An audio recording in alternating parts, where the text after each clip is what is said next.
Happy Thursday. Good morning, guys. Good morning, good morning, good morning. Hello, everyone. Straight out of the gate, first thing I want to do is say hello to everyone. Second of all, before we get started, I would really like to take a moment of silence for the victims of the plane crash. Yes, Donnie. Prayers for the crash victims and their loved ones. So, was watching the press conference right before I started the stream. So, let's take a moment of silence for the victims. Okay? And you guys can please put your prayers and your thoughts and hearts and stuff in the chat.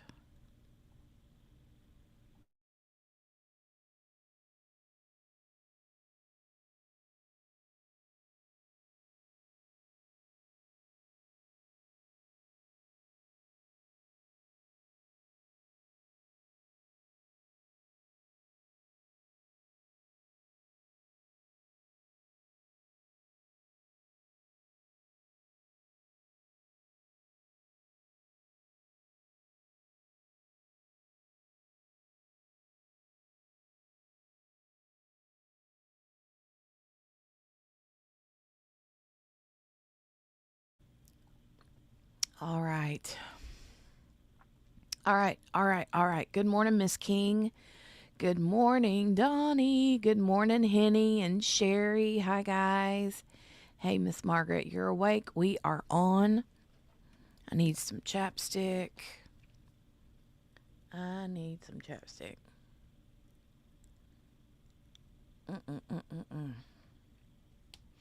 I'll load that stuff on, man. I'm like, douse myself in it.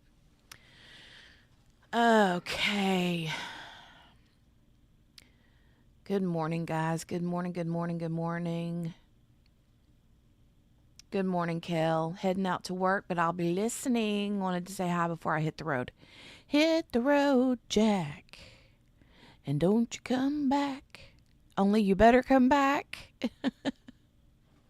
Kel, oh, Kel, oh, Kel, oh, Kel. Hit the road, Kel.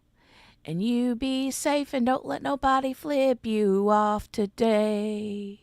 3 times, 5 times, how many times was it? Ay, ay, ay. You guys, last night we had gumbo for dinner. It was delicious. Delicious. It was so good. So good. And it was the Zatarans. I don't think that I've ever had that. We get the jambalaya all the time, and I've had gumbo before, but I don't know that we made the Zatarans brand before. Man, it was good. So good.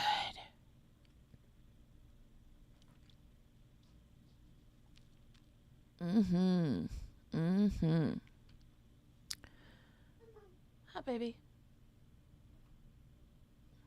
Kiddo's wanting in here, I think. Hey, Gina. Good to see you, Gina. I don't know if you were here yesterday or not, Gina, but I did thank you then, but I want to thank you again for sending the lovely coffee. I appreciated that a lot. And in case you missed it,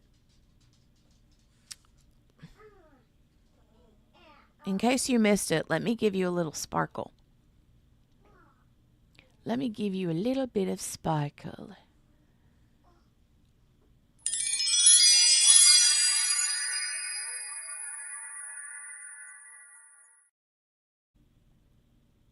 There we go. Everybody loves a little sparkle. Everybody loves a little sparkle. Oh my goodness. So Spins, hey Spins, the Jambalaya is really good, but man, that gumbo was so good. Oh, you okay, Pop? Good grief. She yelped. She must have. Get down now. No, no, no, no, no, Poppy. Poppy, Poppy. No, Poppy. Calm your farm. Get down. No. No. You better get out. Scooch. Scooch, scooch, scooch. Oh my goodness. What is up with these people in my house today? These peoples and these puppies. What is up with this? Jeez Louise. You guys. These. Yeah, I know, right, Spins? But not right now. Not right now. And Kiddo is trying her best to break through the little chair fort that I've kind of made over here, um, so that I'm alerted when she comes into the bedroom. I leave the door unlocked and open, but I have it just so that there's a chair that, scoots the closet door part that's open a little bit so that I hear her when she comes in here so she don't sneak in the camera. And yeah, she's trying to sneaky loo through. Okay, it's going to be one of those days, you guys. That was a whole thing going on, right, Margaret? Jeez. Popsters was doing the most. I'm going to have to start saying her name like I do Alexa. Yeah. Anyway, what, child? What you got? You got a sticker? Yeah, looks like a sticker to me. She does, Spins. I know. I know she does. Cracks me up. All right. I have started watching some of today's Mercy Phase for Natalie Cochran. And I'm just going to say, it's emotional. Emotional damage. It's very emotional. I didn't see a lot of it, just a smidge of it. But yeah, I can tell it's going to be emotional. So we're going to get started right on out of the gate. And it started, I think, clock's on the wall. It says about 10 after 9. It started close to that. So we're behind a little bit, but we'll be able to scooch on through. Yeah. So, are you guys ready? Are you ready, Freddy? Let's do it. Let's go. I'm going to have to turn my camera off because kiddo's bound and determined.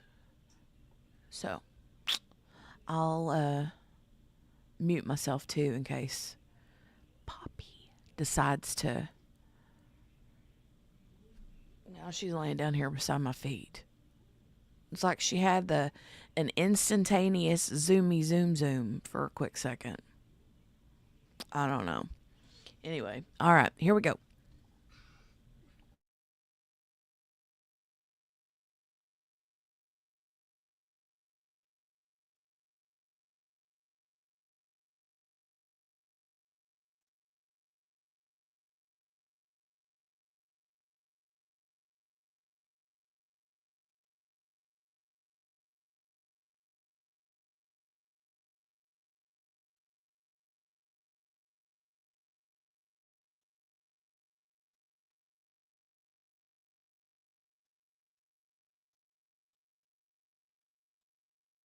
There's his mom and dad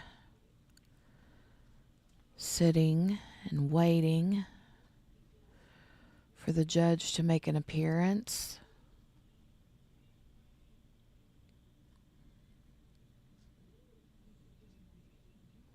Poor mom and dad. Man.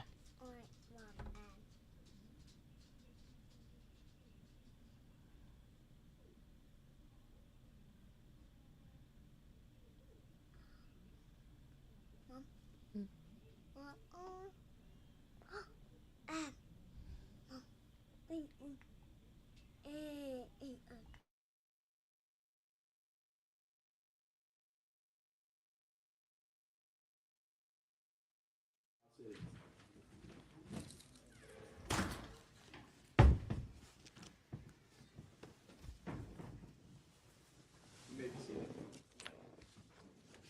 morning.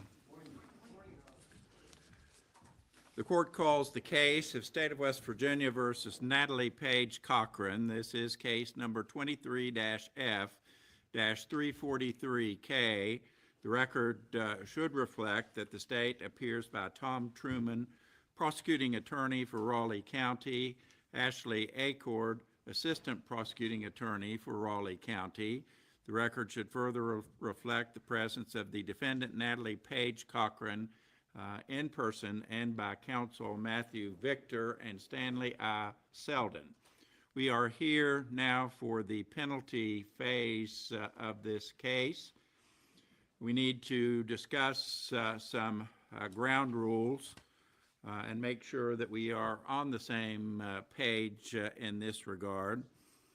The court will permit brief opening statements from each side. As I explained to you yesterday, the defense goes forward first, but yet there is no burden of proof. In my review of the law, also the defense has the last word before the matter is submitted to the jury for determination. And we can work that out. The court will permit instructions to be submitted if you wish, and I believe the state has submitted a penalty phase instruction. We have been working on a proposed verdict form, and we have one, and the state has submitted one, and at the appropriate time we will discuss that factor. We will concentrate on character of the defendant. The court will employ evidentiary rules 401 and 403, 401 pertaining to relevancy, 403 the balancing test to ensure that there is no undue prejudice to this defendant. Let me hear if you have any questions or suggestions. That's for the statement, thank you. It's up to you. Mr. Victor. I think that at some point, Your Honor, we may consider the instruction that has been offered by the state, but I don't think it's necessary to do it at this time. Certainly. Unless the court believes otherwise. It's sort of a Hey, bland Michelle. instruction, and I don't mean that in any derogatory way, but it just sets Hello. forth the circumstances and explains to the jury why we are here, and if the jury recommends parole eligibility, the Oh, hey, defendant would Cynthia be Bujak. considered eligible for I know. parole after serving 15 years in prison. So it doesn't seem to be very controversial, I should say. Is the defense prepared to go forward at this time? Yes, Your Honor. Is the state ready? State's ready. All right, bring out the jury bailiff. Bring the jury.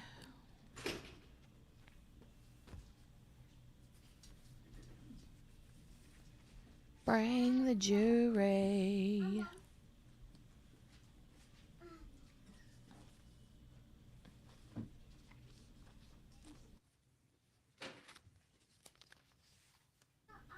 Glad to see you over here, Cynthia Bujak.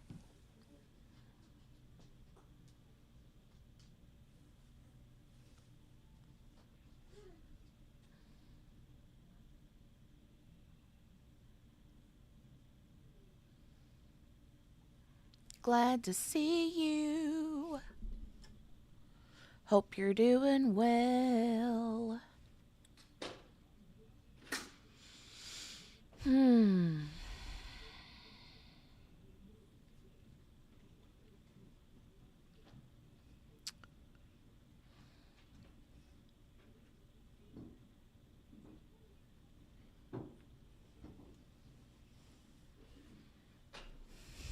Thanks, Michelle. Good morning, Thank you. members of the jury. You are back, and I'm glad to see you. We are here now for the so-called penalty phase of this case. In this part, the jury has the sole discretion whether this defendant, Natalie Page Cochran, convicted of first-degree murder, should receive mercy. As in the guilt phase, which has already been determined, your verdict must be unanimous. If you recommend parole eligibility, the defendant may be considered eligible for parole after serving 15 years in prison.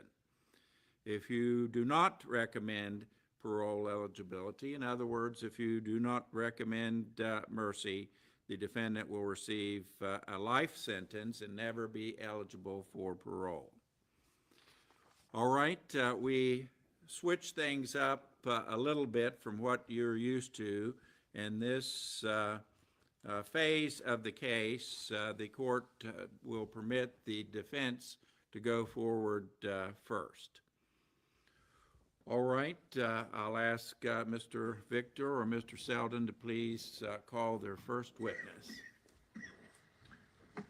Your Honor, I believe you mentioned brief opening statements. All right, if you wish to present an opening statement, that would be fine. Thank you, Your Honor.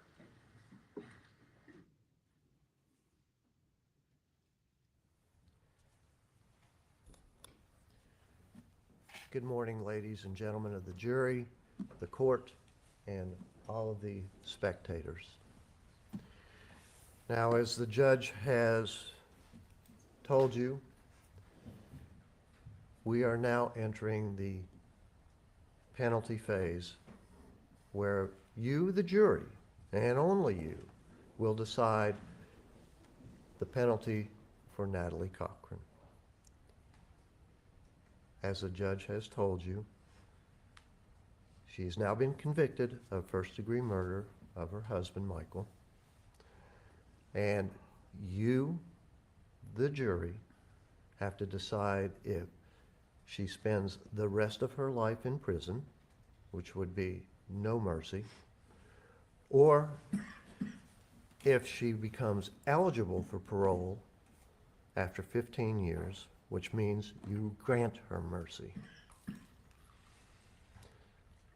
We'll be calling a number of witnesses that will testify to Natalie Cochran's character,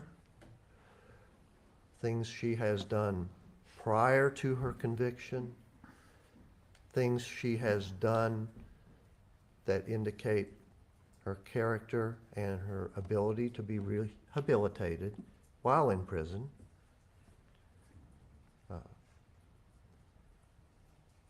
The sum total of why Natalie Cochran, we hope and implore you to grant her mercy.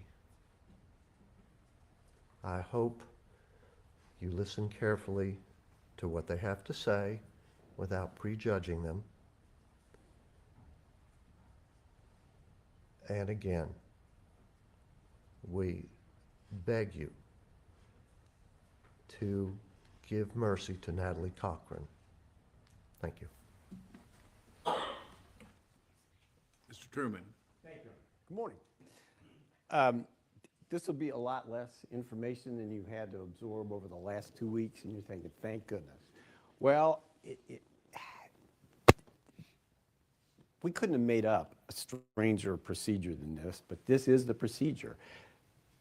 The defense is right. You won't get any guidance. You won't get any instructions other than what Judge Kirkpatrick just went over with you. There's really no criteria. You are totally in charge, completely in charge. It's whatever you feel is appropriate. And for that, the state will be putting on some evidence also of what we think accurately portrays the defendant's character. And at the end of it, you'll go back in your jury room and you'll decide, is this defendant worthy of parole at some point or not. And that's it. That's your sole job remaining in this case. So we'll see how the evidence unfolds, and we'll see what you think when you come back out of your jury room with a decision. Thank you. All right, now, Mr. Selden, please call your first witness. Short and to the point.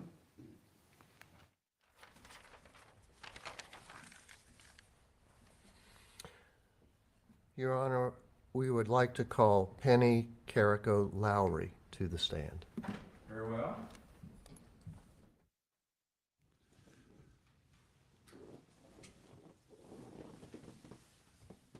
Okay, I believe this is Natalie's sister. Raise your right hand, please. Do you swear or affirm to tell the truth, the whole truth, and nothing but the truth, so help you God? You may have a seat right there.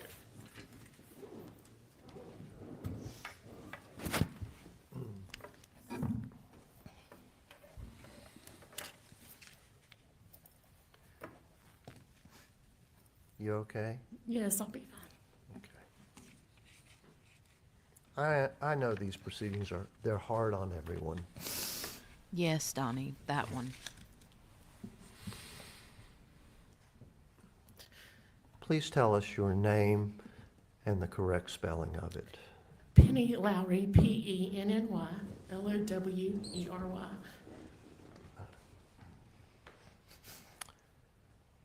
Do you know Natalie Cochran? Yes, Do you have any relationship, family relationship to her? yes, she's my baby sister.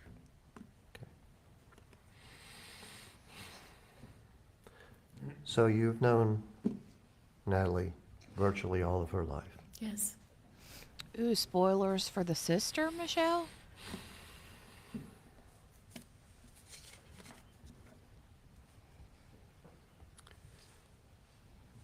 I would like you to tell this jury any aspects of Natalie's character, her good works, Oh, gotcha.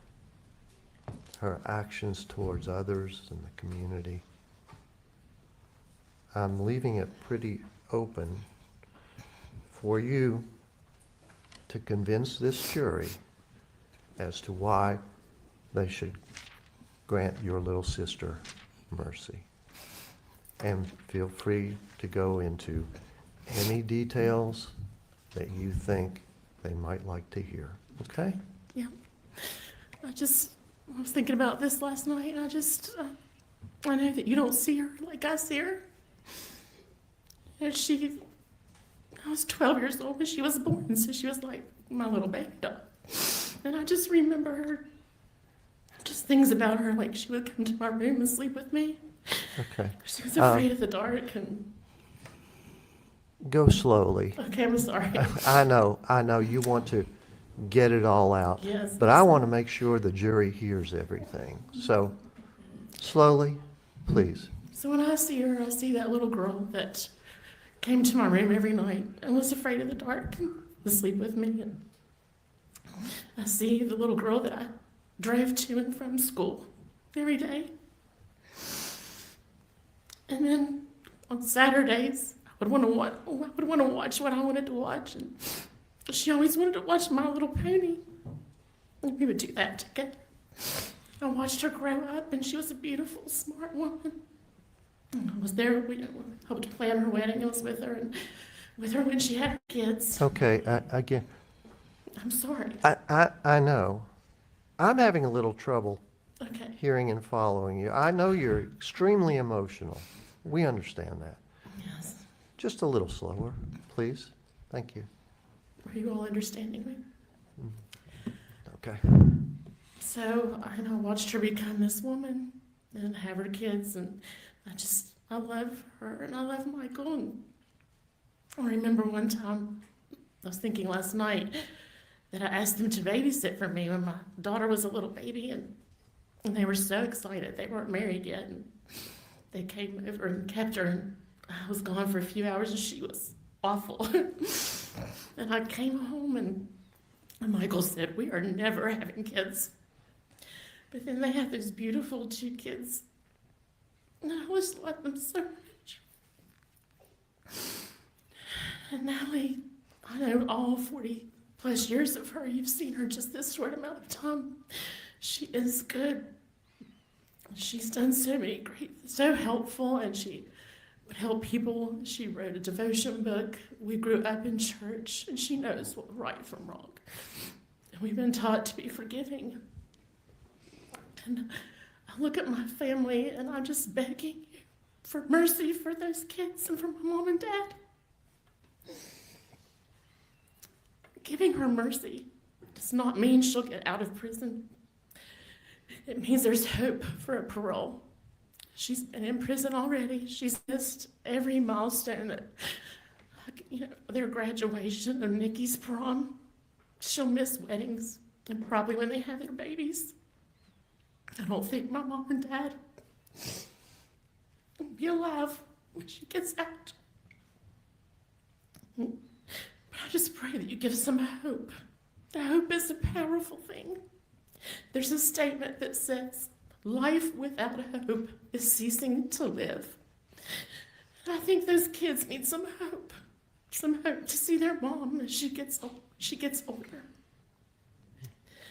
They've hurt the most. We've all hurt, but they've been hurting the most. They need her. This is the only family they've known. They've been raised by their grandparents. They're 77. And I just need begging you to please consider giving her some mercy. It doesn't mean she'll be paroled, but give her that chance to be reformed and to do better. We love her. We just plead with you to do that for her. You've talked briefly about Natalie's character prior to this conviction.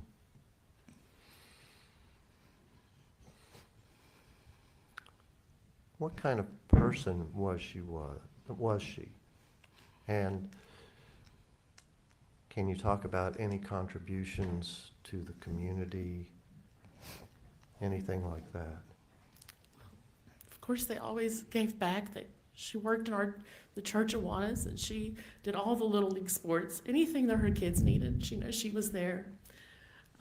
We would always go shopping every year to Pigeon Forge at Thanksgiving when the men would go hunting, and she always made sure her kids had what they needed before she'd buy herself. She never bought herself anything. She served on committees in our community. She served with all the sports. And What kind of committees? we're just like team mom, and then served as officers on these sports teams like football and baseball, and she did a lot of things like that. She would do Bible school for the kids, and that was her priority, her family, and they did everything together. She's been in federal prison for a couple of years now. Do you know anything about her activities while she's been in prison? I do. I know that she teaches classes, and I know that she's helped, I don't know all the details, but she's helped with helping people get their GEDs. She does devotion. She wrote a devotion book in prison, and she's a friend to a lot of those people.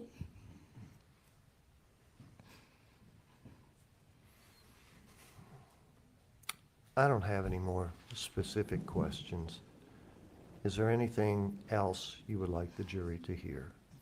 Just asking them to please consider this, for those kids especially, for our family, and what you see there is our family, and we need this, please. We need some hope. Okay. Thank you. Cross-examination. Thank you. Ms. Lowry, the defendant grew up to be a little bit different than she was when she was your little sister, 12 years younger than you. Turned out a little bit different than what it looked like at the time, didn't it? I mean, I don't know what that means, different. I know you found her guilty of this, but she was still my sister. I mean, I always trusted and loved her. Absolutely. And blood is very thick. You're loyal to your sister. Fair enough? Yes. You're also an educator by training, correct? Yes. Do you think there should be consequences for misbehavior? Yes. And it should be proportional to what the misbehavior was, correct? Yes. Okay. But I also believe that fair is not equal and equal is not fair. I just think a lot of things have to be considered. I know that there's been mercy given to people that did a lot worse. Okay, we'll just accept that. The last time you testified in this case, you didn't recall how much you lost in your investments with the defendant. Did you go back and check? I did. I said it was around $50,000. And is that what it was? I told you I didn't keep accurate records. She would use my credit card, then I'd pay some, then I'd give her more and pay, and I just never really kept. But I was 50,000 in the hole, and everything was said and done. Where did that money come out of your retirement or something? No, Just cash you had? actually, it was more on my credit cards. Oh, okay. So when you had to pay your credit card bills, you were paying the principal, or did you pay them off each month, or It did you just have interest? depended. It just depended. I tried to do as much as I could. I was a single mom at the time. Oh, okay. In her federal case, she pled guilty to the wire fraud and money laundering, right? I don't know what the exact charges were, but she Okay. did plead guilty. Right. I don't remember. I don't know the exact charges. Okay. And you'd mentioned her contributing to the community. Yes. Were you aware of some scholarships, the Michael Cochran Legacy Scholarships? Yes. Those scholarships were awarded by the defendant, Yes, I think so. but they were never funded, were they? No. But she did raise some money for the Michael Cochran scholarships, Legacy Scholarship, correct? I do not know. Okay. You just know that in her community activities, she awarded them, but those kids never got a dime. Correct. Your Honor, I think that's all the state has of this witness. Thank you. All right. Anything further, Mr. Selden?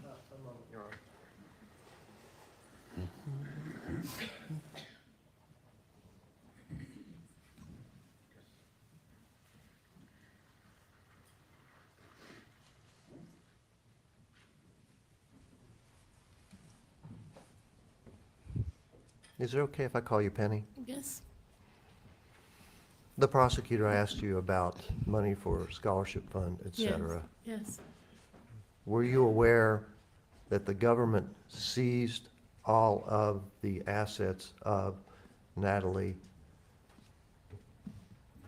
And among those seized assets were any monies, et cetera, that might have been paid to these scholarship funds? I don't know what the money was for, but I do know that the government seized a lot of her money, all of her funds. Okay, thank you. Anything further, Mr. Truman? One follow-up. Those scholarships were awarded in May of 2019, correct? I don't recall I guess that was the date. I don't know. Okay, that's fine. But the search warrant wasn't until the following month, and she wasn't convicted till like September. I don't recall the dates, but I know that it was in the summer. Is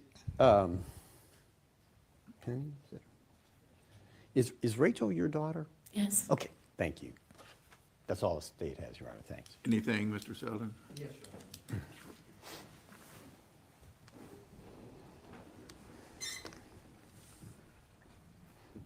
Now, I just want a complete understanding of these scholarships. They were awarded in the summer to the students, is that right? They were awarded, I think, at the end of the school year. Okay. And the monies to be paid for these scholarships was for the following school year, isn't that right? Yes. And all of this investigation into the Ponzi scheme and the seizing of her money, all that occurred before the school year started, isn't that correct? Yes. No other questions? Anything, Mr. Truman? Nothing from the state, Your Honor. Thank you. Thank you very much, Ms. Lowry. You may step down. You are excused. Thank you. Call your next witness, Mr. Selden.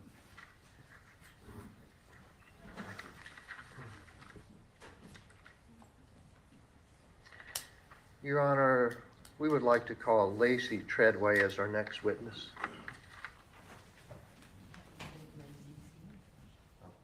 Is she not here? Okay, so to me, Your Honor, it does not appear as if Ms. Treadway is here, so we will call Sharon England. All right. the sister to me was like basically just groveling, you know. If you could, Mr. Selden, speak up. The jury's having some difficulty hearing you.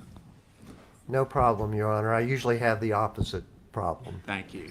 If you'll raise your right hand, ma'am, do you swear or affirm to tell the truth, the whole truth, and nothing but the truth, so help you God? I do. You may have a seat right there.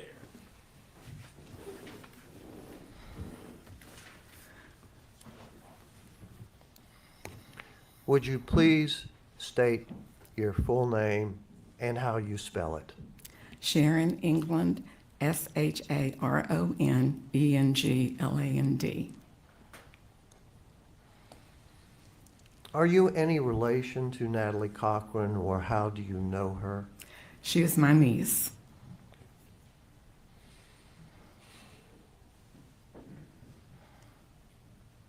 And as you've heard, we're here and you're here to tell this jury why you think Natalie should get mercy and give this jury a better understanding of what type of person Natalie is. Okay? Okay. To that end, would you speak on behalf of Natalie and tell this jury what type of person you think she is? Okay. Well, first of all, And if you would, please speak into the microphone. okay. First of all, because I've known Natalie all of her life, we've been in close contact ever since she was born. Natalie's always been the most compassionate, kind, caring person throughout her life, Hi, always Tat. putting others before herself. She is a loving mother and is selfless when it comes to the needs of her children. After Natalie's heart became worse and more difficult, Hi, Tap, and where welcome. at times she welcome. couldn't drive, and her parents were trying to help, and they would have appointments, and my husband and I would drive the children to school in Greenbrier County. And on those trips, just being alone, usually when we were together, it was at big family gatherings, but just having the kids in the car, we became very close with the kids. And since the death of their dad, they became extra close to their mother, and she was just always there for them. Now, ma'am, I want to interrupt you for just a moment. You're referring to some notes. Did anyone other than you prepare them? Oh, no, I prepared it. Okay, and can it be assumed you jot some notes down to refresh your recollection? Yes, definitely. And you mentioned Natalie's heart problems. Yes, Were you aware that Natalie had not one, but 2 surgeries on her heart? yes, And that she currently has an implant in her chest to help with her heartbeat? yes. Okay. I'm sorry to interrupt you. Please go on. That's okay. I just, since the kids have become so attached to their mom, I'm just asking that you would have mercy on her, that they might have some hope that at some point in time, when she does get out of prison, they would be able to spend some time with her. that would mean a lot to them. And I want to also emphasize that Natalie has always been faithful to volunteer her services and to help others. And I have a list here of things that I'm aware of personally that she has done. As a youth, she donated her money to buy Christmas presents for the needy. She would come to my elderly aunt's home and other elderly people to give them flu shots and to help with other necessary needs. She volunteered to conduct poison prevention demonstrations at local schools, conducted free health eating course for seniors. She conducted flu shots and clinics at the churches and at Sewing for Souls. She conducted health seminars at the Lions Club, she was a coordinator of juvenile diabetes awareness walks and education classes, organizes medicine planners for their elderly neighbors. She volunteered at Sewing for Souls and at her church with the Bible printing ministry. She taught cubbies and awanas at her church for 5 years and played the piano for 4 years at her local church. She even volunteered at Daniels Elementary when they lost their music teacher because of lack of funding, and she filled in free of charge. She volunteered at Habitat for Humanity as well as Homes for Seniors. And while in prison, she organized and helped with Bible studies, beginners, intermediate, and advanced Bible studies. She wrote 2 devotion books. I know one has been published. I think they both have. And they're using those in the prisons now. And even at Southern Regional Jail, they have some. But also in Kentucky and Tennessee, the prison ministries there are using the devotion and study books that she wrote for the women prisoners. I hope that you will consider Natalie's history of being generous, caring, and giving person, and consider giving her mercy on her sentence. And I hope that you'll pray about it and ask God for wisdom and understanding to do the right thing. I know in Matthew chapter 5, verse 7, it says, "Blessed are the merciful, for they shall obtain mercy." And that was said by Jesus. I interpret that to mean that if we're merciful to other people, he will show us mercy. And so I'm asking that you will show grace and mercy to Natalie, just as our Savior Jesus Christ has shown grace and mercy to each of us. We don't deserve it. She might not either, but he gives it to us. It's free. And I'm asking that you would do that for Natalie, not so much for her sake, but for the sake of her children, her parents, and the family. And as you make your decision whether or not to show mercy or no mercy, I know you know your actions will be judged by Natalie's family and loved ones, by Michael's family and loved ones, by the prosecution, and by the defense. But none of that matters. That doesn't matter diddly squat. What really matters is that you will be judged by a powerful Almighty God. And in his word, he said, "Blessed are the merciful, for they shall obtain mercy." So I'm asking for you to please give her mercy on this conviction so that someday her children will be able to be in her presence. Thank you. Okay, gaslight Cross-examination. much? She just gaslighted the crap.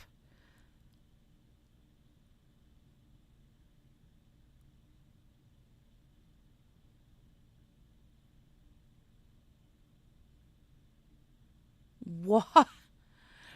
I understand the whole, reading the scripture about the mercy, but she basically just kind of there at the end was just like, I hope for your sake that you show her mercy so that you're shown mercy. She's basically trying to say, if you don't give her mercy, God will smote you. smite you, smat you, whatever the right, form of that verb would be. Smite, smote, smot.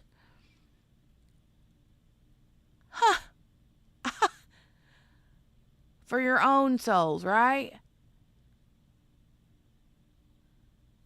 I would have been like, excuse me?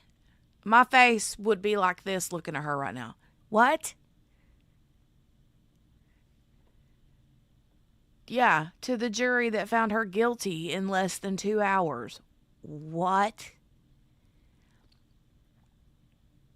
Hey, LaTanya, good to see you. That would have totally been a negative impact, for my opinion. I mean, what? Yeah, listing who would judge them, right? I know. She's good at guilt trips. Yeah. Be washing my hands and going, thank you, ma'am. Made up my mind now. Just wait. I'm biting my tongue until stuff happens, but it's killing me. Michelle's, she's dying to spoil it. Gina said, yeah, if I was a juror, that would not have hit me right either. Nah. All right, let's get back to it.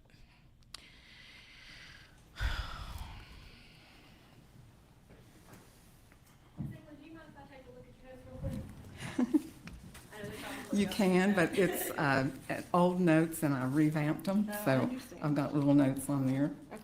Some things I didn't say. That's just something that we have to do. Thank you, ma'am. Now, you describe Natalie as being a compassionate, kind, and caring person. Is that right? It is. I've So- never seen her any other way. So where do you think it all went wrong? Well, I don't know if I'm supposed to say this, but she loved Michael with all of her heart. When he asked her to quit being a pharmacist because he was jealous of her coworker, he asked her to also be the woman because they were giving the contracts to women to start that business. And I believe she would have done whatever he said. And I believe she made some unwise, bad decisions. I believe. He asked her to be the woman. She is a woman. What are you talking about? I mean, I know where she's going, the grant, whatever, the female having the higher stock in the ownership of the company, but That too. You were talking about the Bible and the teachings of Jesus. Are you familiar with the Ten Commandments? Yes, I am. thou shalt not So you kill, know thou one of shalt those not is, steal. Thou shalt not kill. I do. Do you believe that we're judged by that as well? Yes, I do. I also believe God will forgive those. And he's asking us to forgive if we want to be forgiven. I know you talked about her volunteering her time and money and services, especially with things like youth sports too, right? I wasn't as aware of the youth sports thing. I was more aware of the community things. That's fair. I don't think I have any more questions for you. Thank you, ma'am. Anything further, Mr. Selden? No, Your Honor. Thank you, Ms. England. You may step down. You are Thank you. excused. Lord, Lord, Lord. Call your next witness, please, Mr. Selden. Your Honor, I would like to call Rachel Carrico to the stand. Yeah, remember, Donnie, there was one part where it was said that a coworker that she worked with had been like flirting with her or something. And yeah. Oh my God. Look who just stepped foot over here. I am going to pass all the way out. I am going to pass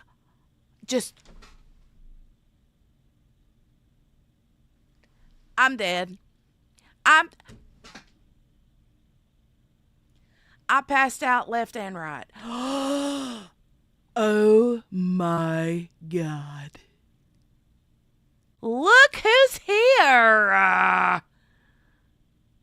Gossip, rumor, and innuendos like, who? Me? Hi. Oh my God. I'm like all smitten. Gossip, rumor, and innuendo. Hi, girl. Hi. She's like, okay, let me back out of here. Smelling salts under my nose. I know. I know. I was trying to sneak in, she says. Hi, y'all. Hi. Hello. Good to see you. Big fan. Everybody in the room is a big fan, too. Oop. Hi, baby. Everybody's a big fan, too. Yeah. Yes, yes, yes. Margaret said even I gasped loudly. So, I'm excited that you're here. Sorry. Kiddo keeps trying to get into the frame, and I have to keep, like, turning my camera off because, yeah, there's weirdos on the internet, you know. But anyway, I'm super excited to have you join. Hi. Hi, and welcome. We'll get back to it.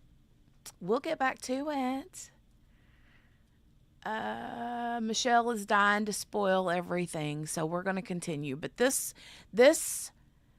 gal that just left the stand, yeah, she needs to not be shame. You know, I'm like, wait a minute. I do not need to be told.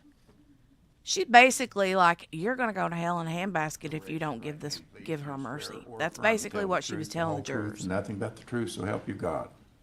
You may have a seat. Nah. Mm-mm.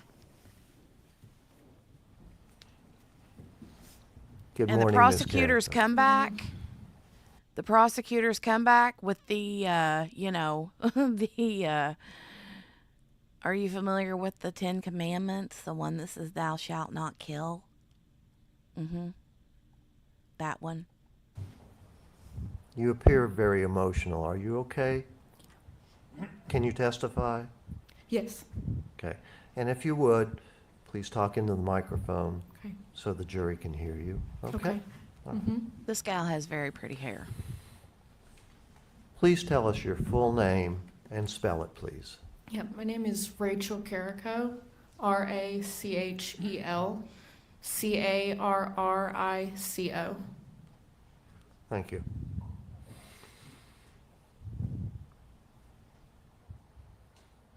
How do you know Natalie Cochran? Natalie is my aunt, but I would describe her as more than that. Like my mom was up here saying, she's been a very close and influential person in my life. I would consider her more of a mom than an aunt to me. Okay, I just want to Okay. clarify. You said when your mom is up here testifying, your mother is Penny Carrico Lowry. Is that Yes. correct? Okay, please go Yes. on. Her kids they're my cousins, but we've always been like brother and sister. I'm an only child, so having them with me growing up has been a blessing to me, especially within the past 5 years. I think we've grown very close together because we've needed each other. Oh, and I also have to say, heifer what? The only reason I say that is because I don't see very many YouTube creators or people, for that matter, that call people heifers, but I, for one, do. And people in the chat always laugh whenever I call people heifers. Like, I call women heifers a couple of different ways. Heifers is like, I would have called that gray-headed woman on the stand a heifer because she did what she did. That was mean, right? Awful. But I also call my girlfriends heifers. I'm like, what are you doing, heifer? What are you doing? You know? That's just me. Heifer is it's one of my love language words, but it's also a word I use for people I don't like too. So there you go. I'm just still smitten over here that But Kathy is I would here. always be with them growing up. Yeah, I have a Natalie magnet would that always says, include me in anything that "Don't be a salty heifer." Yeah, Morgan, I called you one the other day. I know. I call people heifers all the time. they were doing, big or small, whether it was going on a day trip or just going out to eat. They always invited me, and I've just been a member of their family. Why do you think this jury should grant Natalie mercy? And you know what that means from the discussions, correct? Yes. So why should they give her mercy? Well, I'm glad you lurk. I don't think anyone truly knows Natalie I like like to lurk too. we do. My family does. Like I said, she's been a mom to me, and she didn't have to do that. Just even last Wednesday, I had to put my dog down after court. And on Thursday, that's when my two cousins had testified. And Natalie called me after from Southern Regional, and it wasn't to talk about court, it was to check on me because I had lost my pet. And she's always been that way with me. She has included me like one of her kids. And when my mom was in the hospital, on my 17th birthday, Natalie bought me a cake, my favorite cake, and took me out to eat so I wouldn't have such a crappy birthday. She took me to Disney World. She taught me how to ski. She bought me my first Starbucks drink. She's had such an influence on my life, and looking back and even looking at now, I'm very thankful for the influence she has had on me, and it has been nothing but good. She has shown me how to love and be strong, and I love her kids tremendously. I will always be there, and it's because of her and her demonstrating that love. I'm not going to lie. I feel bad for the whole situation. I feel bad for the family. It sucks.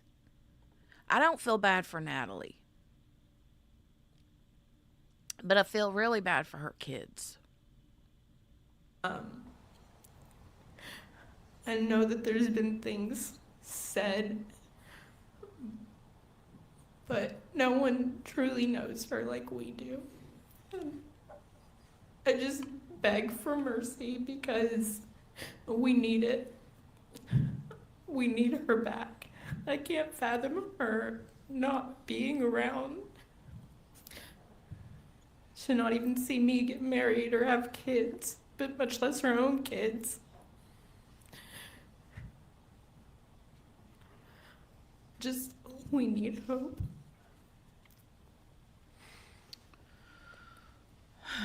I don't have any more questions, thank you. Oh, I do have one question.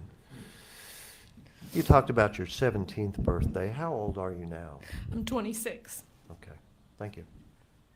Cross-examination.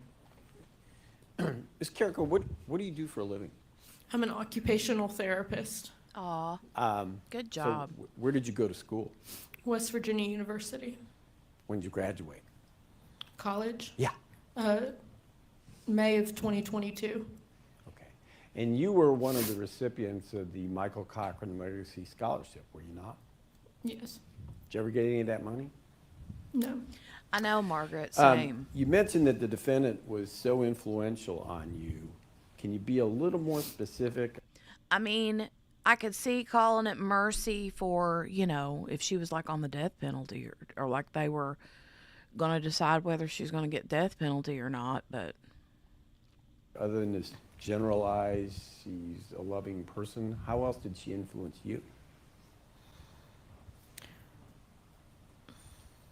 To be smart and to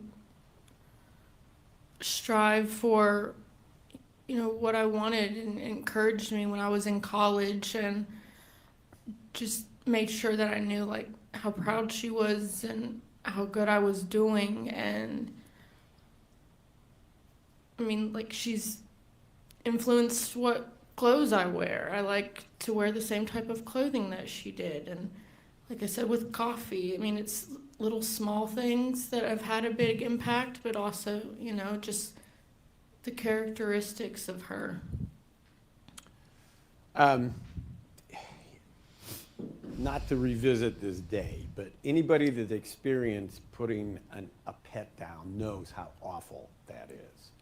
And you got pretty emotional kind of recapturing that terrible day.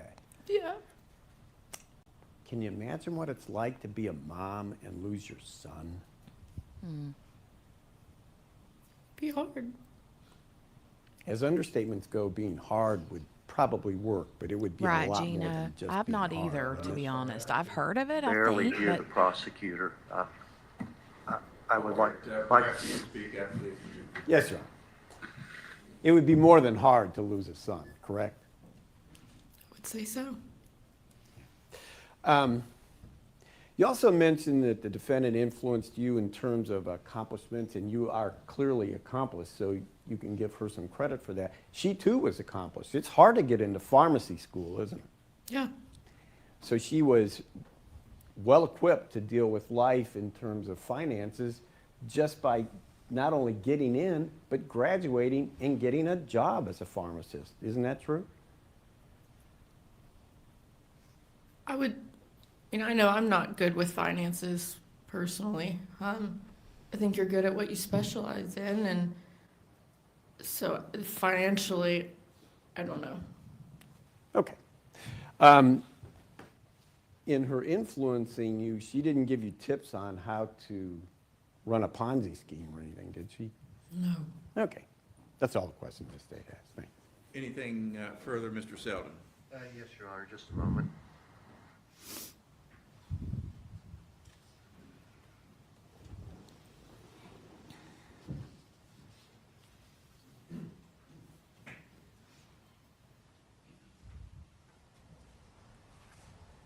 Is it okay for me to call you Rachel? Yes. Now, Rachel, the prosecutor asked you Big questions shade, about right? not getting money for your scholarship fund. Yes. And that money was promised to you in the following school Sade. year. Oh, Yes, it was gonna Missouri be for has it, my- Latanya? First fall semester of OT school. Okay. And before that happened, you're aware that Natalie Cochran and Michael Cochran's assets were all seized. There wouldn't be any money for your scholarship fund, correct? I mean, don't get me wrong. I've seen where jurors have had to, decide this phase, but I've never heard it called mercy. I've never heard them call it that before. Yes.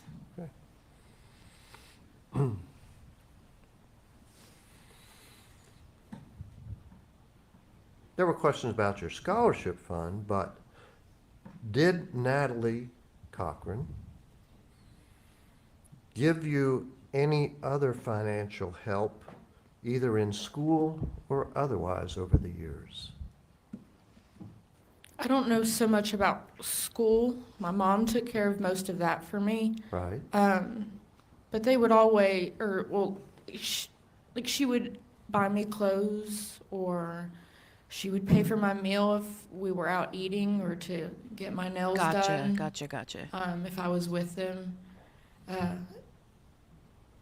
She helped you all along Yeah. with finances when you needed it. Would that be a fair statement? Yes.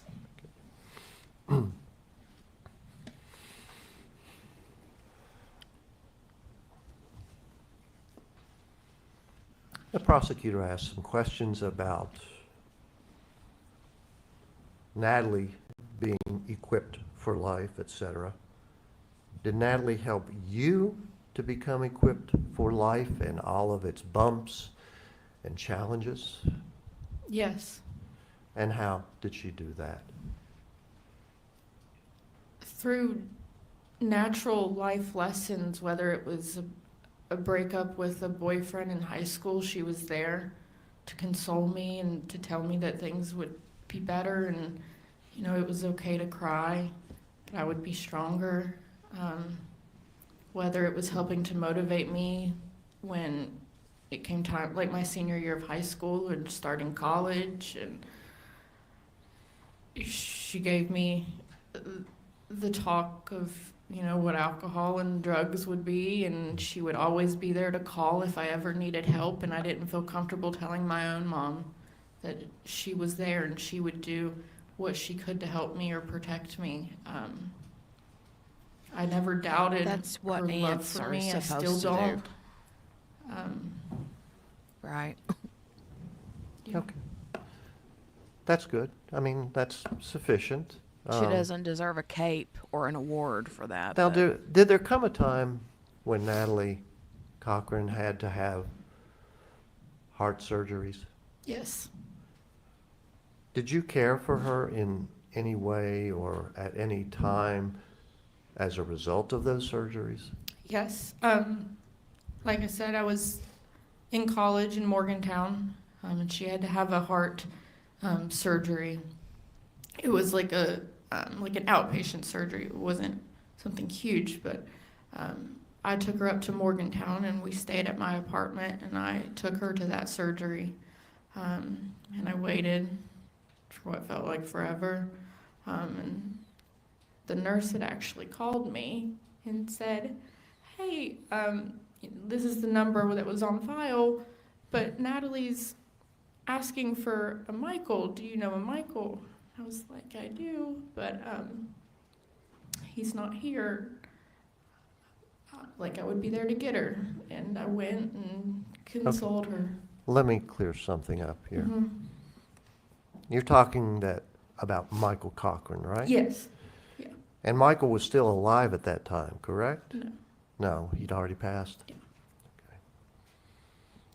You knew the answer to was- that she was under, question, like, an stupid. Don't anesthetic. act like you didn't. God. Okay. He was alive then, right? No. Oh, he wasn't. Okay. Okay.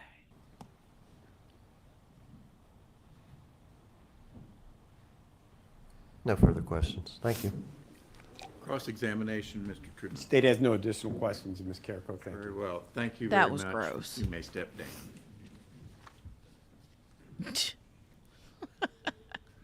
Call your next witness, Mr. Selden. Redonkulous. The defense would like to call Larry Jessup. You need to go sit down in a corner somewhere, Mr. Benstein. Mr. Bueller. I do like the color of his shirt and handkerchief, though. Pretty color. He matches Granny back there. Granny guilt trip back there in the second row.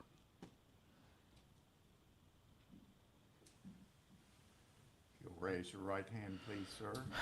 You swear or affirm to tell the truth, the whole truth, and nothing Donk. but the truth, so help you God. I do. You may have a seat.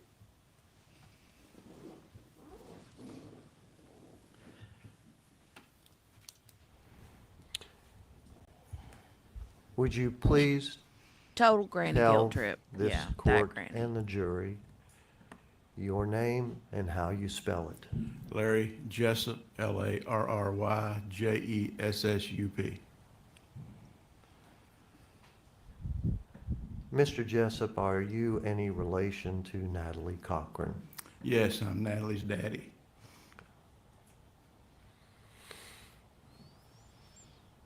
I am again going to ask you sort of open-ended questions. I want to feel bad for this one. I want to feel bad for the You're daddy. here on Natalie's behalf today, isn't that correct? Yes, sir. And since you're Natalie's father, you know her pretty well. You've been with her all of her life, correct? Yes, sir. Would you please tell this jury Michelle, tell me I ain't gonna be mad at the daddy. what kind of person you know Natalie to be and why you think they should grant her mercy? Well, Natalie was my daughter. Naturally, she grew up in our household. She was always a great youngster. She was always very giving person. She helped us, my wife and I, Daphne, all in her growing up years. She went to high school here in Beckley, and she, in high school, she did a lot of different things extra for her school. Like what, if you recall? Well, she's on committees, and she did social service work and that kind of thing. Okay, please go on. As far as the timeline in her life, I can kind of go along those kind of lines.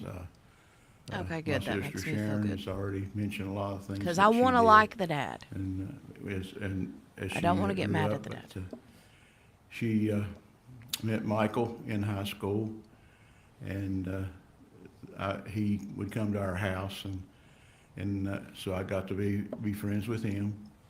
And then they both went to WVU to school, and then they decided to get married in 2019, and then they were married May the 20th of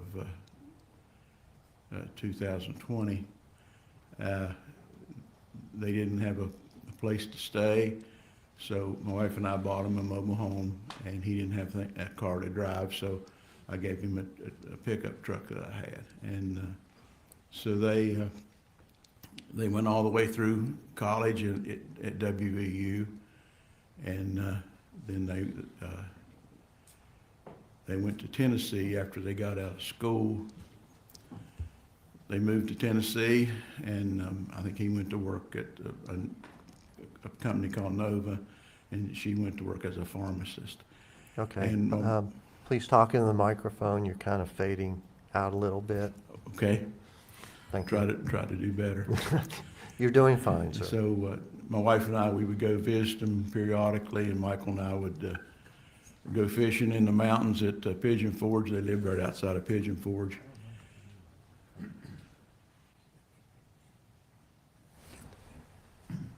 I'm sorry, sir. Go Oh, ahead. Okay. And we would visit them there, and our first grandchild was, well, not first grandchild, but the first one from Natalie and Michael was born in Tennessee, and then they moved back to here in 2006. And they bought a home on 4H Lake Road. It was repossessed by the bank, and it was in dire need of repair. So Michael and I worked on the house for about a year, repairing the house. And Michael and I became very, very close. And of course, Natalie, she would come over and help us, and my wife would keep the children. And then they moved, of course, into that house. They stayed with us while we were repairing the house. And then they had a good life there. They did a lot of things together. We did a lot of things with them. What are some, now, I'm sure the jury wants to hear a lot of this history, but you said they did a lot of things together. Please tell what kinds of things and what Natalie was doing, if you would. Well, in your everyday life, you see, you just kind of go along. Some things you remember as events in their life. Other things are just every day going along together. Can you speak to Natalie's personality, her character, things like that? Well, just like she had always been, she was a very caring person. She took care of her family. She took care us a lot of times, you know, if we needed something, she would help us, but as far as her family, she always put her family first in everything. How old are you, sir? 77. Has Natalie taken care of you for any physical ailments or anything like that? She would always take care of, you know, me getting shots and that kind of thing. I had a massive heart attack in 2014, and she was always coming over, checking on me, blood pressure, my heart rate, and those kind of things. And then in January of 2015, I had a defibrillator and a pacemaker put in, and she was always trying to monitor those for me. Yes, sir. I need just a moment, Your Honor. Very well. She gives an awful lot of shots, don't she?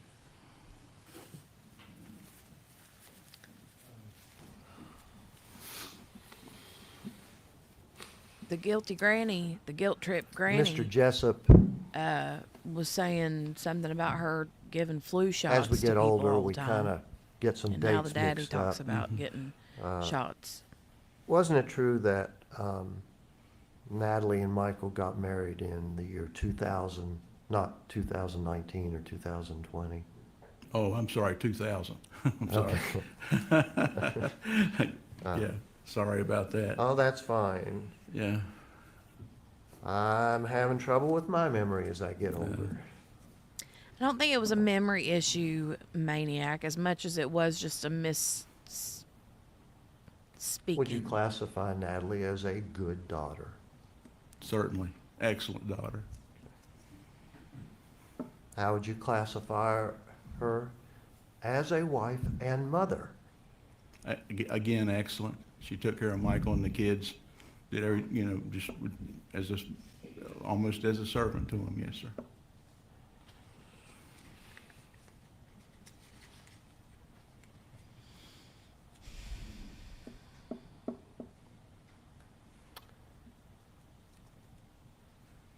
You've talked about how close you were to Michael, right? Yes, sir. Yeah, And Natalie. Yes, both. Mike and I developed a really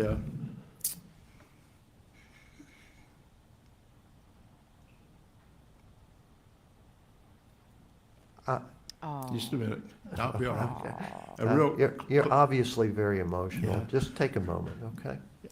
a real close relationship over the years. We hunted and fished together, went on vacations together. He took me deep sea fishing.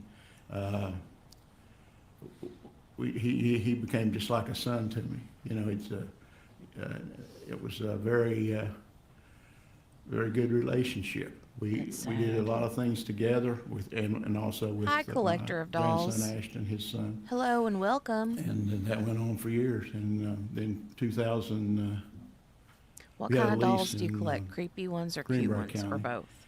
and we No built a judgment. shelter up there. And of course, he could do a lot of the work that I couldn't do. Of course, I was a little bit more able to do things then. It was about 10, I guess. Okay. 10. Well, And Let so- me just interrupt you for just a moment.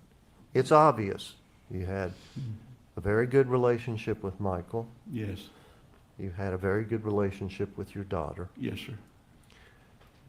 This jury has already found Natalie Cochran guilty of killing her husband, Michael. Yes, sir, I Okay. understand.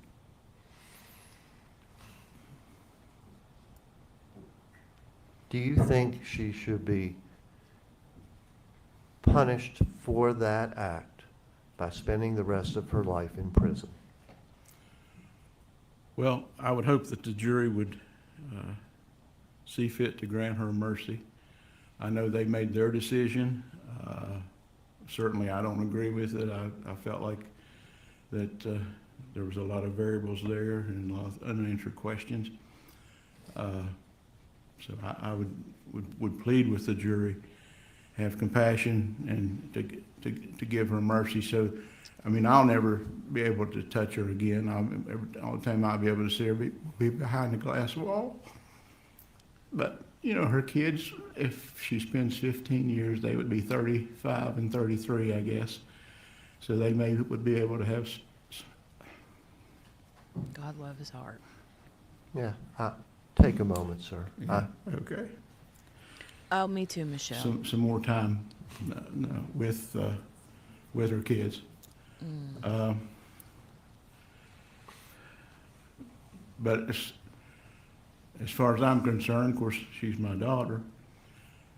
I thought she was the best kid we could ever have. We had 4 kids, and all of them were great. And And I just, I know, Morgana. you're 77 now, right? yes, So when Natalie is possibly up for parole, if the jury gives her mercy, yes, if my math is correct, you're going to be 92 years old, is that right? yes, sir. I don't figure I'll ever make it to 92 with my heart, but I would be 92. Mhm. So you may or may not be alive after that 15 years, is that That's right? correct, yes. Would you like the possibility of spending time with Natalie, not behind the glass or in prison, but in person, and hopefully you'll live that long and the jury would grant you mercy? Is that a hope of yours? Certainly. Oh, Cynthia, that's I don't think I have any more questions, thank you. Cross-examination. oh wow, collector over 300. One thing, and then I'll let you go, okay? Okay. Whoa, that's a lot. We've heard a lot of talk already this morning from other witnesses and from you about wanting to reunite Natalie with her kids so that they have their mom. Yes. How does it make you feel to know that they will never be reunited with their father? Makes me extremely sad. Thank you, sir. That's it. I have no further questions. Anything further, Mr. Selden? May I, No, sir, just hold on. No other questions for this witness, thank you. Thank you very much, Mr. Jessup. You may step down. You are excused.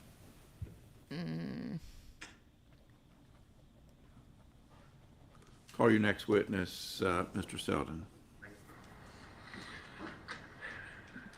Your Honor, this time we would like to call Daphne Jessup to the stand. Oh no, Michelle says now get your popcorn ready. Okay. Oh my goodness. She's coming up with a whole notebook, you guys. And here's the stinky thing. I have to go because kiddo's math class starts any second. The teacher said about 15 minutes, 10 to 15 minutes later. So let me double check my phone in case she sent a message, because she had a meeting today that may have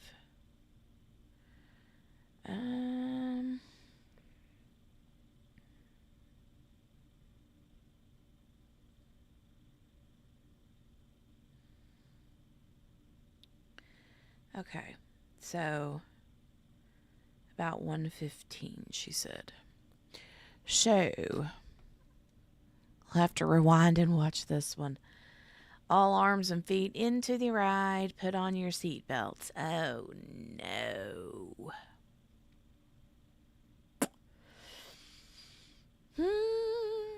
I might have to put like one AirPod in and turn it on my phone so I can halfway listen. Yeah, this is her mom. And I thought that this was her mom, but, you know, I thought so.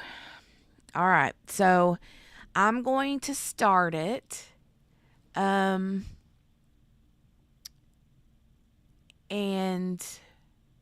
hi, Tony. Good to see you. How are you? Hello, ma'am. Good to see you. Welcome back. She's up there a while. Well, I mean, she is the mama, not the mama, you know.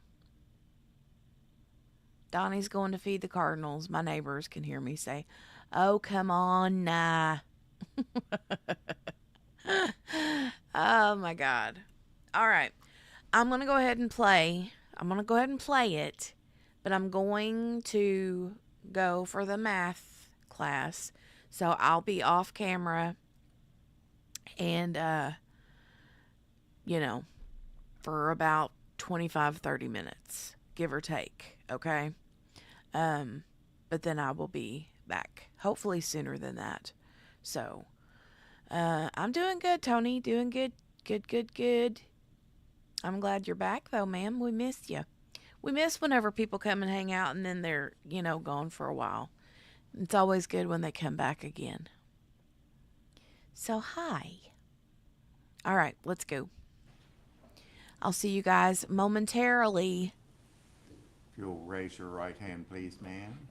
Do you swear or affirm to tell the truth, the whole truth, nothing but the truth, so help you God? Yes, Your Honor. You may have a seat.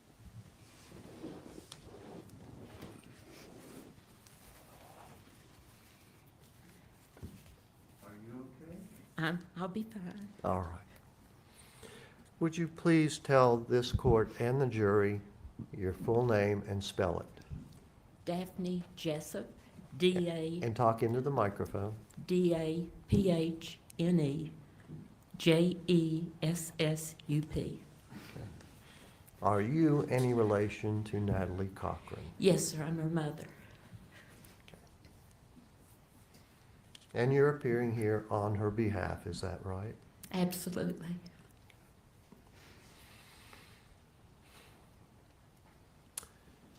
Would you please tell this jury what kind of a person Natalie is and was to you, and why they should consider granting her mercy? Yes, sir. My husband and I didn't talk about what we were saying, but I did a little timeline. I thought that would help me stay focused today. But she was born to us late in life. And all the siblings were growing up and going, and she was still home with us. So there was the three of us, all through childhood. Ma'am, Yes. if you would, No, slowly. So I want the jury to hear everything you have to say. Thank you. all through childhood, she did terrific in school. There was never a problem. And I don't want to be funny, but the only problem I had with her in second grade, over half of her classroom got lice, and she was one of them. And so with her curly, tight hair, I had a hard time with her. That's the only thing. She was a wonderful child. She was active in cheerleading, music. Oh, she's talented. She can sing. She can play the piano. It embarrasses her too, and she gets nervous, so she seldom does it. But I think she'd probably go to Nashville. She'd sing at church and things. But always a joy. And like others said, her aunt would give all the kids a good bit of money at Christmas. She always took half of hers and gave it to others. And that's in childhood. And then in high school, it was the same way. She didn't date very much. She worked.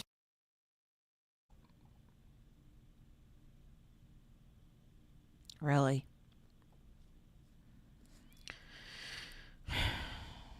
So in childhood, she took half of hers and gave it to others. But in adulthood, she took all of everybody else's and never gave it back. Okay.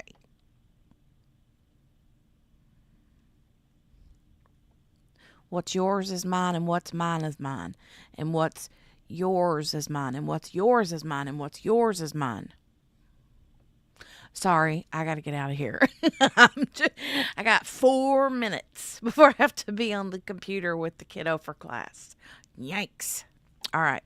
I'm sorry. She didn't have to work, but she wanted to work, and she worked at a sporting goods store, and that's where she met Michael. And they were 18 when he came to our house, and he became like a son to us. I made notes. I don't want to forget anything, but Yes, ma'am. And I just want to clarify those notes. yes, sir. Those are your notes. Yes, To refresh your memory. yes, sir. 'Cause- Nobody else made them, nobody else told you to write them down, is that right? No, sir. Okay, go ahead, please. So they dated, and then the summer after the 12th grade, I think it was they graduated. Larry and I drove Michael other places to play summer baseball. He loved baseball. We stayed together in motels, Larry and Ashton, Michael, and then Natalie and myself. Okay, just a little slower. I know you want to get it all out, and I want to hear it. I know the jury wants to hear it, so just, slow it down a little bit. Thank you. So then college came, and after the first year of college, they were married.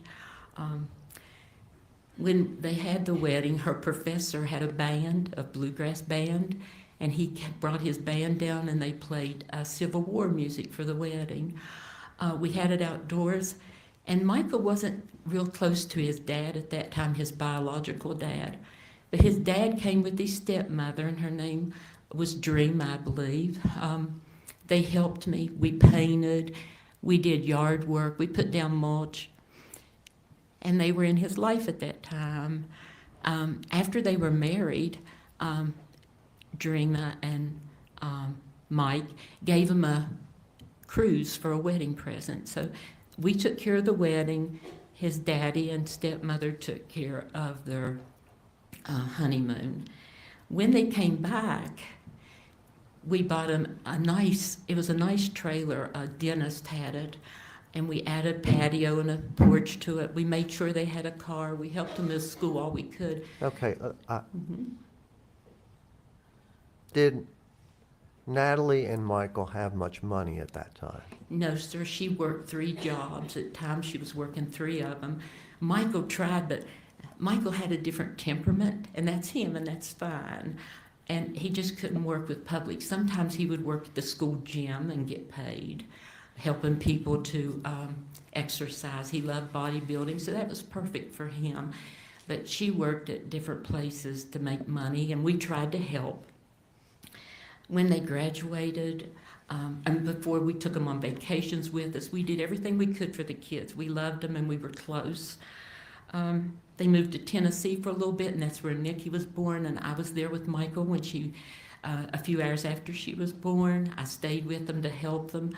They came to live at our house and wanted to remodel the old house. So the men worked, and we think sometimes Michael was like married to my husband. He loved him so much. They hunted, they fished, they built on the house. Larry taught him electrical work and carpentry, because my husband had to do all that on 2 houses we built. So they worked every time they were able, weekends, holidays, after hours of work. Natalie would work extra shifts. She worked as a pharmacist in Oak Hill at that time, driving to CVS. I would keep the baby when I got home from teaching. And then they moved in their house, and here came Ashton. So now we're a family of 6, the 4 of them and the 2 of us. Again, vacations, holidays, moving in the house. And I retired when Ashton was born so that I could be their babysitter. I just don't want to leave anything out that I wanted to tell you. Hold just a Okay. moment.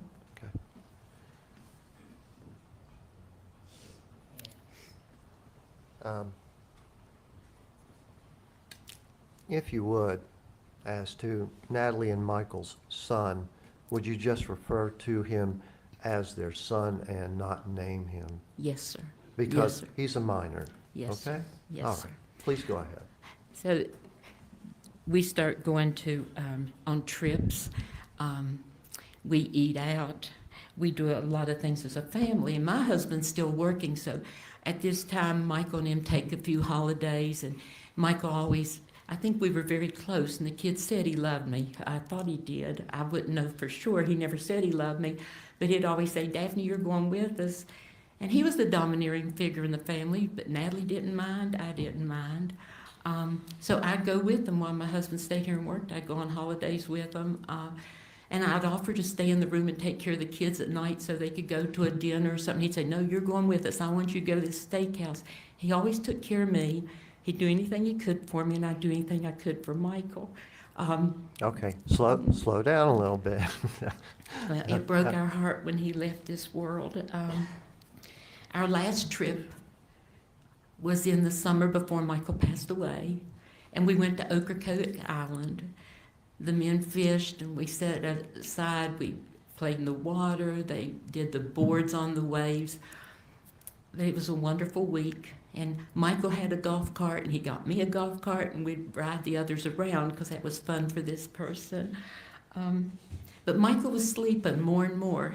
He, even in the car on the ferry, he'd fall asleep. He wasn't staying awake much, and he'd hold his head a lot. He was sick. When we came home, there was foods he liked to eat, and he had asked me to cook, and he'd come after work. He liked breakfast foods in the evening, all breakfast foods at one time. And I'd fix it, and then he'd have to lay on the couch. He thought it was green mold that was making him sick. He was working in a house. Ma'am, I don't want Okay. you to go into the case in chief. Okay. I want you to talk about Natalie's character, et cetera. We're not here to relitigate the case, okay? Okay. I didn't want to bring the case up. No, sir. Okay. But Thank I was you. just telling you, I just wanted everybody to know that Michael and I had a good relationship. The kids did everything they could for me. Natalie helped me with my ministry, so did Michael. I was always all about kids. I love children of all colors, all sizes, and I've helped children and families in 45 countries. Michael helped me furnish, and Natalie, they helped me furnish seed in Zambia for Matambo Village. I'm sorry. Could you clarify that a little bit? What are you talking about? Well, in Matambo Village is one of my favorite villages in Africa, and I've been there twice. They plant things like corn, tomatoes, cabbages. The government buys it, and then the government didn't give them money one time, and they couldn't buy seed. Who is they? Who are you referring to? The Zambians under Pastor Mukatasha lives there. It's a village in Africa. All right, go ahead. So we bought sacks of seeds. It was a total of $5,000 for all the seed for the village. And I had every kid there a mattress and a blanket. They were $81 for a mattress and a blanket. Okay, when you say we bought this, who are you talking about? Well, I have a ministry, and it's under the church. Other churches and people support me. It's all these people, we work together. Okay, I want you to concentrate on Natalie. Okay, well, that's what I said. Natalie and Michael gave me $5,000 one Christmas. And we finished getting every child in that village a blanket and a mattress, because it gets down to 40 degrees at night there, and some of them get close to fires and they burn. Okay, let's skip ahead over that. So you're talking about Natalie and possibly Michael giving you money to help this village in Africa. Yes. Okay. Could you- They also bought playground equipment for the school in that little village. Okay. And when you say they, you're talking about Michael Natalie? and Natalie. Okay. Anything else? Let me look through my notes if you don't mind real Sure. quick. Go ahead, take your time. I wasn't able to be here during some of the trial because they thought I might be a rebuttal witness or something, so I don't know what was said and done. But it bothered me when I came back, and there was a picture of Michael on the floor. No one ever explained why he was there, but I knew why. People said, take a picture the next time he Okay, passes out. ma'am, again, we're not Can't say that. relitigating the case. We're talking about Natalie's character and why this jury should consider granting her mercy. So we don't want to relitigate the case, okay? I'll just mention that then I begged for mercy. I don't know how to beg from you. My children, my grandchildren, they need their mother.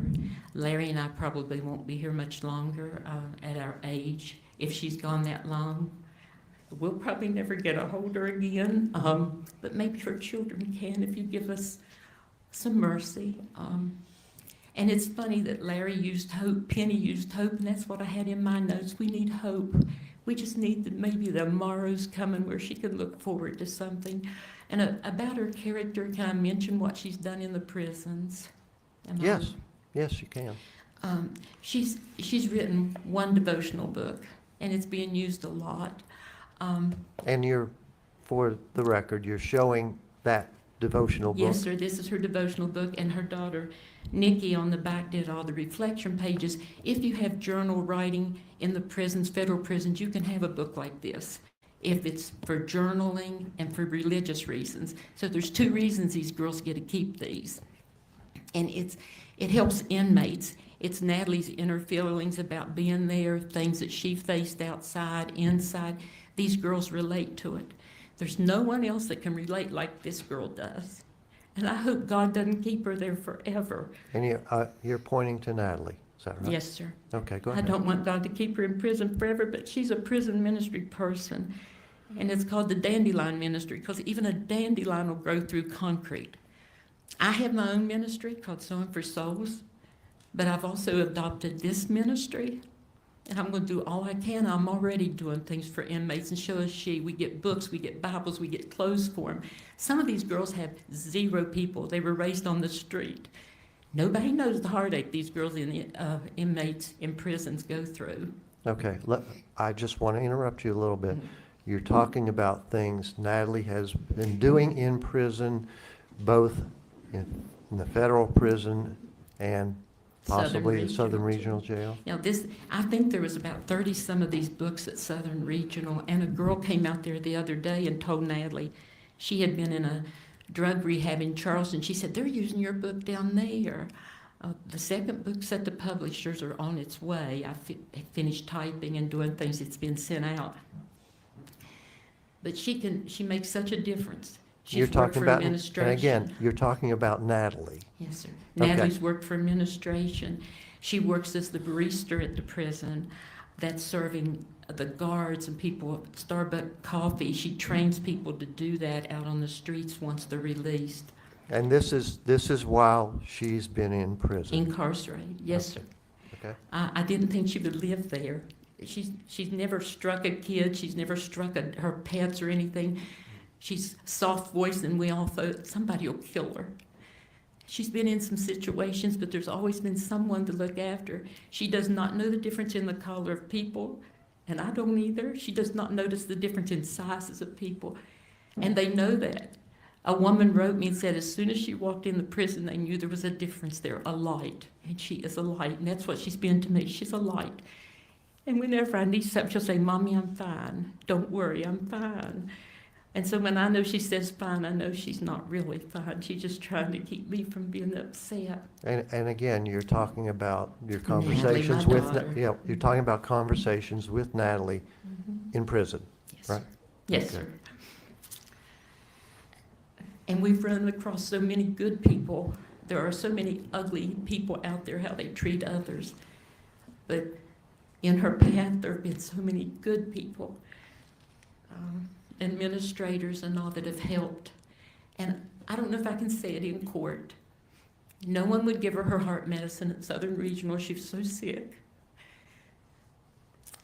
Senator Roberts helped me to get medicine for her. At the federal prison, people here didn't even sin that she had had heart surgery or heart problems. They didn't know, and they wouldn't give her anything. They wouldn't listen to Senator Roberts because he stayed. Okay, I need to interrupt you here. When you say they, are you The talking? administrators. Hold on, let me ask my question. Are you saying the prison's personnel are not giving Natalie adequate medical treatment? Is that what you're saying? They are now. They are now, thanks to Representative Carol Miller.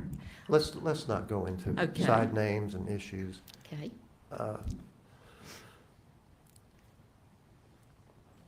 So you're concerned for Natalie's health while she's in prison. Would that be a fair statement? Oh, yes, because every time she's drugged down here, she misses her heart appointments because they keep putting them out, and you never know when you have an appointment. They just come and get you sometime at 6:30 in the morning and say, it's your appointment, let's go to Morgantown. But she hasn't had her heart looked at or some other problems. You look at her teeth. One tooth has fallen out, her gums turn black, she can't get dental help.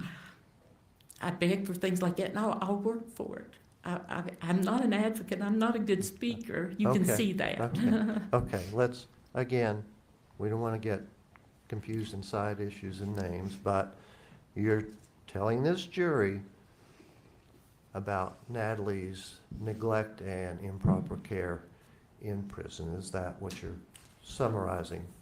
Yes, sir. Yes, sir. Okay. How old are you, ma'am? 77. So, like your husband, even if this jury gives Natalie mercy, you may not be alive when she gets out, possibly in 15 years. I don't look for that. My mother lived to be over 100, but I don't feel like I can. Okay. So you're hopeful that Natalie might get out and you might be able to spend more time with her. Is that correct? I'd love to be able to spend, I want to hug her. And the bailiff here's let me give her a couple of hugs, but I want to just hold her for a long time. Okay, now, this jury's already decided that Natalie has killed her husband, Michael. And you've talked about your close relationship with Michael, your husband's close relationship. Given that they've already made that decision, do you think Natalie should have the opportunity to be paroled in 15 years or more and have the opportunity to get out of prison even though they found she killed Michael? I do. I beg. I don't know what else I can say except please give mercy to her. It won't be for me probably, but be for her and her children and grandchildren someday. Thank you, ma'am. Cross-examination. Thank you. Ms. Jessup, how many years did you teach 30 years. in Raleigh County? Yes, sir. What did you teach? Elementary school mostly. Wow, 30 years. Was Mr. Jessup a teacher too? My husband, I'm sorry, Your Honor. Again, I'm having some trouble hearing the prosecutor. Was Mr. Jessup a teacher too? no, he worked at the Board of Education in accounting. Oh, he did. He was assistant down there to the main accountant. Does he have a degree in accounting? That was his major in school. And he was also a state tax examiner at one time. I think he wrote maybe the manual for that. At one time, I don't know if they still use the manual or not.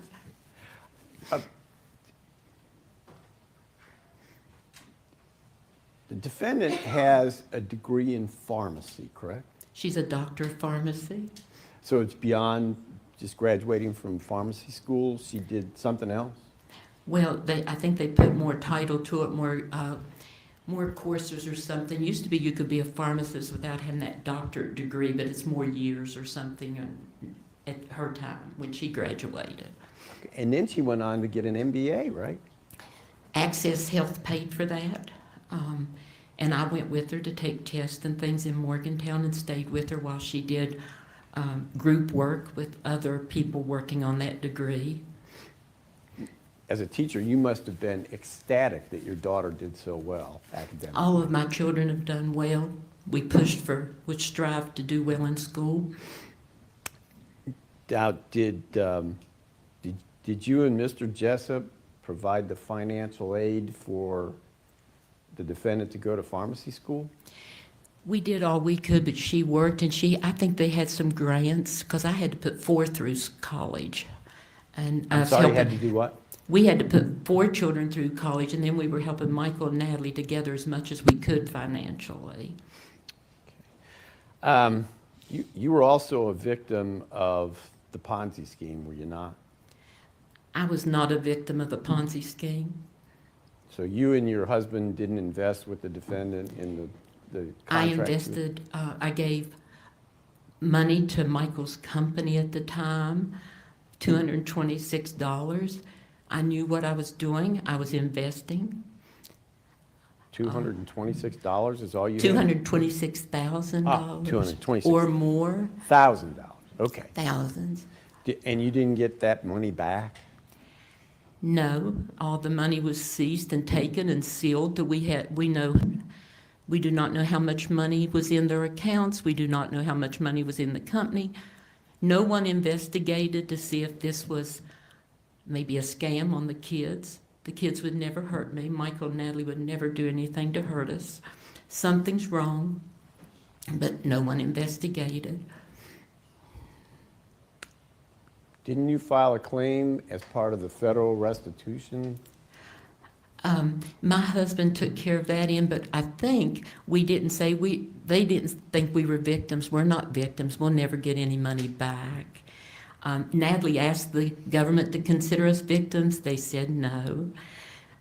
We tried to buy, if I'm doing something wrong, you tell me. We tried to buy Natalie's house for the children, put it in their name and our name. We offered, we could pay $320,000. We sold our house to do it.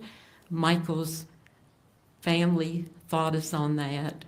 At one time we were getting it, and then one judge backed out. They sold the house for $280,000 or $285,000, so the children don't have their home, they don't have their dad, they don't have their mom, they have two old people. And I'm so thankful for the other young folks that take care of the kids, teachers in Greenbrier County, principals. These kids can stay at their homes if there's ever snowstorms and things like that.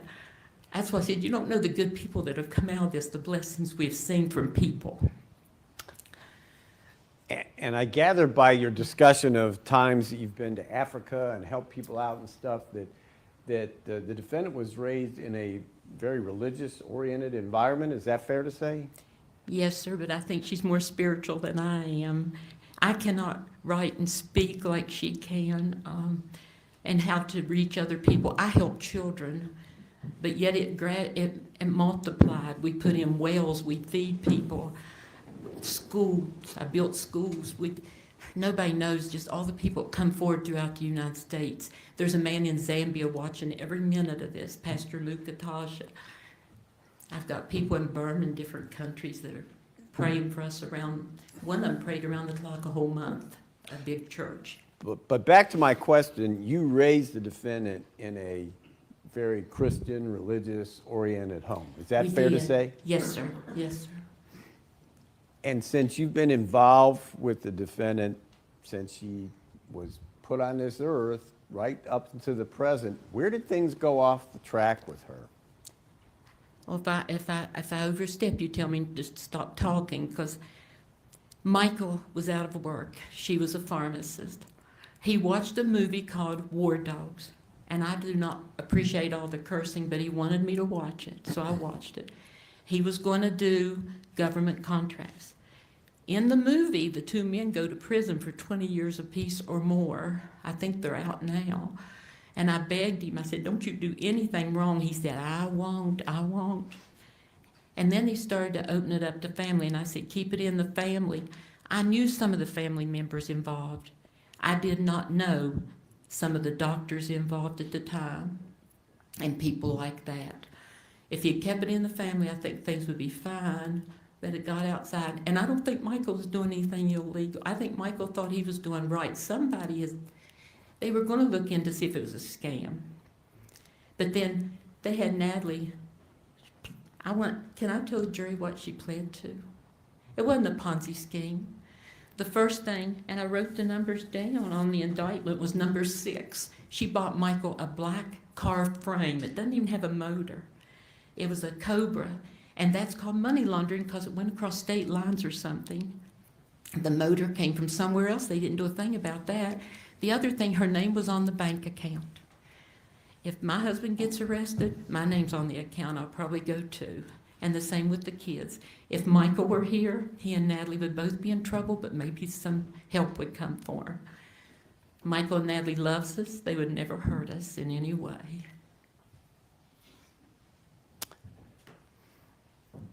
You and Mr. Jessup had 4 children, is that right? Yes, sir. And they're all still alive? Yes, sir. Can you think how awful it would be to lose one of them? We lost one. We lost Michael. He was like a son to us. And from his mother's perspective, that would be as bad or worse than your loss. Is that fair to say? No, sir. I don't think it's fair to say. I'd like to say something, but I've not been negative about his family. And I don't know if I can do that in court, so I probably shouldn't say anything. Okay. Thank you. State has no further questions. Anything further, Mr. Selden? Yes, Your Honor.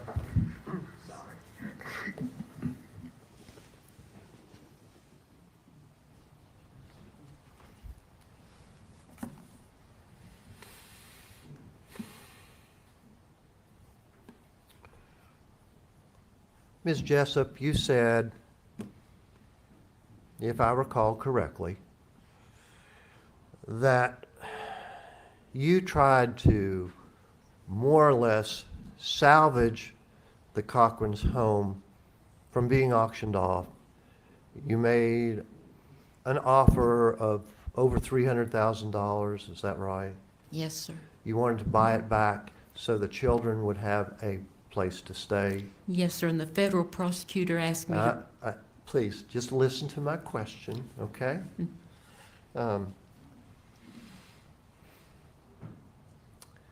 Now, because you couldn't do that for whatever reason, okay?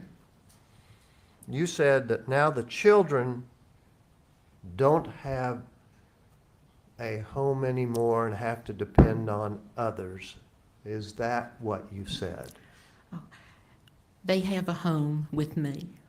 Okay. If I could have bought their home, their names would have been on the deed with all four of our names would on it. The home I bought now just has my husband and my names on Okay, it. so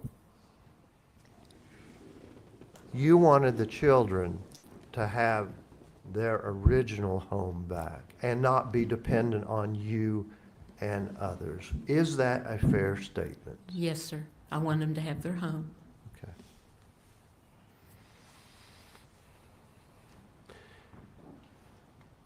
And if I'm correct, and you correct me if I'm not, you said Michael didn't do anything wrong. Is that what you've said? He was trying not to do anything wrong. Something may have Okay. happened. You said you don't believe Michael did anything wrong, but what about Natalie? No, sir. Neither one. Okay. They would never do anything wrong or not do anything to hurt us. That's all, Your Honor. Anything further, Mr. Truman? State has no additional questions of Ms. Jessup. Thank you. All right. Thank you very much, Ms. Jessup. You may step down. Let's go ahead and take a brief recess, 10 minutes at least. Please do not discuss the case among yourselves or with anyone else, ladies and gentlemen of the jury. You may go with the bailiff to your jury room.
Okay.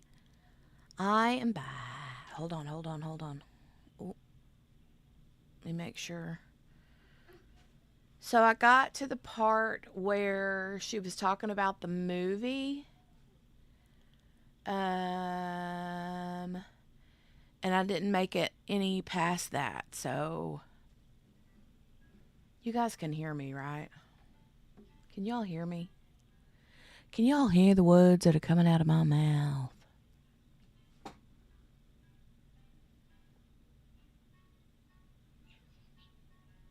Okay, good. Okay, good. Thank you, Michelle. Margaret says, huh? So we got done with math. That was quicker. It was a very short lesson today. I got to watch all of it, but then when I got to the part about the where Michael watched the movie, some movie, I had to help her. So I missed from that point forward. And I saw Michelle was saying in the chat, boom, boom, boom. So I do need to go back and watch that.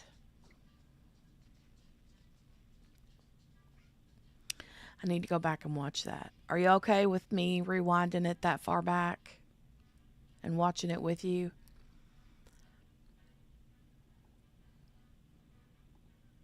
Or do you want me to continue on?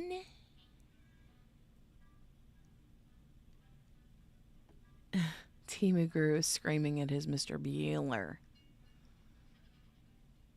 Okay, good. Thank you, guys. Thank you. Oh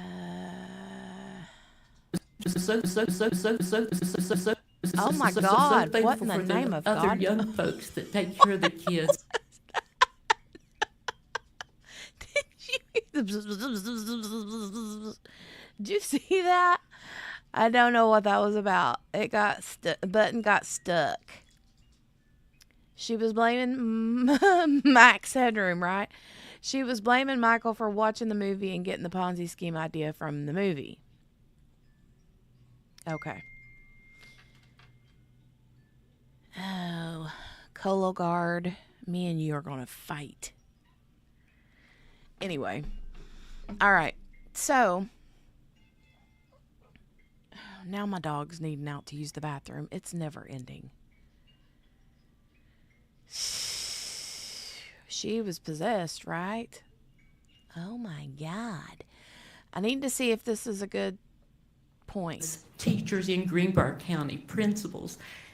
These kids can stay at their homes if there's ever snowstorms and things like that. That's why I said, you don't know the good people that have come out of this, the blessings we've seen from people. And I gather by your discussion of times that you've been to Africa and helped people out and stuff that the defendant was raised in a very religious-oriented environment. Is that fair to say?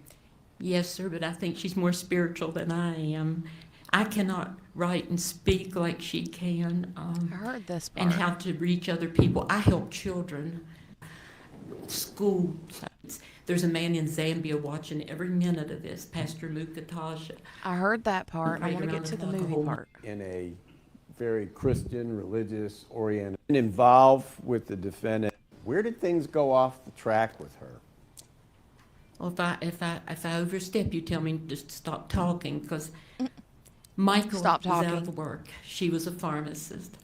He watched a movie called War Dogs, and I do not appreciate all the cursing, but he wanted me to watch it, so I watched it. He was going to do government contracts. In the movie, the two men go to prison for 20 years apiece or more. I think they're out now. And I begged him, I said, don't you do anything wrong. He said, I won't. And then he started to open it up to family, and I said, keep it in the family. I knew some of the family members involved. I did not know some of the doctors involved at the time and people like that. If he kept it in the family, I think things would be fine, but it got outside. And I don't think Michael... What?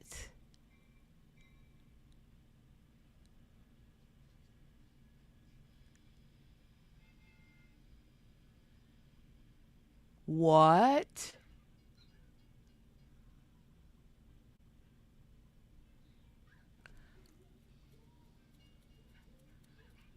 I have one question.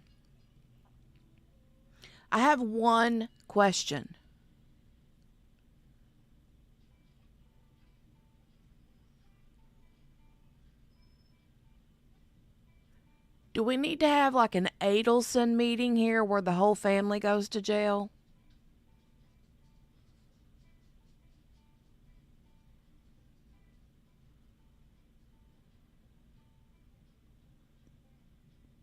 I mean,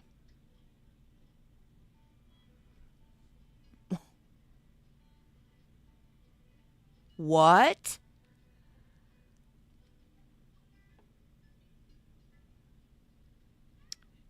To me, it sounds like she just basically said, yeah, let's scam people, but let's keep it a secret within the family. Let's not go outside the family and do that. Cynthia, the defendant, Natalie, the one that's on trial now for the husband's murder, is currently serving federal time in a federal prison for fraud on this Ponzi scheme that they're talking about. Wow.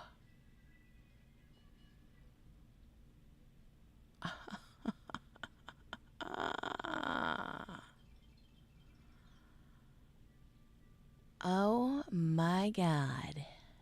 Was doing anything illegal. I think Michael thought he was doing right. They were going to look in to see if it was a scam. But then they had Natalie. Can I tell the jury what she pled to? It wasn't a Ponzi scheme. The first thing, and I wrote the numbers down on the indictment, was number 6. She bought Michael a black car frame. It doesn't even have a motor. It was a Cobra. And that's called money laundering because it went across state lines or something. The motor came from somewhere else. They didn't do a thing about that. The other thing, her name was on the bank account. If my husband gets arrested, my name's on the account. I'll probably go too. And the same with the kids. If Michael were here, he and Natalie would both be in trouble, but maybe some help would come for him. Michael and Natalie loves us. They would never hurt us in any way.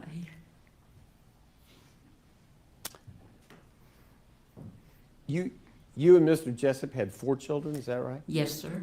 And they're all still alive? Yes, sir. Can you think how awful it would be to lose one of them?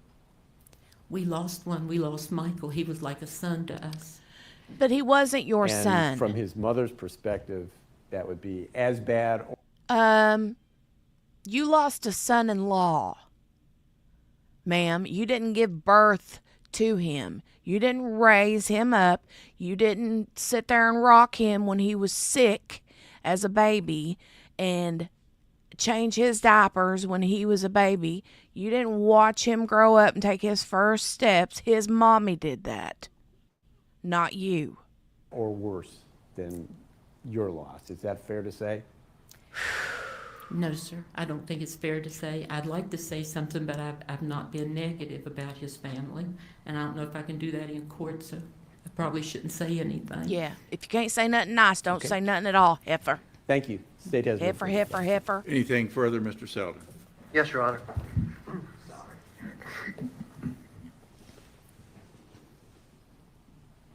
Collector Dolls, I'm not sure if it was him or her or both. I mean, at this point, I don't know that anybody knows. Ms. Jessup, you said, But I heard about the Little League money. if I recall correctly, that you tried to more or less salvage the Cochran's home from being auctioned off. You made an offer of over $300,000, is that right? Yes, sir. You wanted to buy it back so the children would have a place to stay. Yes, sir. And the federal prosecutor asked me to... Please, just listen to my question, okay? Oh, I see what you meant, Cynthia. Sorry. Yeah. Now, because you couldn't do that for whatever reason, okay? You said that now the children don't have a home anymore and have to depend on others. Is that what you said? They have a home with me. Okay. If I could have bought their home, their names would have been on the deed with all 4 of our names would on it. The home I bought You're now lucky just you're not has living my in a husband and cardboard my box, names on ma'am. it. Okay, so you wanted the children to have their original home back and not be dependent on you and others. Is that a fair statement? Yes, sir. I want them to have their home. Okay.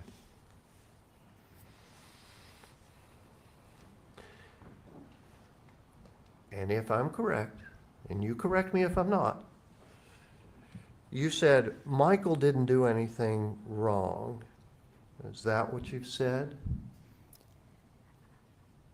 He was trying not to do anything wrong. Something may have Okay. happened. You said you don't believe Michael did anything wrong, but did you, what about Natalie? No, sir. Neither one. Okay. They would never do anything wrong or not do anything to hurt us. That's all, Your Honor. Oh. Anything further, Mr. Truman? State has no additional questions of Ms. Jessup. Thank you. All right. Thank you very much, Ms. Jessup. You may step down. Let's go ahead and take a got you, brief collector. recess, 10 minutes at least. Please do not discuss the case among yourselves or Lord, with anyone Lord. else. Ladies and gentlemen of the jury, you may go with the bailiff to your jury room.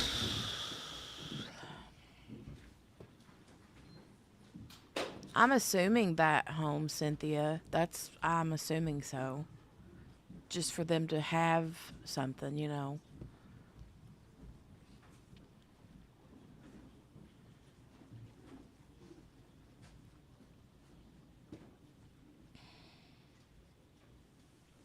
Okay, we'll scooch on by.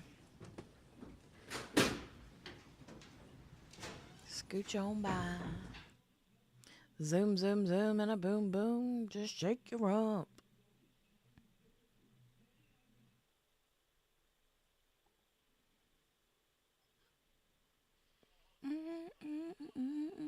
Do the hump to hump. Do the hump to hump. Okay, let me scooch. All right. All right. Are there any matters that we need to take up at this time out of the presence of the jury? That's for the state, Your Honor, thank you. No, Your Honor, thank you. Very well. Bring in the jury, please. Bailiff. Bring the jury.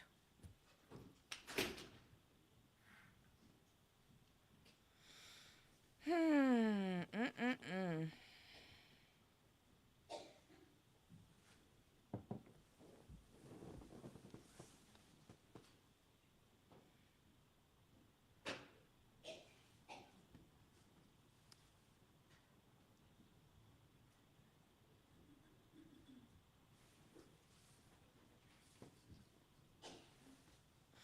Oh, I think the trailer, Cynthia, I think she was talking about that being like their first house that they ever had.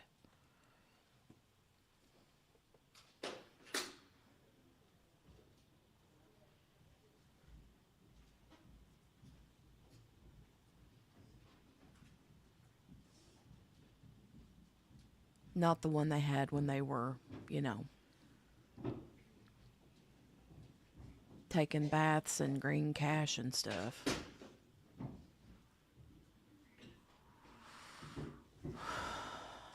All right, we continue with testimony provided by the defense. Please call your next witness, Mr. Selden. Thank you, Your Honor. At this time, we would like to call to the stand Angie Martin. All right.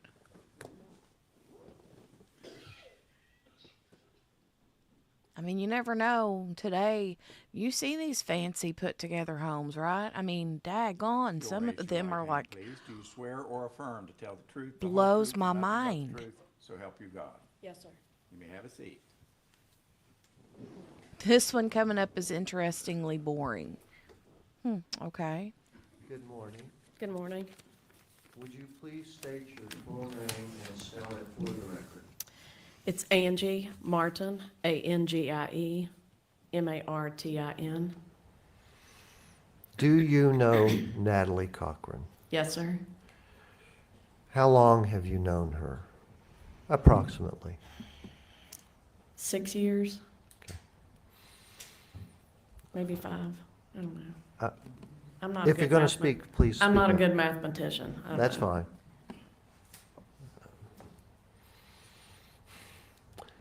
if you would, please tell this jury about your experience with Natalie Cochran as a person and your familiarity with her character. Okay.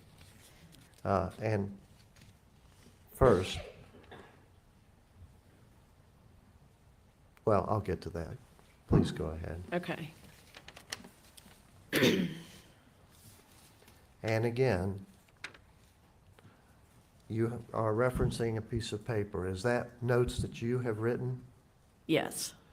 Has anyone else provided you with those notes or told you to write anything down or anything of that nature? No, sir. Okay, please go ahead. Natalie's son and my daughter dated 2 years on and off. That's how I began to know Natalie and her family. In the beginning of their relationship, I had no idea who he was, much less who his family was. Okay, I just want to caution you. Mm-hmm. Their son is a minor, so Yep. when you're referring to him, just say their son. Yes. Okay, go ahead. When my daughter began making plans to visit his house, I knew I had to find out more about this boy, like any other mother would do. I totally accidentally somehow came across Natalie's name as being a lady accused of murdering her husband. I immediately went into research mode, making sure this was not the boy's mother that my daughter was dating. Unfortunately, we discovered it was in fact the same family. I was skeptical. I knew this was young love and it would never last. I told myself not to worry about it. Guess what? The months went on and on and on. Then I realized, maybe this is something. As the months continued, I had several interactions with Natalie. Eventually, we started to become friends. She opened up to me about things that had happened with her family. As the months continued, Natalie began to work for me. She kept me organized. She was great with customers, and everybody loved her. Okay. What is your business? I own an antique shop. Okay, please go on. We did a lot of things together in the short amount of time that we knew each other. She was compassionate. She was loving and caring for everyone around her. My daughter would go to their house multiple times throughout the relationship.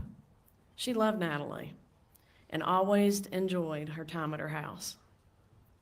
My daughter and I had dinner at their house, game night. We even spent New Year's Eve with them. Okay, now, I just want to clarify the time. This is when Michael Cochran was still alive, but Natalie had been indicted in the federal system. Is that correct? Michael was not alive at this time. Okay, but Natalie was Natalie, indicted. yes. Okay, please go ahead. When Natalie was sentenced for 11 years, her parents and children were devastated. But through it all, Natalie stayed positive for her parents and her children. Her son and daughter have dealt with so much. They've lost their dad, the home they grew up in, and their mom for the last few years. Their mother means the world to them, and they mean the world to her.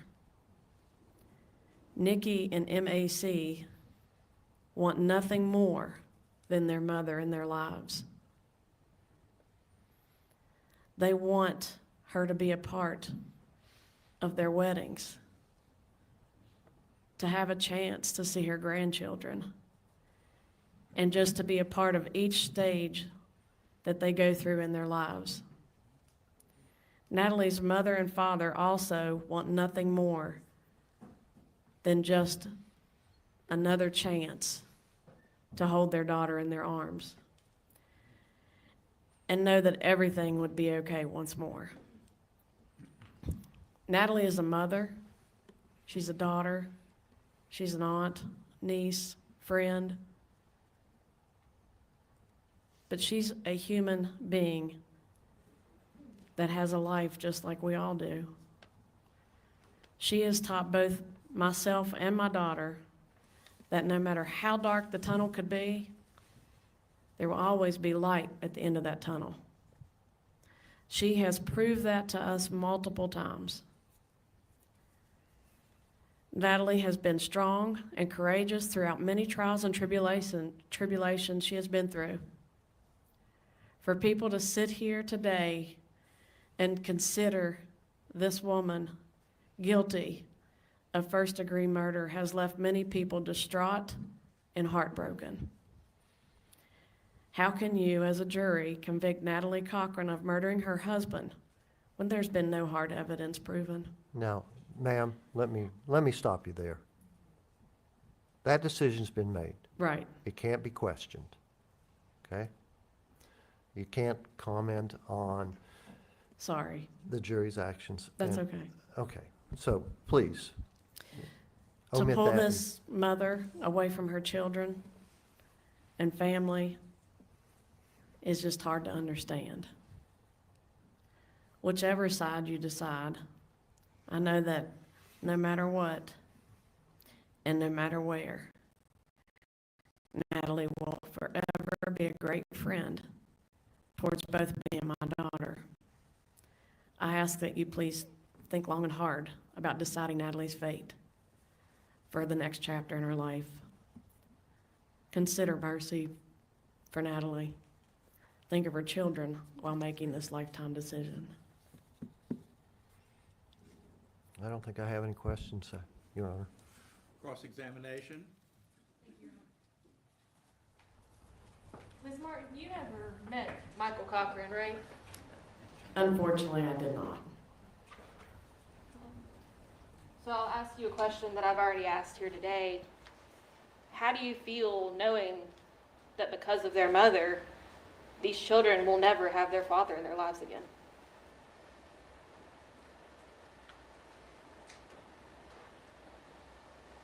Because of their mother, She has been convicted of first-degree murder. and how do I think they feel? How do you feel knowing that those children will never have their father in their lives again? I'm definitely sad for the kids, obviously.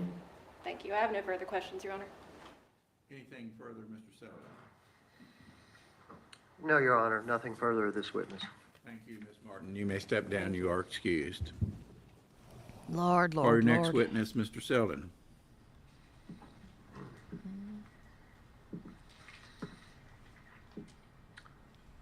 Your Honor, at this time, I would like to call the Cochran's son, M.A.C., to the stand. Very well.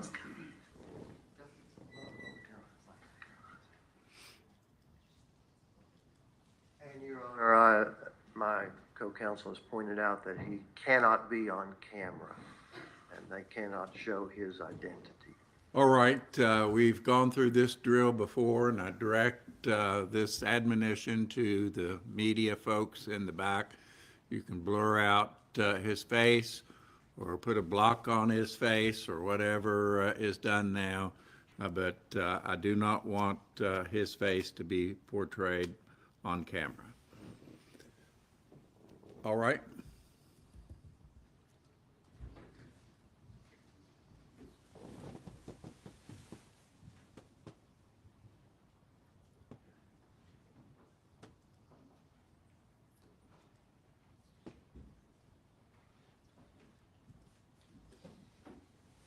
If you'll raise your right hand, please. Do you swear or affirm to tell the truth, the whole truth, and nothing but the truth, so help you God? You may have a seat there.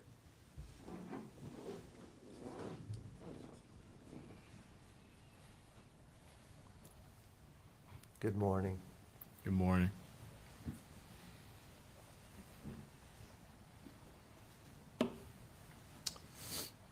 How do you know Natalie Cochran? And, well, first of all, Your Honor, instead of this witness going through his full name, I'll just ask him to identify himself by the initials M.A.C. All right, that would be appropriate. Uh,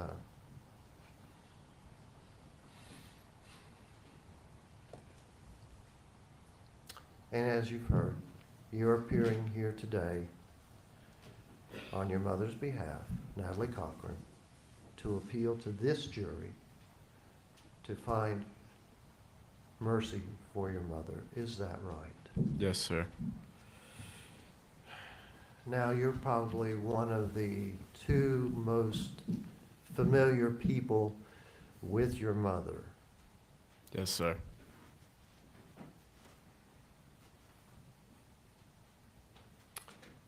I'll ask you,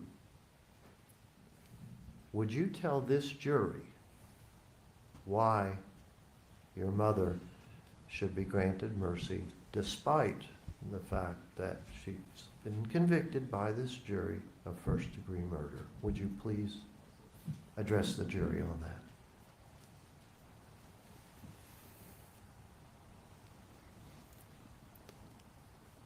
My mom has done. Could you tilt the microphone up a little bit Yeah. and speak into it? Thank you. My mom has been there through everything for me. Every baseball game, football game, school event. She's helped me live my day-to-day life. She still calls me more than once a day, as much as possible. And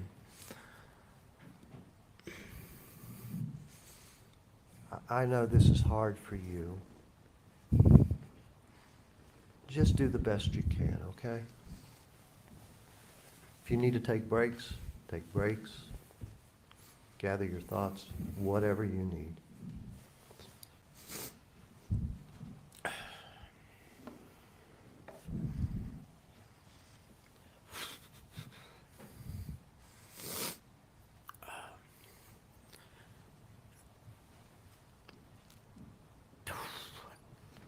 after my dad died, we were all very depressed, a very sad family. She would always text me in the middle of the night, asking me if I wanted my midnight snack or checking up on me, making sure I'm good. She always let me do whatever made me happy.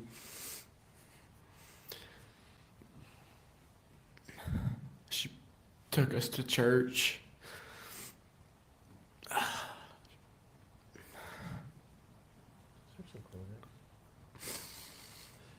If you need to use it, the Kleenex box is there.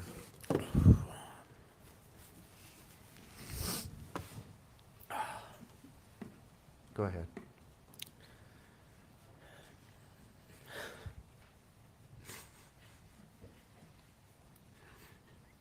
Let me let me direct questions a little bit. I know it's difficult for you to formulate your thoughts.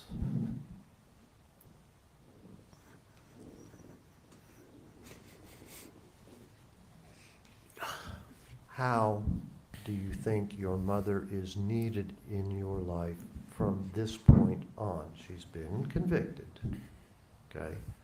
She's going to prison. The question here today is, does she go to prison for the rest of her life, or is she eligible for parole in 15 years for mercy? How do you think you need your mother in your life, or even if you think you need your mother in your life from this point forward? I want my kids to have a grandmother. I want them to know her. I want them to be able to go over to their grandma's house and have Christmas and spend time with her.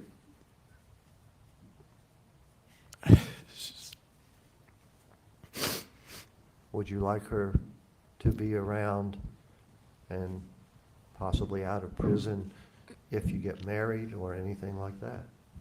Yes.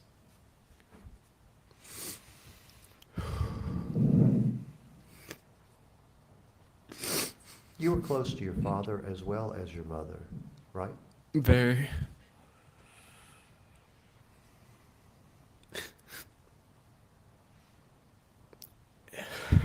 And even though your mother's been convicted of your father's death, do you have any animosity towards your mother, any desire for her to stay in prison for the rest of her life, or anything like that? Not at all.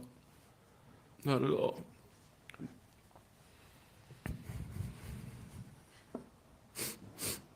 I love both of them to death. And he knows that he was abusing steroids. It's his fault. Do anything to save him. I'm sorry. Do anything to save him. Both of them. Who would do anything to save you? I would. Okay.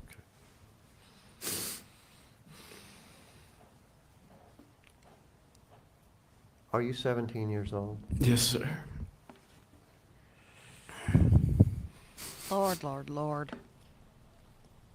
And I don't mean to be leading, but if your mother is allowed to attempt to be paroled, it's going to be at least 15 years. So you'd be 32, right? Yes, sir.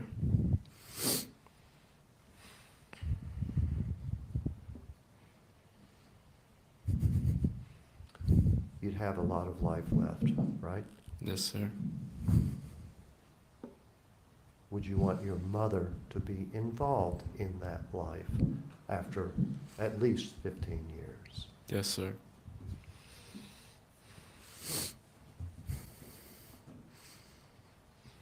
What do you think you've learned from your mother in being raised by her and your father? What life lessons or attitudes or things that would help you cope with life have you learned from her? If you can put it into words.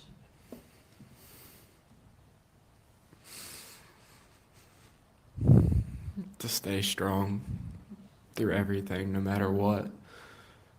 And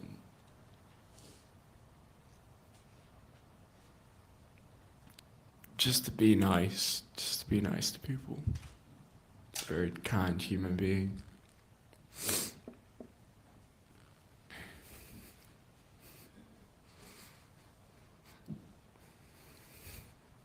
You'll have some challenges in life from this point forward. You're only 17.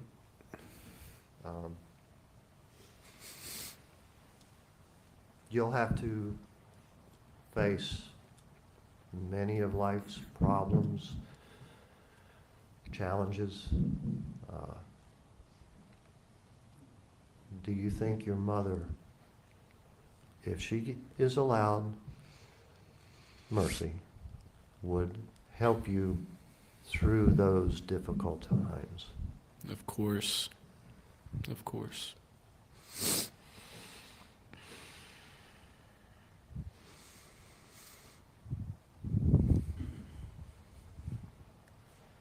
Would you like to make a plea to this jury on your mother's behalf for mercy? Would you like to address them?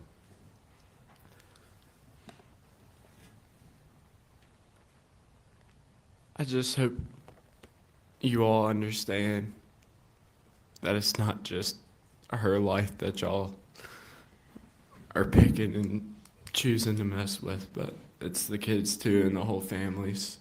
And a lot of us really want our mom back. Really want her back. And I just beg you give her mercy. She's a great woman.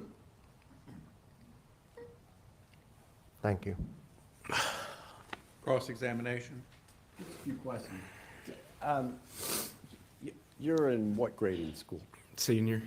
Oh, you're a senior. Yes, sir. What's your plans for next year?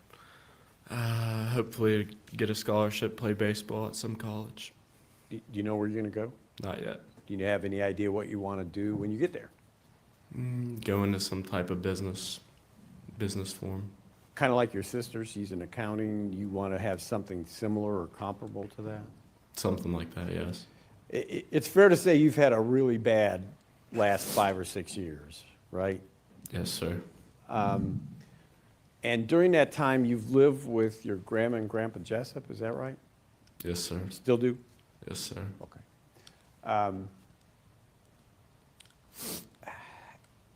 Even though it's not fun, life has gone on for you. Is that fair to say? Yes, sir. Okay.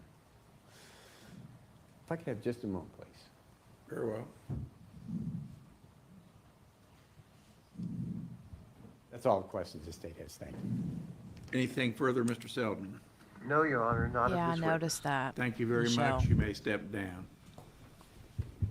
Go into some kind of business. Call your next witness, Mr. Selden. Yes, Your Honor. At this time, the defense would like to call Nicole Cochran.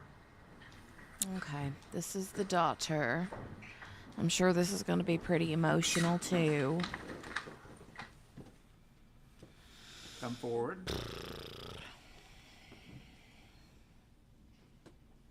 You'll raise your right hand, please. There's You the swear kid that or was affirm just to on the tell stand that truth, they the whole didn't show truth, his nothing but face. the truth, so help you Weird. God. You may have a seat. Like, we'll show him in the gallery, but Would you not on please the state stand. your full name and spell it for the record? Nicole Cochran, NicoleCochran. And what relationship, if any, to Natalie Cochran are you? I'm her daughter. How old are you? 19. So along with your brother, who just testified, you are probably one of the two most familiar people with your mother's character, temperament, everything as far as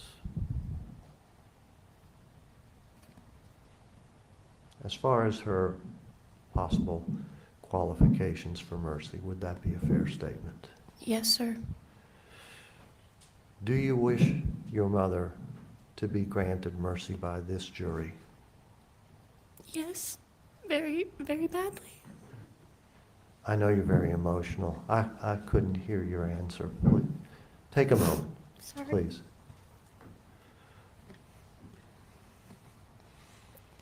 Yes, I do.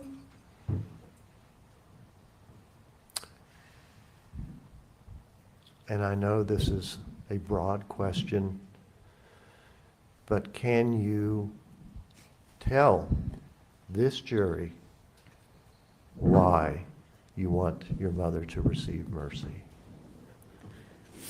And by that, I would like you to talk about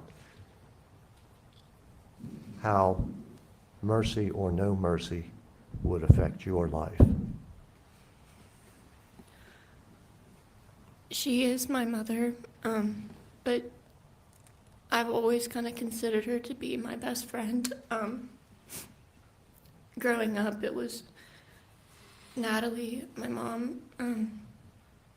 She just meant the world to me, and she would do the basic motherly duties, like pack my lunches, take me to school, take me to music lessons, to tennis practices, but we also did so much above that. She would read me bedtime stories when I was a young girl, and she kind of brought forth my love for books from that.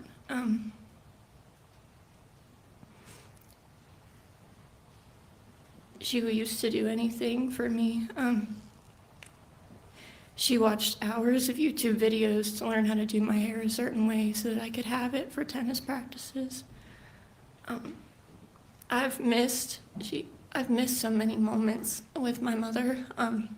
I've missed getting ready with her for proms. I missed having her when I got my driver's license. I've missed her at birthdays and Christmases and Thanksgivings. I missed her at my high school graduation, and I missed her on the day I moved into college. I'm begging you to give her mercy so that I don't have to miss more. I want her at my birthdays in the future. I want her there when I get married, when I have kids, if I'm able. I want her there for all the major milestones in my life that I have left.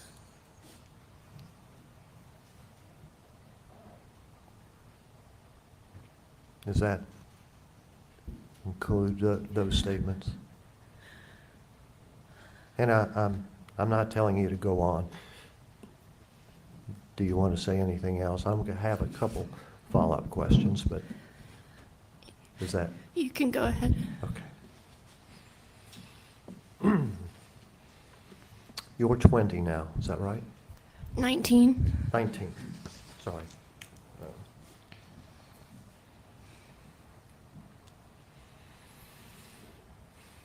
Your mother now is 44. You know that? Yes, sir.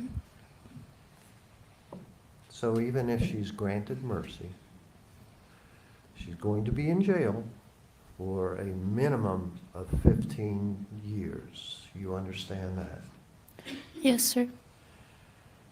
So you're going to be 34 years old after 15 years, and your mother's going to be 59 years old. Do you know that? Yes, sir. Do you think if your mother gets paroled or is eligible for parole in 15 years at the age of 59, maybe 60, she would still have life lessons to teach you? Yes, I do.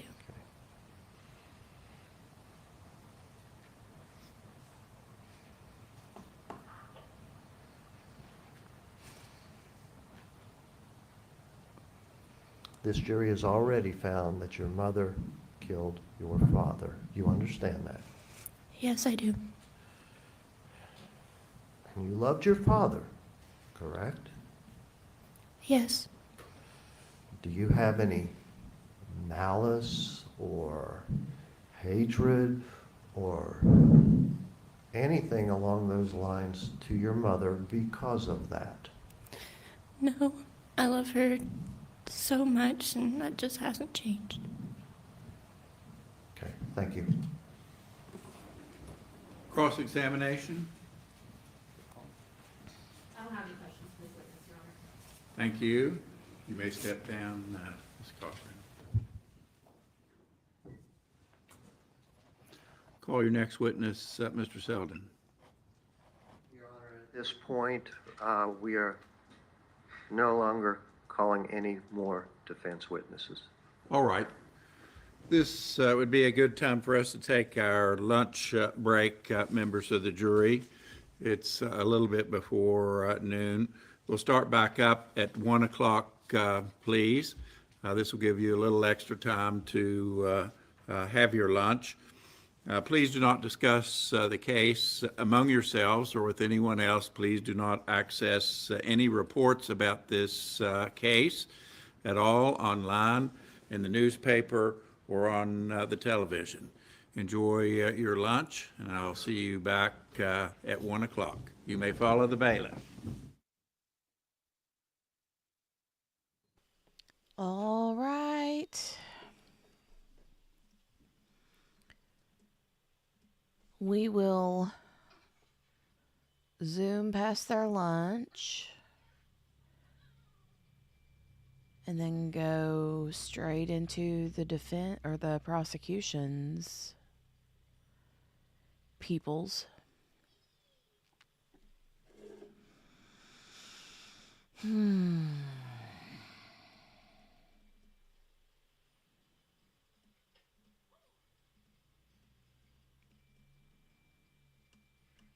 I can't wait to hear from Michael's parents.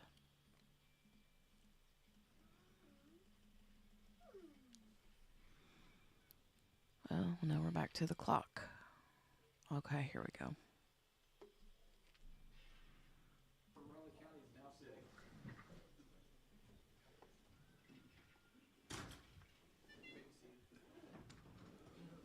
All right, are there any matters that we need to discuss at this time? We. Equipment for our case in Okay. penalty phase. Oh, wow, Michelle. Nothing from the defense. Your Nothing from the defense. Very good. That's insane.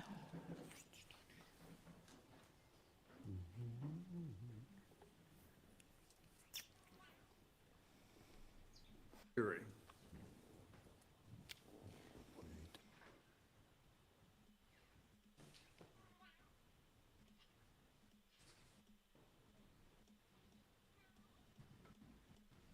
Right now, we will hear testimony and evidence presented by the state. Mr. Truman, please call your first witness. Thank you, Your Honor. State called Stephanie Hamilton. No, I bet.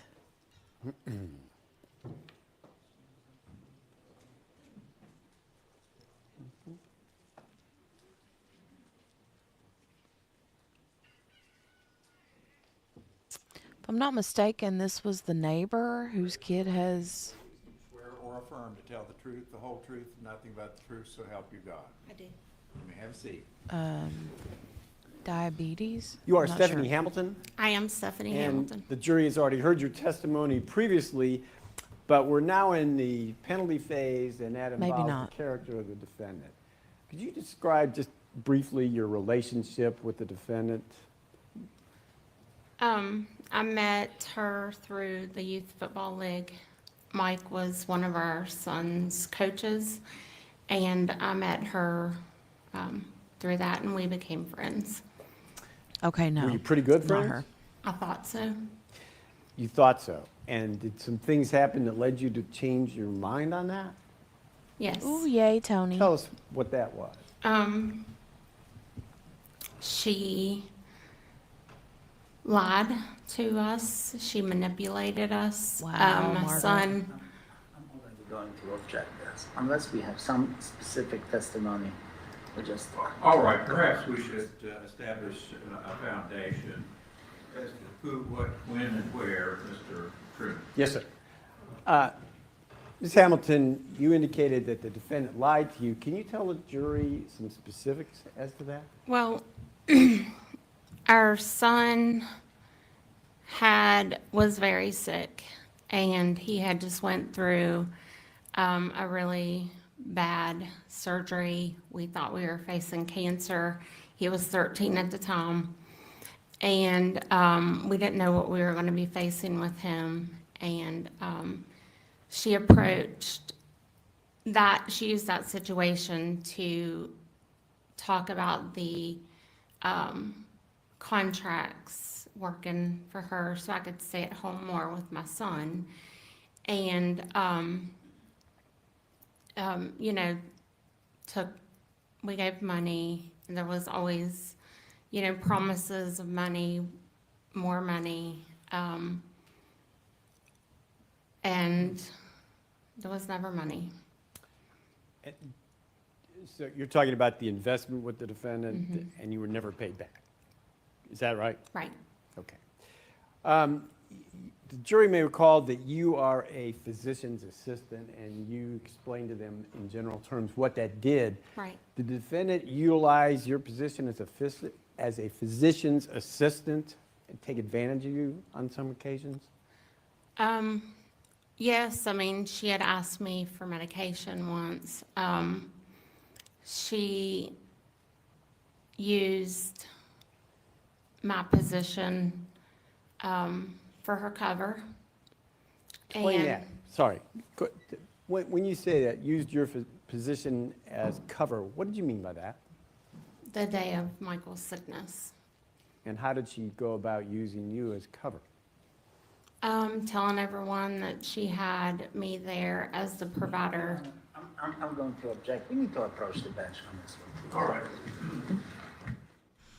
Oh.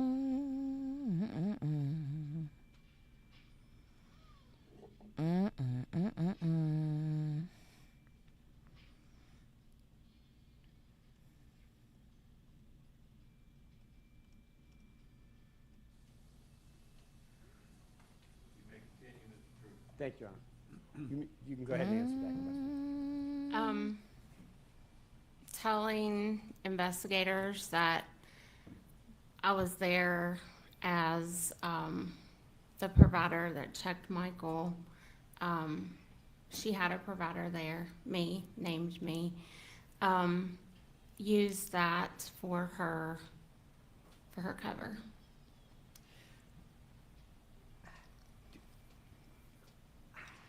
Do you have some survivor's guilt or witness guilt in terms of Michael having died and you were present at the time or on the day that he fell? What is it now? I'm sorry. Do you have some survivor's guilt over that? I think we all do, hindsight, but when you think about the events of the day and you go there and she tells the story, and I didn't know his history. I didn't know anything about what the situation was there. I was there briefly, and I advised her, what she should do, and made many efforts to make suggestions to go here, to go there, we'll go here. And she was not going to take that, but as a friend, you don't think that someone has done something to their husband. That's all questions the state has. Thank you. Cross-examination. You said you lost some money in investing in Natalie Cochran's business, right? Yes. How much did you lose? It's somewhere between $15,000-$17,000, Never recovered that money, right? right? All right, that's all. Thank you. Anything further? A follow-up to that, when did you make that investment? And I think the first time was in January of 2019, mid-January. And did you put, the number you just gave defense counsel, was that all up front, or did you No, take that up? over time. Was some of it after Michael died? Yes. That's all the questions the state had. So in those increments, you lost what, $17,000? Yes. So when did you first learn that you were scammed?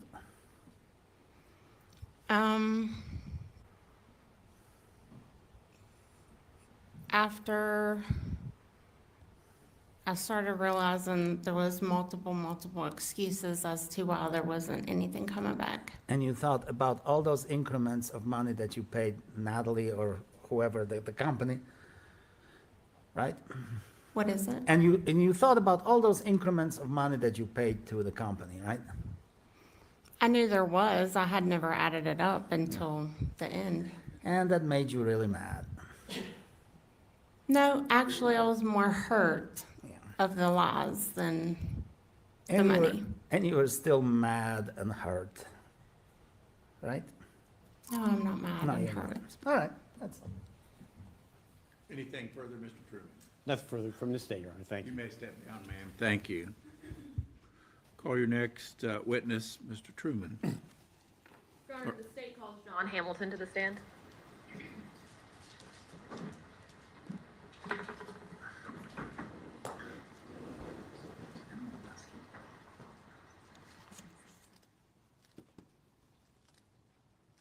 You'll raise your right hand, please, sir. Do you swear or affirm to tell the truth, the whole truth, and nothing but the truth, so help you God? Yes, Your Honor. You may have a seat right there. All right, Ms. Anger. Thank you, Your Honor. Can you please state your name for the record? John David Hamilton. And we've already heard you testify here previously in the case in chief, is that right? Yes, ma'am. How do you know the defendant, Natalie Cochran? Through youth football. And did you know her husband, Michael Cochran, as well? Yes, Mike was a good friend of mine. How do you feel about losing Mike? I mean, losing Mike is bad on everybody. Donna, we lost a son, a father, a coach, and a friend. And how has that affected you to lose him? I mean, every day, you know, you think about it. At least I do. and you go to someone's house as a friend, they call you over to help them, just like my wife said. You take your friends at face value. You don't ever think that your friends are going to try to kill their husband or anything like that. You just take them at face value, because why would they? These are people you went to football games with, you've ate pizza with, you've hung out with. So along that same line, how have the defendant's actions with He's regard to not. Michael He's like, affected your no. life? How have they She made don't you need feel? no mercy. I mean, it's every day it's something there, you know. I mean, just like today, Steph gets a message from somebody saying that, you know, oh, we can't believe that you guys just let Michael lay there and this and that. The story we got was Michael had a seizure. I went there to help Mike, get him off the floor, get him on the couch. I sit there, I told Natalie let's take him to the hospital. Natalie told me she wanted to let him sleep it off. Would the court give me a continuous Yes, exception indeed. in this case as well? Certainly. The exception is fully preserved. Continue, please, Ms. Aker. So would you say that the defendant's actions and Michael's death have affected your daily life? Oh, yes, sir. Yes, ma'am. And you and your wife are receiving some blame for that, right? Yes.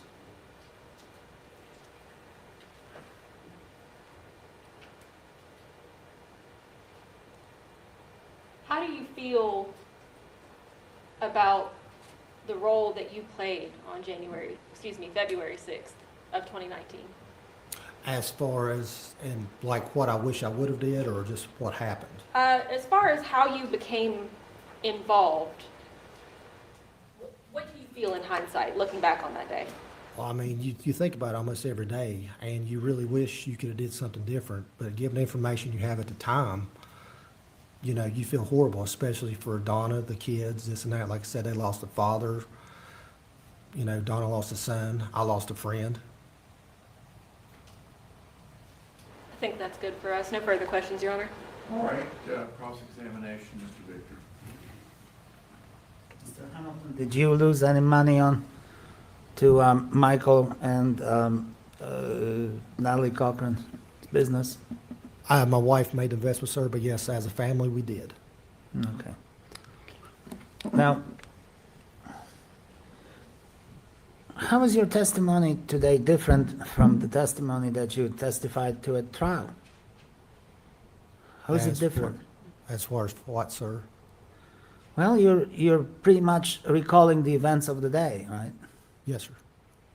That's all. Thank you. Anything further, Ms. Aker? Just one question. Go ahead. During the case in chief and your cross-examination, were you ever actually given an opportunity to say how any of this made you feel? No. Thank you. No further questions. Mr. Victor?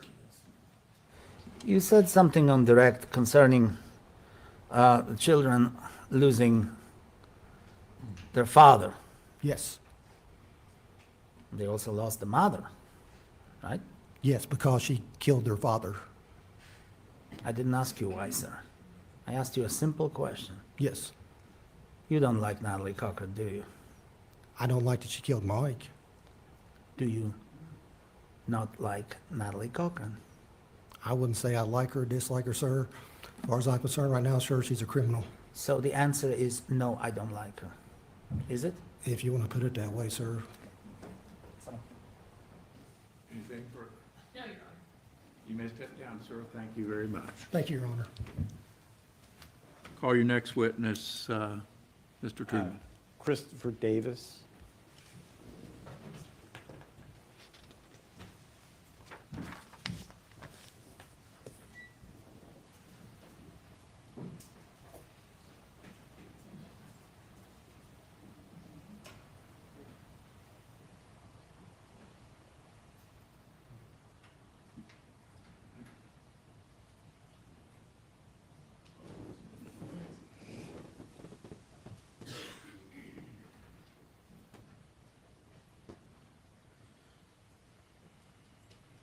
If you'll raise your right hand, please. Do you swear or affirm to tell the truth, the whole truth, and nothing but the truth, so help you God? I do. You may have a seat right there. Thank you, Your Honor. Thank you. You are Chris Davis, Yes, sir. and you had testified before this jury previously. Tell us your relationship with Michael Cochran. Mike was one of my best friends.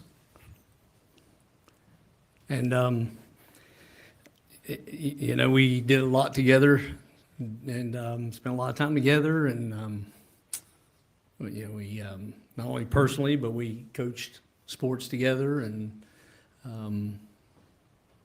you know, vacationed together. And he was he is a dear friend. You miss him?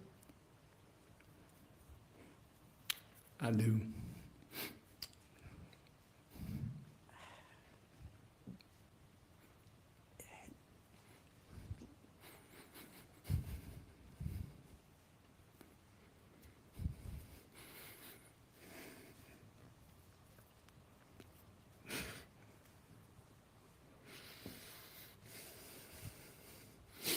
Mike was he was a very strong man. He's a good man. And he would want me to be strong now as well. And he was a good man, a very good man. He wasn't the best father, the best friend, or the best husband, but I'm not either.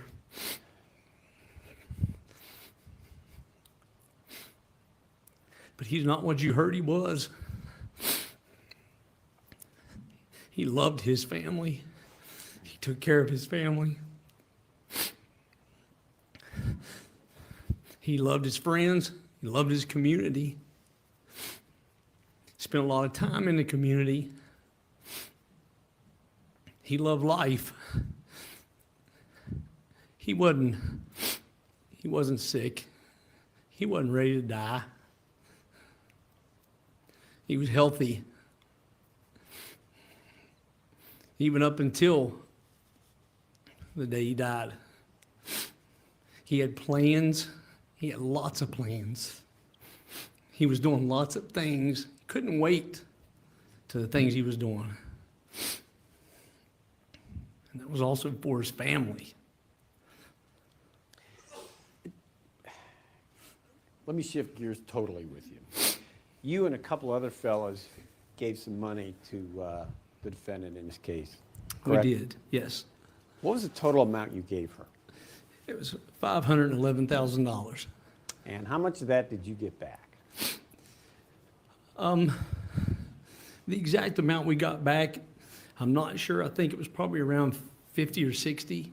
And the reason I don't know is because there at the end, she was trying to send wires, and some would come, some wouldn't come, and some would, so it's somewhere in that I area. object and I have the same continuing objection as in the other situation. Go ahead, continue, please. Go ahead, Chris. And so the exact amount that we got back, I'm not for sure. I think it was probably, like I said, 50 or 60. Did the three investors, did you give any money to the defendant after Mike died? No, we did not. We were given the opportunity to reinvest. I mean, so we didn't give any additional money, but the idea to reinvest, I guess you could say we gave her that because we said, whatever, sure. I mean, it doesn't matter. During that time, there was so much stuff coming back and forth. We were trying to figure this out and trying to figure out what was going, and so, but there were reinvestment opportunities offered. And Who offered you the reinvestment opportunities? Natalie? And that was after Mike died? Yes. Is it fair to say you were a strong supporter of the defendant until you found out that things were not what you thought they would, what they appeared to be? Yeah, I believe that's fair, because we trusted her. As my wife testified as well, we trusted her. Was that trust violated? Yeah, because, we trusted her with the most precious thing to us, our family, our son, our kid, with respect, because as Jennifer said, she would ask her questions about diabetes and things like that. And so, yeah, that was absolutely violated, even on the day that, the way she perpetrated it to Jennifer to even get insulin, and that lie that was perpetrated, and even throughout this trial, attempted to continue to lie about that. And I'm going to object again, because we're not retrying this case. I'm really sorry, but this I is. think I have to sustain that objection.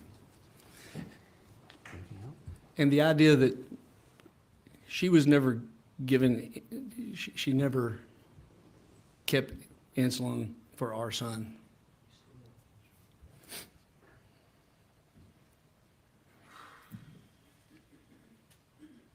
Do you have an opinion as to whether or not this jury should grant mercy to this defendant?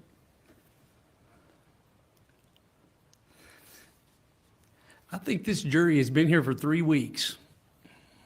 And this jury's heard everything they need to know.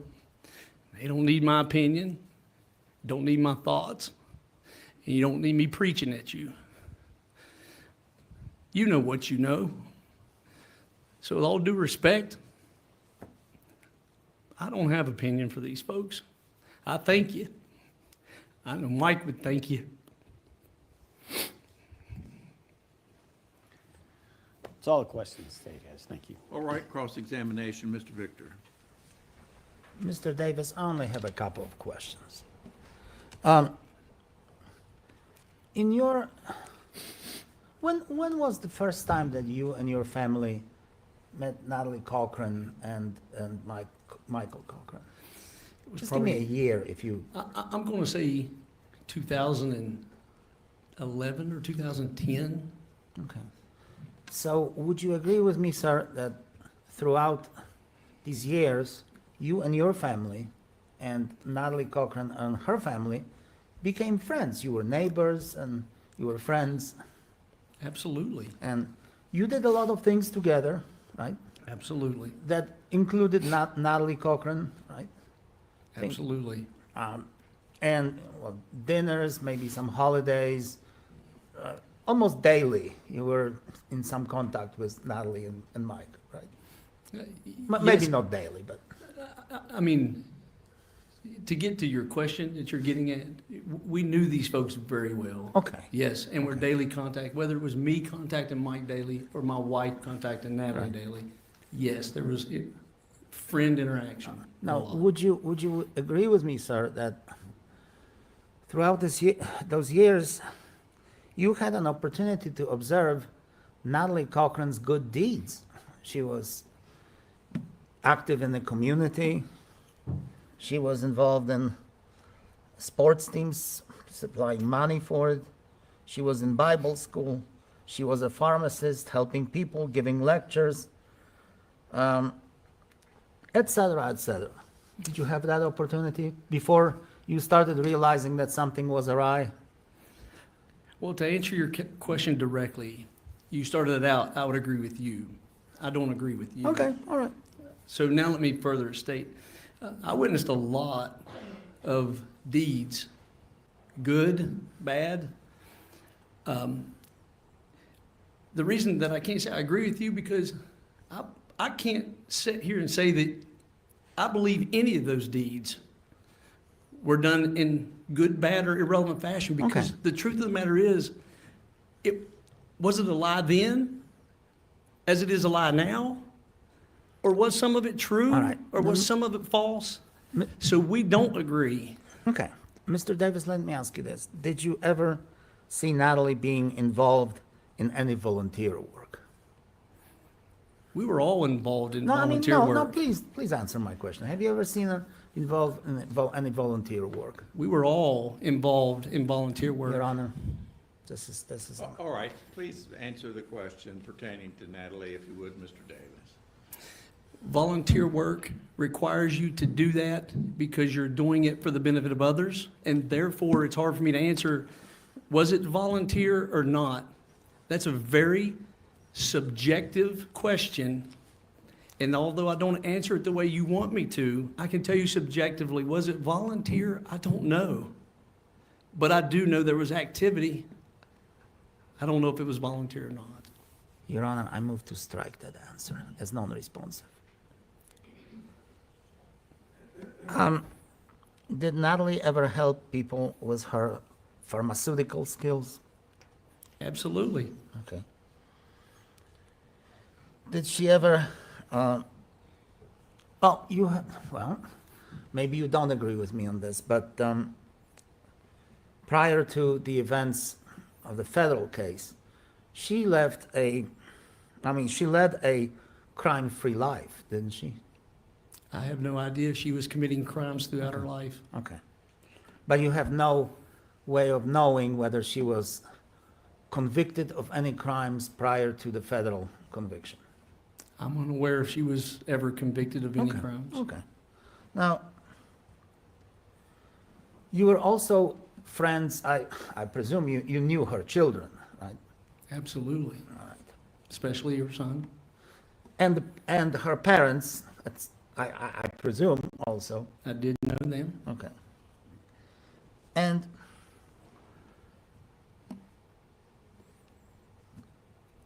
yet you testified against her in federal court at her Yes, sentencing. yes, because we were the victims of her Ponzi scheme. Okay. And therefore, they requested a victim statement. All right. And then, were you also her attorney at some point?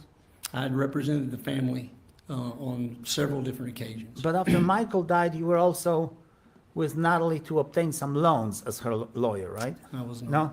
Okay. But then she filed an ethics complaint against you with the state disciplinary board, right? Yes, she did. Okay. Those are never pleasant. It was not. No. Okay. Are you interested in the outcome? No, I'm not asking about the Because it was outcome. dismissed. Of course it was. Then you Of course it answered was. something that I didn't ask, but that's fine. You're welcome. Now, and after all of this, after her perhaps good deeds, well, was she, let me ask you one more question. Was she a good mother to her children?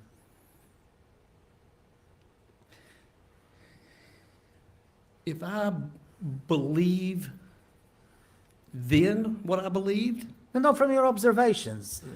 I mean, if you're asking me as I sat here today in this chair, do I believe she's a good mother to her children? That's the No, question you're Mr. asking me, or you asked me, do I no. believe she was a good mother No, to her children Mr. before? Davis, I just asked you whether you observed her being a good mother to her children. Define good mother. Did she care for them? Did she provide them with food? Did she have a nice relationship with them? All of this that goes into the definition of a good mother. I believe, under what I thought before, during those times, yes. Okay. But I don't believe that as I sit here and think now. Because she was conniving financially, she somehow was feeding these children falsely? Or what are you testifying to? Because she was doing something that was financially horrible, you're saying you're not sure that she was a good mother to these children from your observation? I believe exposing your children to what has now occurred and what those folks there affirmed is not a good mother. Okay. Okay. So,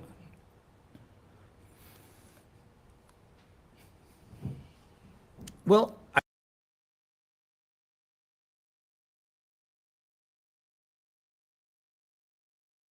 Crap, I'm sitting over here muted the whole time, just going off at the mouth.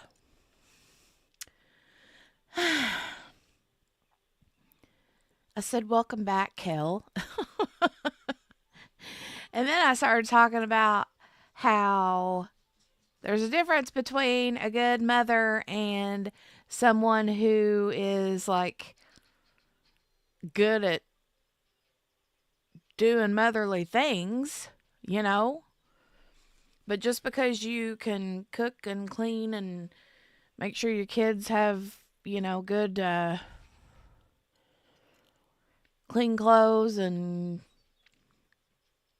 doing homework with them and all that jazz, that's two different things. Two different things.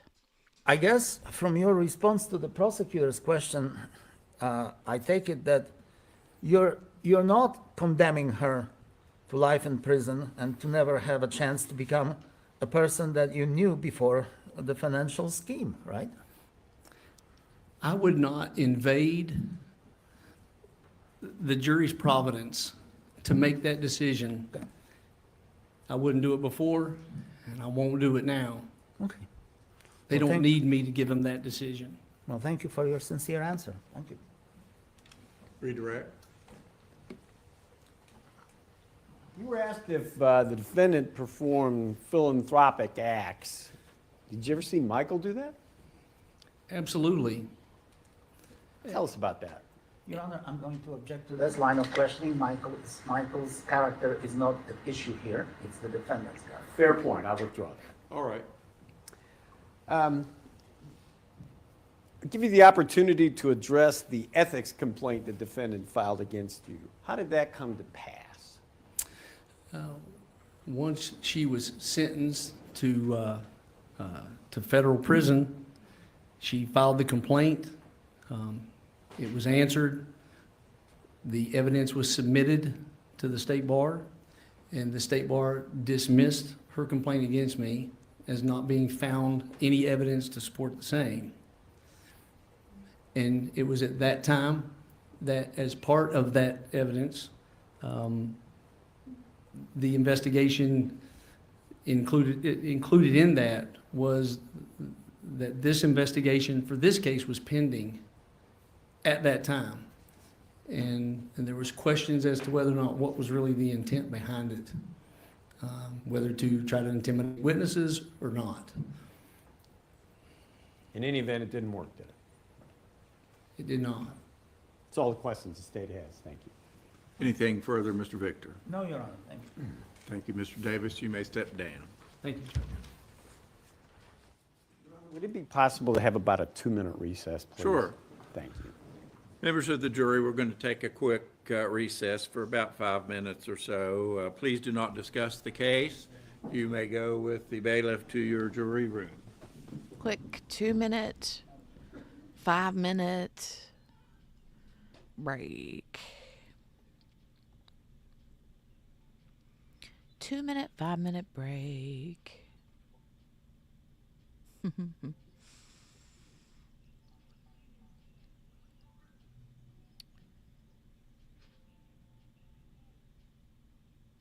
Just watching their just being a fly on the wall there for a minute when they didn't think anybody was looking. Okay. Scooch on 5 minutes.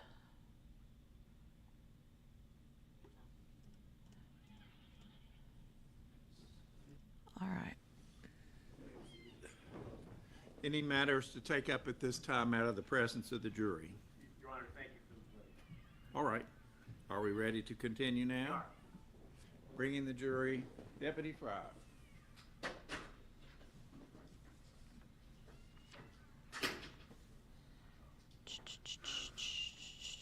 Who's who? What guy, Michelle?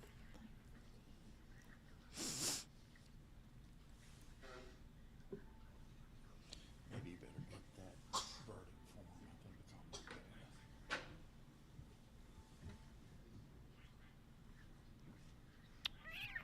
it's on the desk.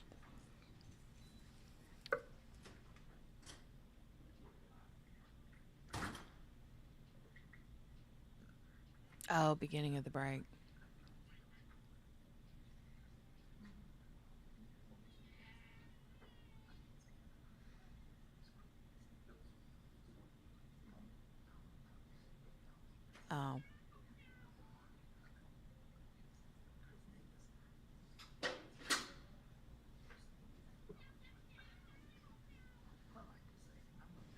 I don't know.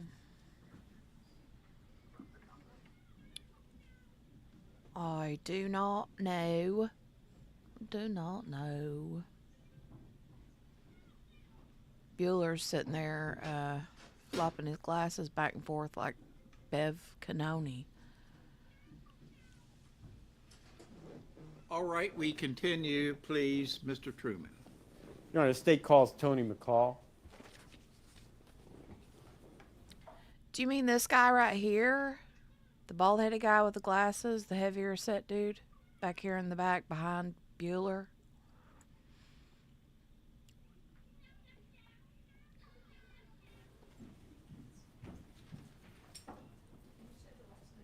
McCall. McCall. I will have her spell.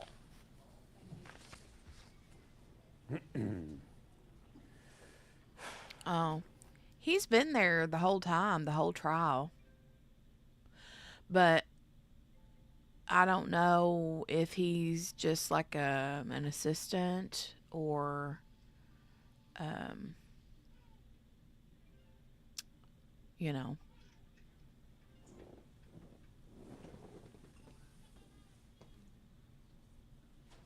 I don't know what his actual job title is.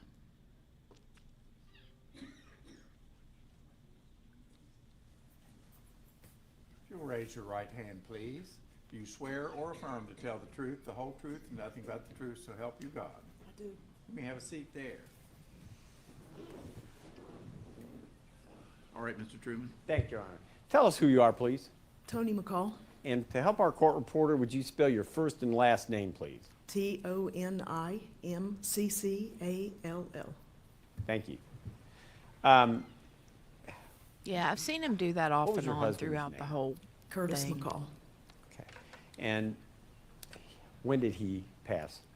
July of 2015. What did he die of? Leukemia. How old was he at the time? 58. The two of you had some children? We have 3 children. 3? 3. What's the mix between boys and girls? 2 boys and 1 girl. And they are all adults now? Yes. Okay.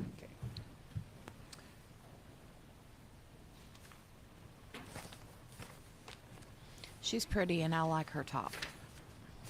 If I could have these two marked as states 1 and 2, please.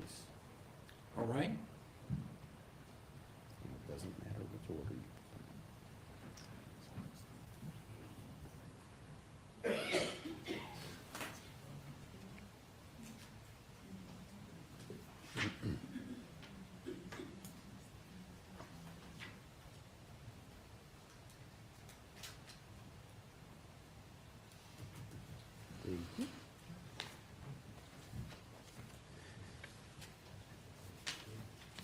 Matthew 1 and 2, the same thing.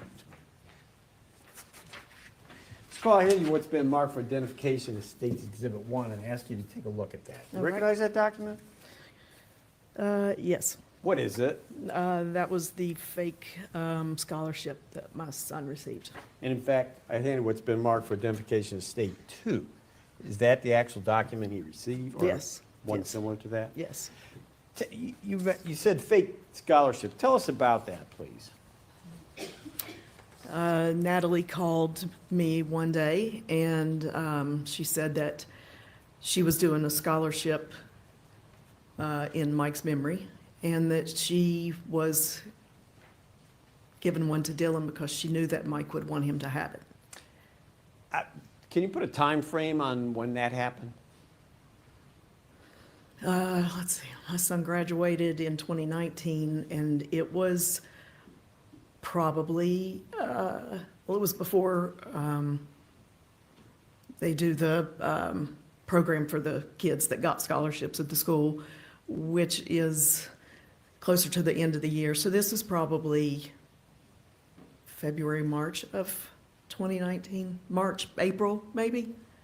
I don't remember. Could have been May? It could have been. Okay. It could have been. It's a while back. Okay. Stage 2, That's actually what your son receives, correct? Yes, but it was big. It was about this big. It was, Okay. It was pretty. Yeah, very pretty. It was. Graphically done. Did Dylan ever get any of that money from the scholarship? No. Let me shift gears on you a little bit. Your other son's name, what's his name? His name is Landon Cash, but we call him Cash. Cash. What kind of relationship did Cash have with Michael Cochran?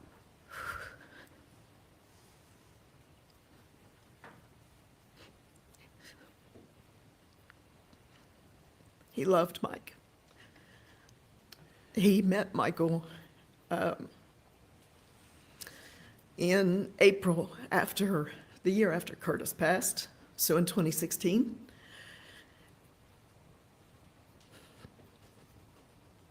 Michael immediately took Cash in like one of his own. The whole family did. It was wonderful.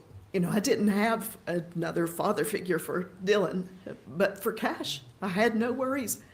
Michael was so good to him. I'm going to object. Again, we're not talking today about Michael Cochran's character. We're talking about my client. I object. Could the state respond to that? Sure. We're not really talking about Michael's character. We're talking about the loss that this witness and her family experienced because of Michael Cochran being murdered. The objection's overruled. You may continue. Go ahead, Ms. McCall. Cash, that was baseball of that year, was when, you know, he got on Mike's team, and it was a wonderful experience. I mean, Cash loved Michael like a father. He was 9 years old when Curtis passed away, and he was 13 when Mike passed away. Cash has said that losing Mike was like losing his father all over again. He was devastated. He still has a really hard time talking about it.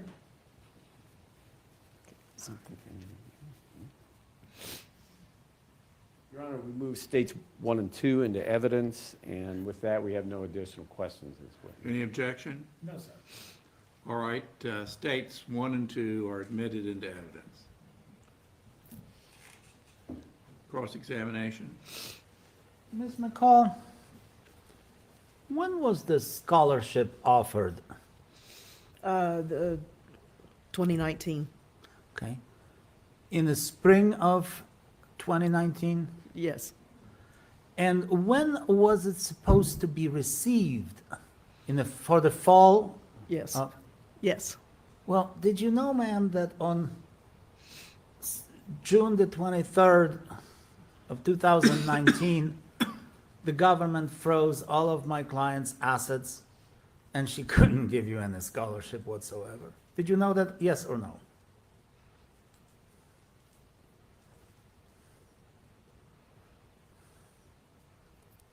Yes or no?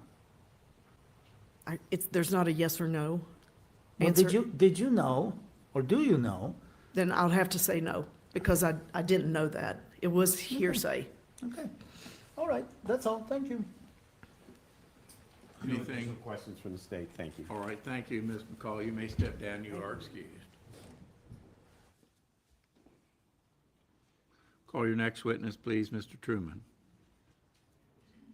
Your Honor, the state calls Ed Bolt to the stand.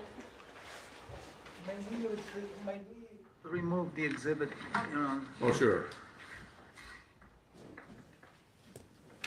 Yeesh, I believe this is the dad.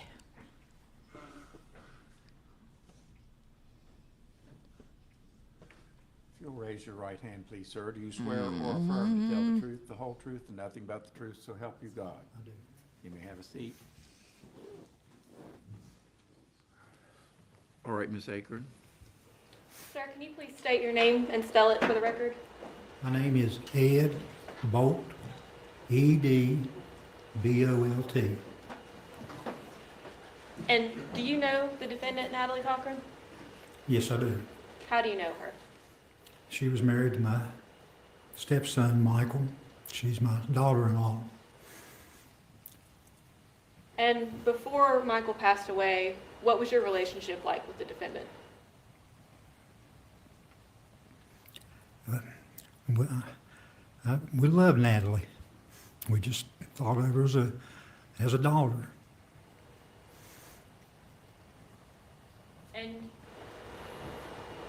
just yes or no, do you believe that this jury should grant her mercy in this matter? No. And why is that? Well, I have a statement. Are those notes that you have done yourself? Yes, ma'am. That'll maybe answer some of that question if you don't mind. Yes, sir.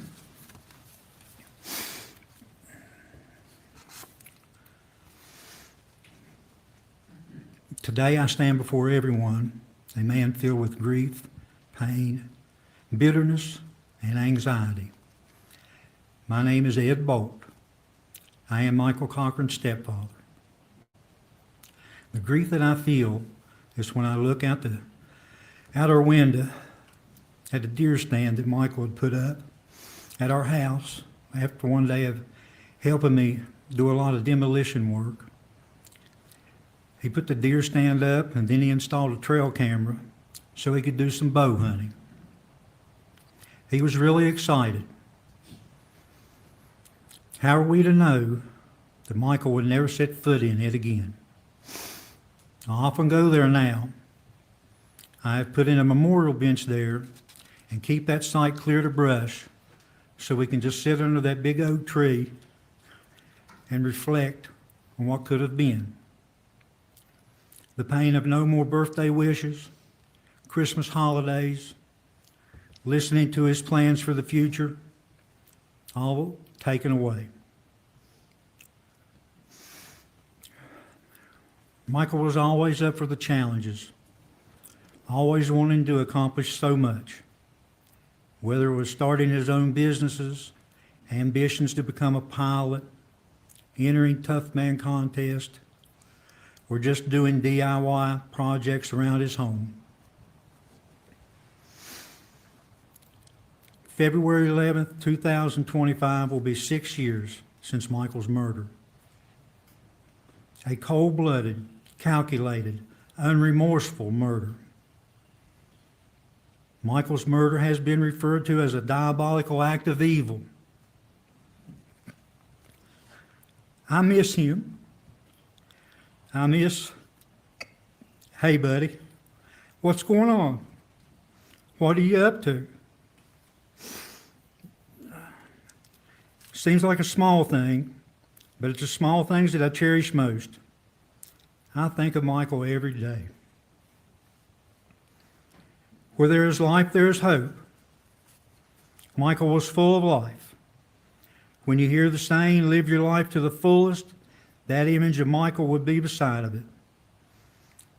Michael was a husband, a father, a son, a son-in-law, a coach, a mentor, a hunter, a fisherman, and a lover of life. He had a tireless work ethic, always willing to help at any time. But most importantly, Michael had integrity. I've used these words, had and was, several times in describing Michael. Your Honor, I hate to interrupt. May I have, again, continuous objection to this line of statement? Question and answer. Continue, please, Mr. Bolt. Thank you. Why? It's because Michael is no longer with us. Michael died a horrible death, tormented and tortured and deceived by his wife. Where there is life, there is hope. Michael was full of life, but wasn't given any hope. This became very clear in Michael's hospital room. There was full of a lot of people. The nursing staff was going to remove the ventilator tube from Michael. Prior to this, the preacher says, it won't be long now. What did he mean? Where was his hope? We had hope. The nursing staff went to work.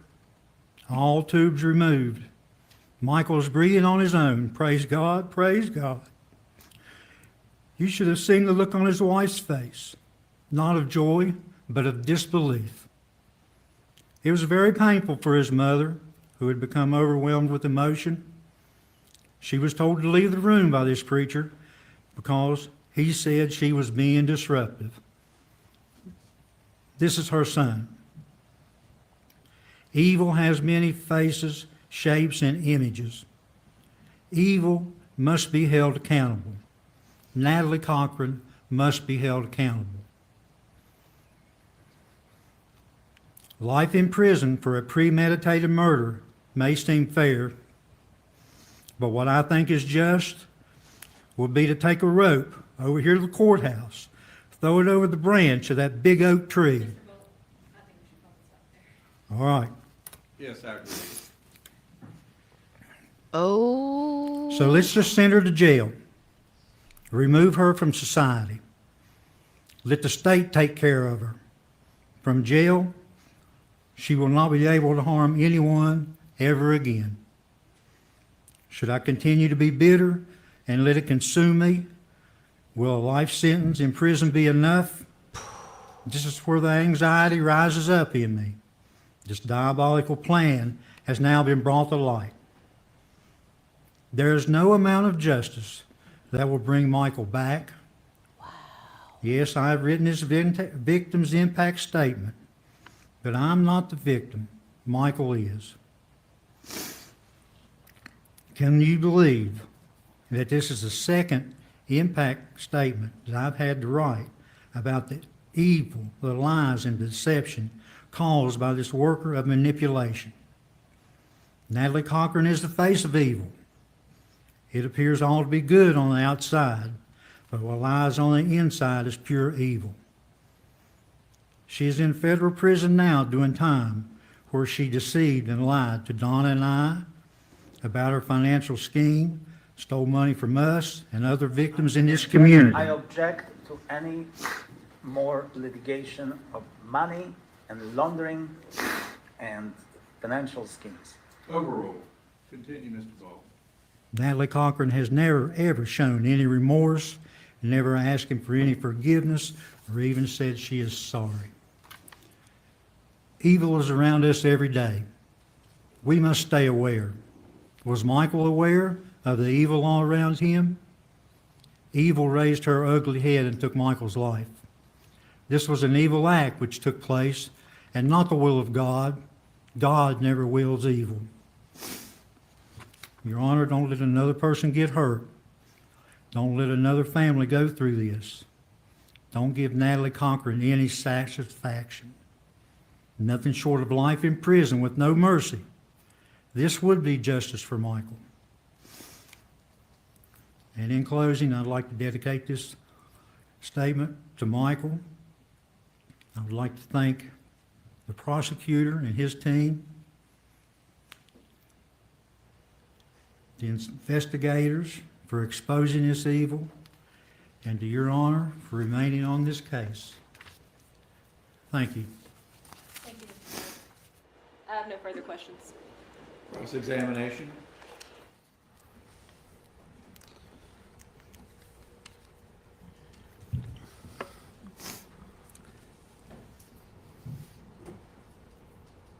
When did you become Michael's stepfather? 1990, Dawn and I were married in 1990, August the 20th of 1990. Michael was about 8 years old. Yeah. Okay. Is it true, sir, that throughout your marriage to Ms. Bolt, Michael did not have any contact with you for about 6 or 7 years in 2000s? Is that true or not? About Yes or no? No, No? I wouldn't say that's a correct statement. Well, he always lived with you, both of you? Yes, until he started college. Okay. Is it true that for the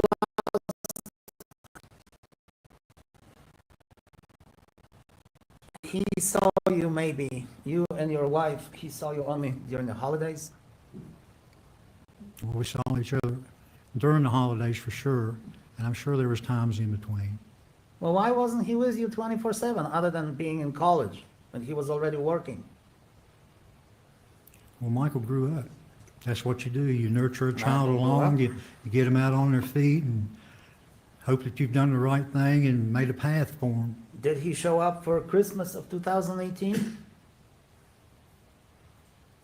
2018, no, No. no. Was he there for Thanksgiving 2018? We usually had Thanksgiving at Michael and Natalie's house. So he was probably there if we had Thanksgiving there.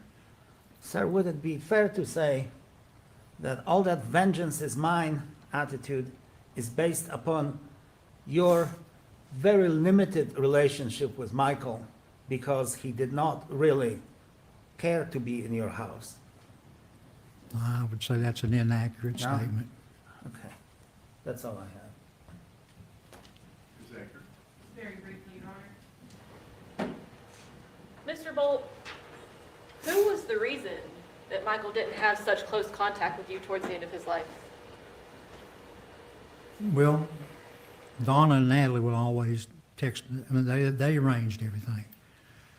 And what Donna would tell me, that Natalie would say, well, Michael's not feeling well, he's not doing very good, but, and we would just leave it at that. So the source was the defendant. Yeah, yes, ma'am. No further questions. So now we are learning that you didn't have such a great relationship, but it's of course Natalie Cochran's fault, right? I would say that's a true statement, yes. Right. And yet you're coming here asking for justice, as you call it, against this evil, acting like you've had this wonderful relationship with the man who was doing all these wonderful things around your house.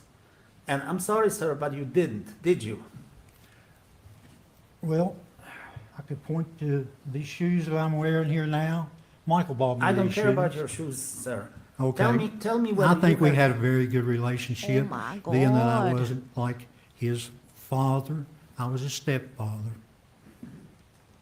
And yet you're asking this jury to give her no mercy. Yes. Even though you claim to be, well, I take it, very religious person. Well, I'm not so much a No? religious person. I wouldn't put that handle on And myself. you don't believe in power of forgiveness and second chances, do you? Sure. Sure. All right, that's all. Anything, Ms. Aker?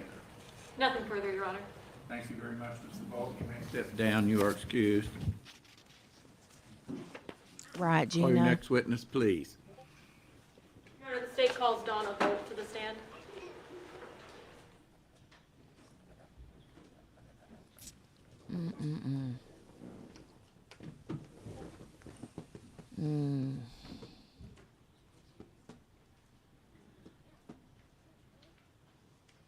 And we do have a couple of demonstrative exhibits for this witness. Okay.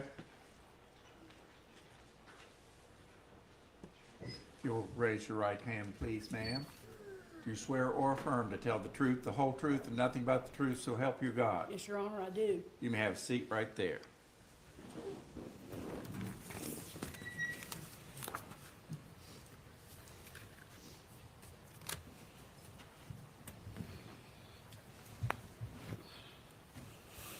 I object to this, Your Honor. This is to inflame the jury. Your Honor, these are pictures of Michael Cochran while he was alive. If anything was inflammatory, it was the photos of his autopsy shown during the trial. Has not been introduced in the evidence. We have absolutely no reason to bring these exhibits to court. I move to remove them. These are demonstrative exhibits, Your Honor. They don't need to be moved into evidence. No, they are only here to inflame the jury. I Nothing. don't think I can permit these to be displayed. I'm fearful that the prejudicial value would outweigh any probative intent. And they haven't been admitted, and I think that they need to be taken down. Yes, Your Honor.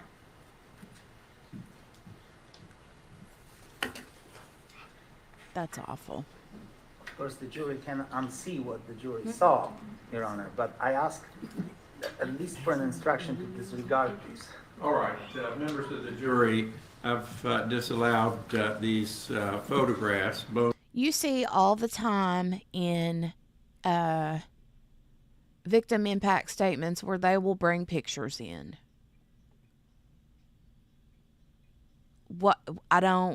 He's the victim in this case. I don't understand how showing his face is going to be prejudicial, Judge. I don't understand that. I'm sorry. What?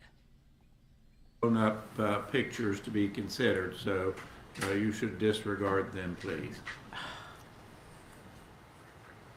You may proceed now, Ms. Akers. Thank you, Your Honor. Ma'am, can you please state and spell your name for the record? Yes, my name is Donna Bolt, Donna Bolt. I'm Michael Cochran's mother. And in saying that, how do you know the defendant, Natalie Cochran? Natalie Cochran was my daughter-in-law, and we loved her very much. She was married to Michael for almost 19 years. Could you briefly just explain for the jury what sort of relationship you had with the defendant before Michael passed away? When they got married, well, she knows this. Michael went off to WVU to go to college in 1999. She was supposed to went to Concord, but she changed her major and went to WVU. Michael Brandon and I went up to Morgantown several times to find him a place to live. I didn't want him to live on campus. So we found a mobile home for him to live in it's like an elderly care mobile home park. And Michael had a 1988 Jeep that he was driving back and forth. And so we went to school up there. He was going up there to play baseball. But what had happened was that he changed his major a few times, and I guess finally at the end he decided he wanted to be an information technology major, and that was running cable wire, computer wiring, and that he went to school for 4 years up there. Natalie, she followed him up there. She was supposed to have been staying in the dorm, but next thing I knew, they were kind of cohabitating in the mobile home, and that wasn't supposed to happen. That was not the plan. So what had happened, every time we went up to go see Michael, he would say, "Mom," he said, "you can't come up this weekend." He said, "Natalie's family's up here. They're going to ball games." So we didn't get to come up. And a lot of times when we did get to come up, Natalie would head back home to Daniels, to her family's home. So, we bought this trailer for Michael to go, to live in while he was in school. And, let's see, in the fall of 1999, we paid for Michael's first year of school, fall and spring. And in November of 1999. I'm sorry, but the witness is rambling right now. There is no rhyme or reason to this story, and all of this history of the familiar relationship is irrelevant. Well, I think that she is setting forth a timeline. Now, wait a minute. Mr. I could lay my tongue to about 50 different names right now that I will not say. Your person got up there and talked for umpteen hours.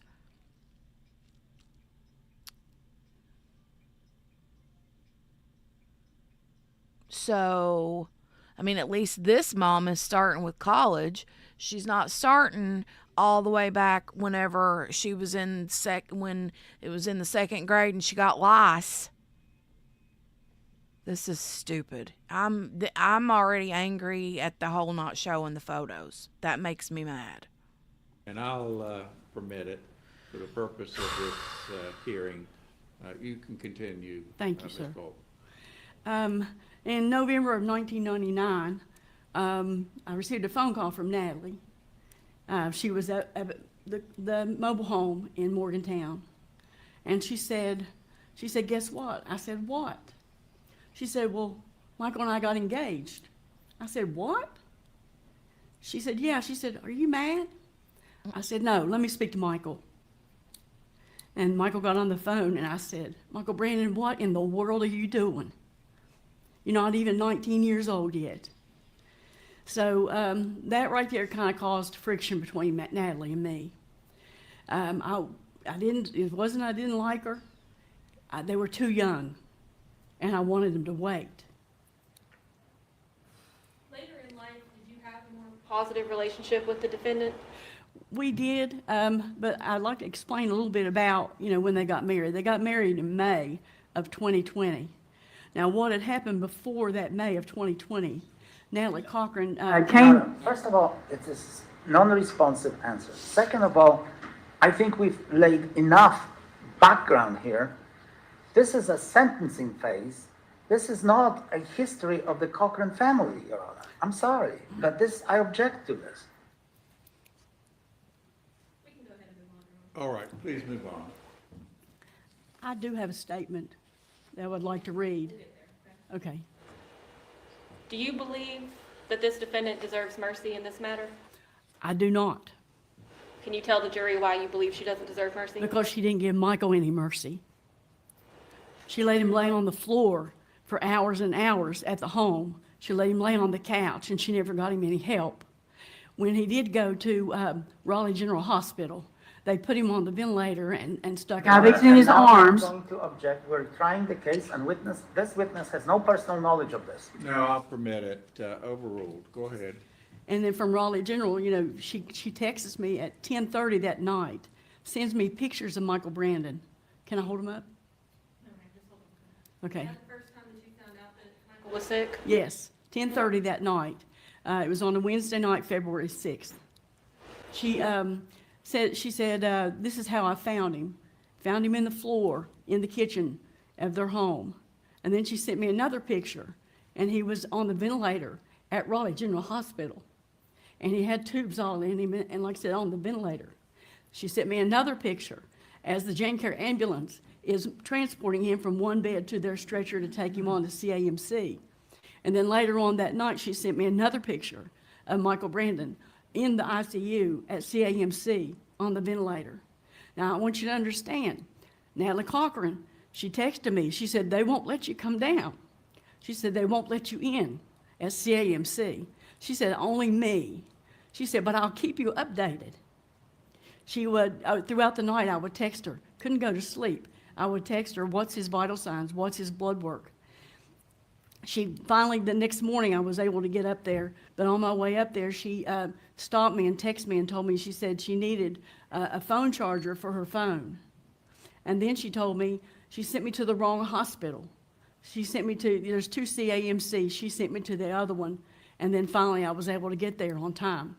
When I walked in, Michael Brandon was on the ventilator, laying in his hospital bed. Natalie Cochran was there. I was with her all day long that day. And that evening, that afternoon, she sat over in the corner on her laptop and on her cell phone while I was at Michael's bed, at the head of his bed. She sent me government contracts to my cell phone. And then, she even made a comment that day. She said, I gave him a bath last night, and I pinched his balls as hard as I could, and he didn't even respond. And then I heard her say one more thing for that day. She said, I let him lay on the couch for 7 hours. And I screamed at her. I said, 7 hours? What do you mean you let him lay on the couch for 7 hours? So what about the loss of your son caused by this defendant leads you to believe that she does not deserve mercy? Well, she's going to say that we never had a relationship with Michael Brandon. But she's wrong. She's a liar. We'd all the time go down there. Michael Brandon would come up to the house, and we would do things together, even before he even got with her. Michael Brandon and I had a really good relationship. We had a close bond. When he married her, she started pulling him away. She wouldn't let us come around or anything. And then she would, like I said, you've heard family vacations with her side of the family. She wouldn't, she never involved us. She never wanted Michael or her to be around anybody on our side of the family. Is there anything else that you think this jury needs to hear before they make their decision? Yes, I do. On Saturday, this was like, he went to the hospital on February the 6th, which was a Wednesday. Okay, on Saturday, February the 9th, she had everybody around the room. And she said that, they're going to pull the ET tube or the ventilation tube. And they pulled the tube. She thought he was going to die right away. He did not die. He was breathing on his own. Later on that evening, it was myself, my husband Eddie, and Michael's dad, Mike. And Natalie was there by Michael's bed. And I was at Michael's head. And the little young male nurse came in. And he started doing it's what's called a Glasgow coma scale to see if Michael will react. And see, I'm a retired nurse, so I know this. He would take a lab tube, and he pushed on Michael's finger. I object to all that medical testing. I really do. This is nothing, has nothing to do with the sentencing, nothing to do with her feelings. This is the description to inflame the jury. I'm going to permit it. This is not technical medical testimony. It's what this witness observed. You can continue, Ms. Bolt. Thank you, sir. So the young male nurse, like I said, he was pushing on Michael's fingernail. And then he pushed on Michael's toenail. And Michael jerked his arm and his leg back. Then he went around to Michael's other side where I was standing, and he rubbed his finger, his fist into Michael's chest like a sternal rub. And Michael Brandon raised up out of the bed, and he opened up his eyes. Now, if you look over at Natalie Cochran, instead of being so happy, she looked horrified. Now, her mouth dropped over. Any of this, the witness has no personal knowledge of any of this. I absolutely do. She was present, and these are her observations, and I think it's pertinent. The court will overrule the objection, and I'll give the defense a running objection and preserve all exceptions. You may continue, Ms. Bolt. I was there. I saw it. And what Natalie did after that, we were so happy. We were just thanking God, because I kept telling Michael, I know you're in there. I know you're in there. And then he opened up his eyes. And what the male nurse did next is he walked around the bed and went over to Natalie, and he whispered in her ear, I have to chart this. And Natalie shook her head yes. Later on that morning, we were so happy. We were going home thinking Michael was going to get another MRI, because that was what, if there was any changes, he was supposed to get another MRI of his brain. So we were so happy. And about mid-morning, Natalie texted me, and she had moved him to another room. She had moved him out of the ICU into just a regular, ordinary room. And we couldn't understand that. The next day, this was Sunday the 10th of February of 2019. And we were on our way down there, and Natalie told us not to come. She said she was going to take him to hospice house. And we couldn't understand that, because he should have had another MRI because he had a change in his status. So what had happened now was that we waited all day, and Natalie kept saying, the ambulance is coming, the ambulance is coming. And what happened then was Natalie, about 8 o'clock that evening, we waited all day for Natalie to get Michael to hospice house. And 8 o'clock that evening, the preacher, Sam Green from Bible Baptist Church, called us and said that Michael had arrived at the hospice house to come now. It won't be long. So we rushed to the hospice house to see Michael Brandon. Michael Brandon's, his breathing status had changed. They had given him something at CAMC before he traveled there. Hang on a second. May I approach the witness? Certainly. My what? It's 8 pages. Can I read some of it? Well, I told a lot of it. Let me ask you what that is, Ms. Bolt. Is that your victim's impact It statement? sure is, sir. Okay. Is there some way you can summarize that? I heard you say it was 8 pages. Yeah, I'm sorry. I had a lot to say. That's all right. I don't mean to cut you off at all, but in the interest of time and efficiency, is there some way you could perhaps focus upon the aspect of the defendant's character? Yes, sir. Why are they rushing her?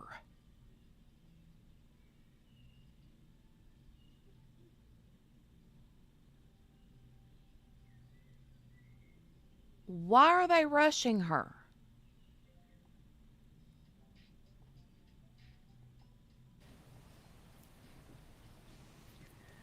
When she put Michael Brandon in hospice house and we went in to see him, he had already turned ashen gray. The nurse was coming in every 15 minutes, giving him medicine, one medicine after the other. We were crying. Natalie was over there. It'll be okay. He died at 12:18 a.m. on Monday morning, February the 11th.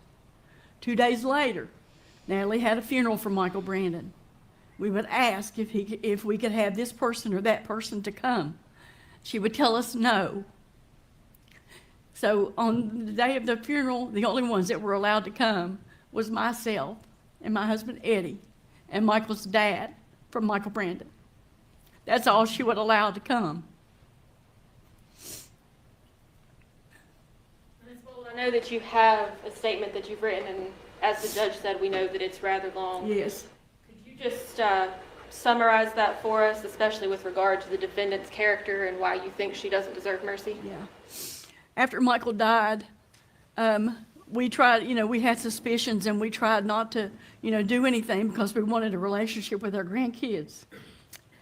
In June of 2019, Nicole, she wouldn't respond to me anymore.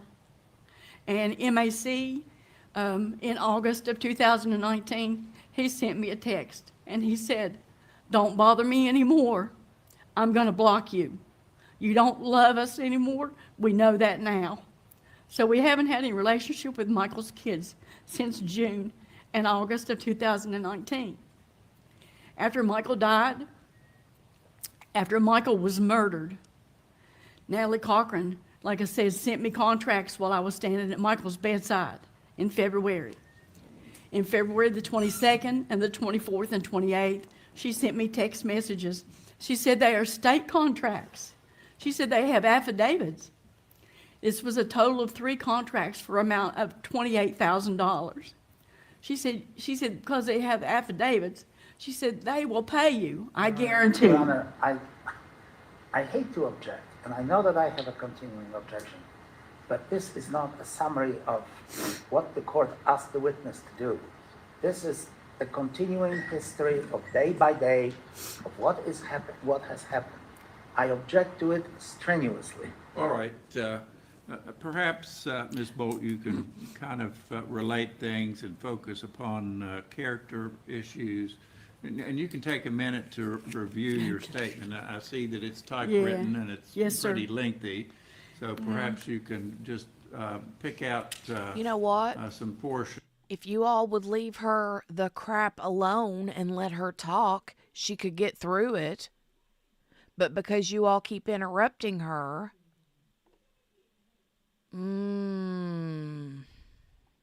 that relate directly to the defendant's character. Okay. Can I go now? Yes, ma'am. Since Michael's murder, Natalie Cochran's evil and sinister deeds have caused overwhelming damage and wrought on our lives and so many good and decent lives, lives that will forever cast a shadow of sadness. Michael Brandon was my only son, and I loved him and so adored him. I struggle every day. I struggle every day to make sense of what has no answers. The murder of my son is crushing, and yet I must try and move forward to honor his memory. Today, as we approach 6 years since Michael's murder, February 11th, 2019, we as a family have had to endure the glacial process of prosecuting Natalie Page Cochran for murdering our Michael Brandon while we also mourn his death. To this day, this vile being has showed no remorse, none whatsoever. Natalie Cochran and her family have never said they were sorry. We have no choice but to watch in the courtroom with repulsion as she smiles and banters with her family and friends, just like she doesn't have a care in the world. I was shocked to hear the testimony that Natalie's parents only lost $76,000, and her sister Penny only lost about $50,000. She stole $250,000 from us, and she stole hundreds of thousands of dollars from her other victims as well. We, along with our family and friends, have sat quietly and graciously and painfully watched and listened as Michael's good name has been murdered time and time again by those who publicly defend this murderer. Think of the horrific invasion of Michael's in our dignity and privacy. At what point and at what time do we seek sleeping at night? Is Michael Brandon resting in peace? I don't think so. We, as Michael Brandon's mom and stepdad, we respectfully ask this court, in the memory of our beloved and precious son, Michael Brandon Cochran, to delay for as long as judicially allowed the day that this, quote, cold-blooded murderer once again walks among us. In a pure world, light should never shine on that day. Evil, for reasons only evil knows, took it upon herself to steal from us and the world. We take comfort as best we can in believing our Michael, our beautiful, intelligent, kind-hearted Michael, is waiting for us in God's heavenly mansion in the air.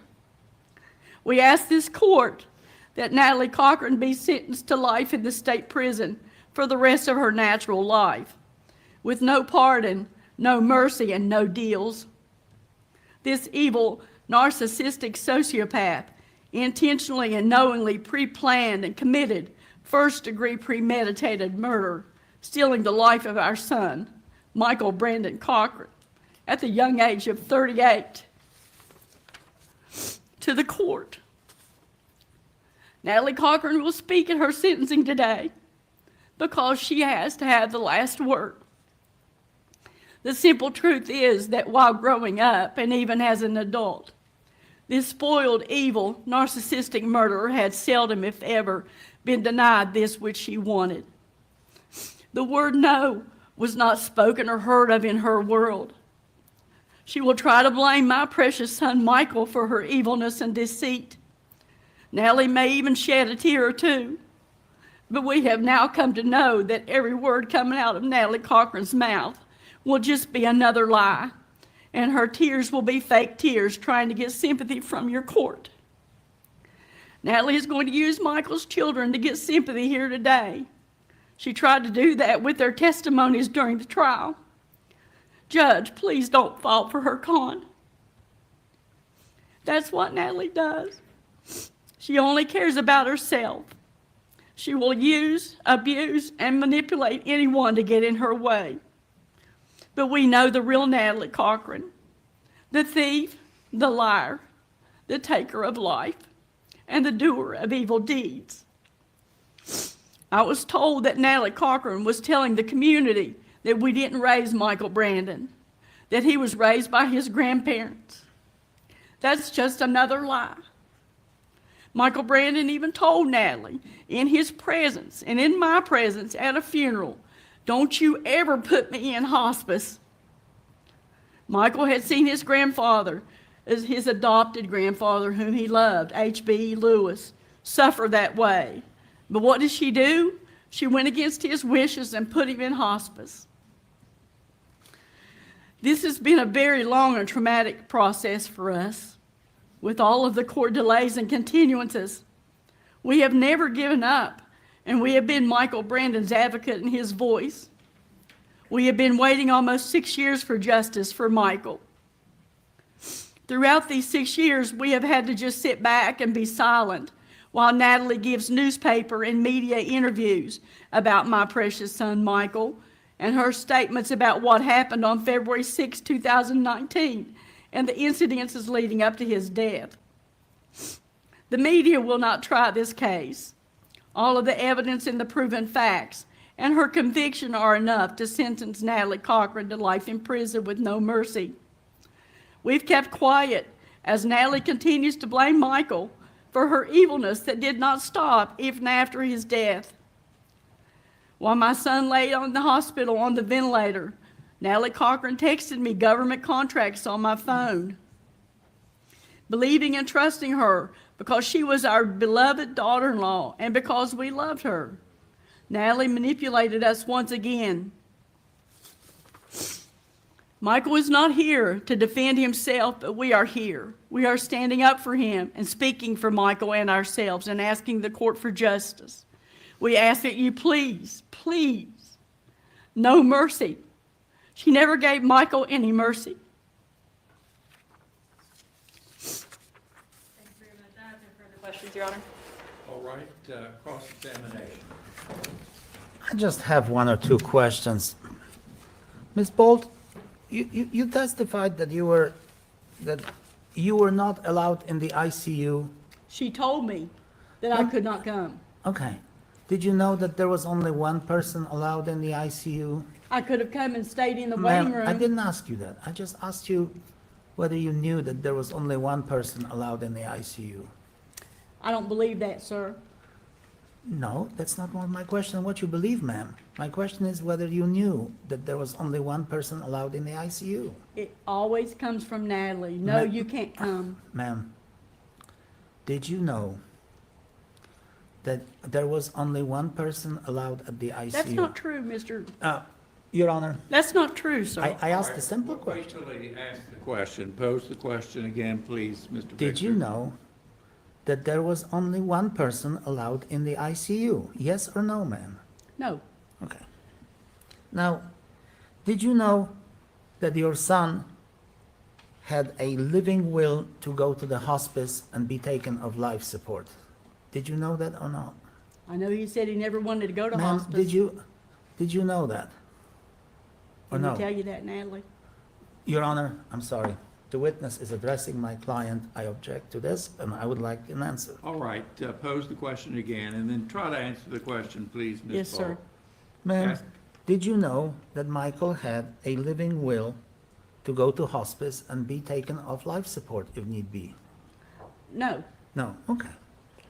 Now, you testified that you haven't seen your grandchildren, right? For, what, 5 years? They wouldn't have anything to do with us. I didn't ask you that, ma'am. I just asked you whether you testified that you haven't seen your children since 2019. The grandchildren. Grandchildren, I'm sorry. Grandchildren since 2019, right? June and August of 2019. Okay, They stopped responding. okay. What kind of contact did you try to have with them? Tried to text them and they blocked us. Okay, how frequently did you text them, ma'am? When you get blocked, sir, you don't go around them. They don't want to have anything to do with it. Prior to being blocked, ma'am. Prior to being blocked, we had a lot of relationships with them. Okay, After Michael died, we were trying to keep a good relationship with them. and so you're telling us that all of a sudden, these two children, who in 2019 were relatively young, all of a sudden stopped communicating with you by blocking you? Yes, All right. And you attribute it to Natalie Cochran, yes, who prohibited them from having any contact with you? yes, what they've been told. Okay, what they've been told. You have absolutely no clue what she told them, do you? You don't either. Ma'am, Your Honor, Just please, Ms. Ball, just Yes, sir, answer I'm the sorry. question. Yes, sir. you have no clue what she told them, do you? Do you? I can pretty much Ma'am. guess. You don't know, I'm not going to answer that yes or no, sir. Your Honor. Please answer it yes or no. It's a relatively simple question, Okay. Ms. Ball. So you asked me. Ask it again, sir. Whether you, Your Honor, I'll withdraw this question. All right. That's all I want. Anything further, Ms. Akers? No, Your Honor. Thank you, Ms. Bolt. Thank you, may sir. step down. Call your next witness, please, Mr. Truman. The last witness the state will call is Robert Heinzman. Shh. Sheesh. Go, Mom. She was not going to let Balky intimidate her. Hi, babe. Where's the lid on your cup?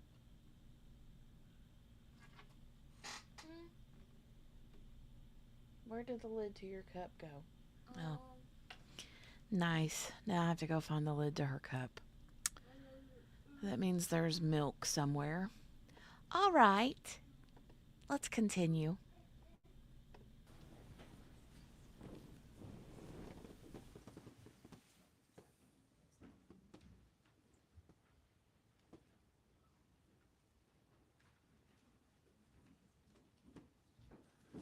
Raise your right hand, please, sir. Do you swear or affirm to tell the truth, the whole truth, and nothing but the truth, so help you God? Yes, Your Honor. You may have a seat.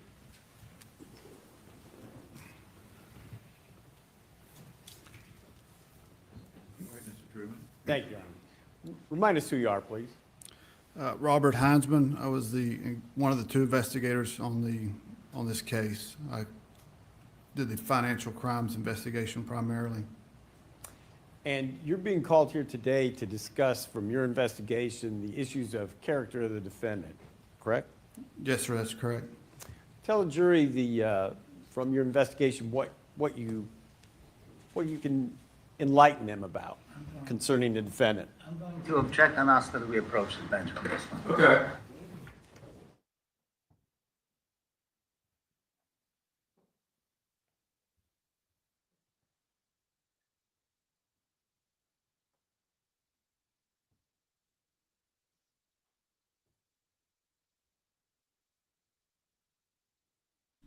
Yeah, I like this guy too. He doesn't let Balky intimidate him either, and I like that about him.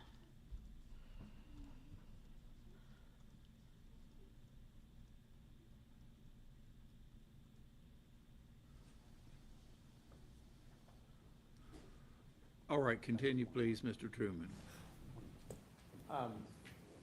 Trooper Heinzman, the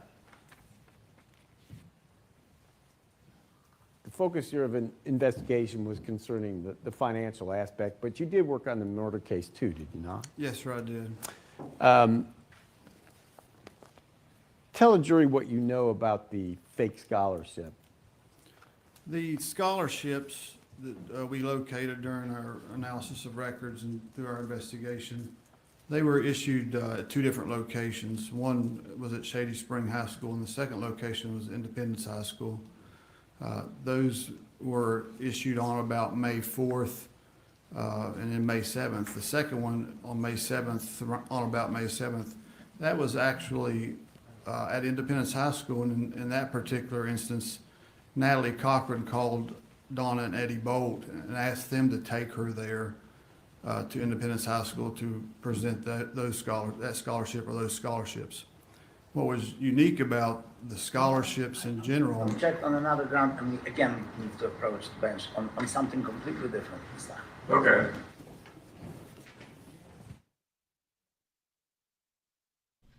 Lord have mercy.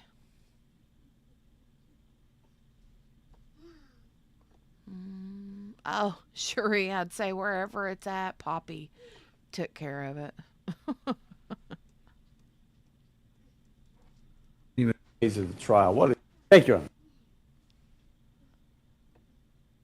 All right, continue, Mr. Truman. Thank you, Your Honor. States one for purposes of this phase of the trial. What is that?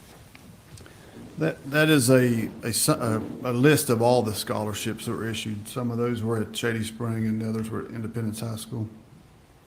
And this is after Michael Cochran's death, correct? It was after Michael Cochran's death. It was the unique timing of the issuance of these scholarships came after Natalie Cochran had been in contact by law enforcement, particularly Lieutenant Bledsoe. So she knew at this point there was an investigation into Michael's death as well as into her the financial doings of the business that she purported to run. So these were actually issued after that. Now, at the time of the search warrant, Officer seized a number of things, including documents, correct? That's correct. Did one of them involve the potential sale of the business TSG? Yes, there were documents suggesting that. From the documents that you seized under the federal search warrant, what were the terms of that, of the sale? To put it in context, we executed the search warrant on June 25th of 2019. I was not on scene at the search warrant. Lieutenant Bledsoe called me and said they had discovered some documents, and he asked. Now, I'm going to object on hearsay grounds, and second of all, I'm going to object perhaps differently on the relevance ground. What does that have to do with the sentencing of the defendant at this point? We're going to get to that. Well, Lieutenant Bledsoe is here, I see. If we need for him to testify, he can. And presumably, Mr. Truman will get to the point described. So let's go forward. I'll overrule the objection. Continue, Mr. Truman. The business was to be sold based upon documents seized under the search warrant. Natalie Cochran was attempting to sell off this business at that time. What was the gross price for the business sale? She was attempting to sell the business for $4.9 million to a local businessman. And a local businessman, did they do anything to further the sale? Yes, A deposit, that kind of? yes. Tell us about that. This entire thing occurred over a 6-day period prior to the execution of the search warrant. Her and this individual had met and agreed on, and he agreed on buying a partnership interest of this business. And she contacted him a day after, 1 to 2 days afterwards, and said that she needed a deposit placed on his purchase interest, a $50,000 deposit. And he wired her $50,000 the day before the search warrant was executed. 49% of the business that the purchaser was buying, what kind of assets was the purchaser purchasing? This buyer was led to believe he was buying a 49% interest in the business, and assets that had been described to him that were associated with the business. He had been told that there was a fleet of vehicles, that there was an airplane that was an asset of the vehicle, and other business assets that they had at that time, the business location on Eisenhower Drive, and any other assets associated with the business. Essentially, what was this business worth? The business did have assets. As I've described before, the business on paper was real. They had a building that was bought for business purposes. So it was not worth $4.9 million. It would have been worth whatever the building and any true assets that did not have any liabilities or debts owed on those assets. That's what it would have been. So it would have been, I don't want to place a number, but well under the $50,000 that he paid as a deposit on the business. Did that sale go through? No, it did not. Tell us why. I received a phone call to verify if I had uncovered any documents relating to the sale of this business. And I said, no, my side of the investigative team was out doing interviews of witnesses and investors. I drove to this business person's house to speak with them and see if what the nature of this business transaction was. And I spoke with him over the phone, and he explained to me that he had been contacted by Natalie Cochran approximately 7 days prior, and told him that she believed that, or she had been told that he was interested in buying the business, and then she facilitated that transaction. So the $4.9 million deal that never got fully executed, what time frame are we talking about? This was June 25th, 2019, when I made contact and told this individual not to wire any more money to her. And that's because why? Because we determined at that point that the business was fraudulent, the contracts were fraudulent, there was no money, there was nothing for him to purchase. And that was a substantial time after Michael Cochran's murder, correct? That is correct. That is conduct that continued on after his death. That's all the questions the state has. All right, cross-examination. Mr. Heinzman, would you agree with me, sir, that the sum total of your testimony is that after Michael Cochran's death, the defendant, Ms. Cochran, was committing the acts of fraud? She continued the fraud after his death, yes.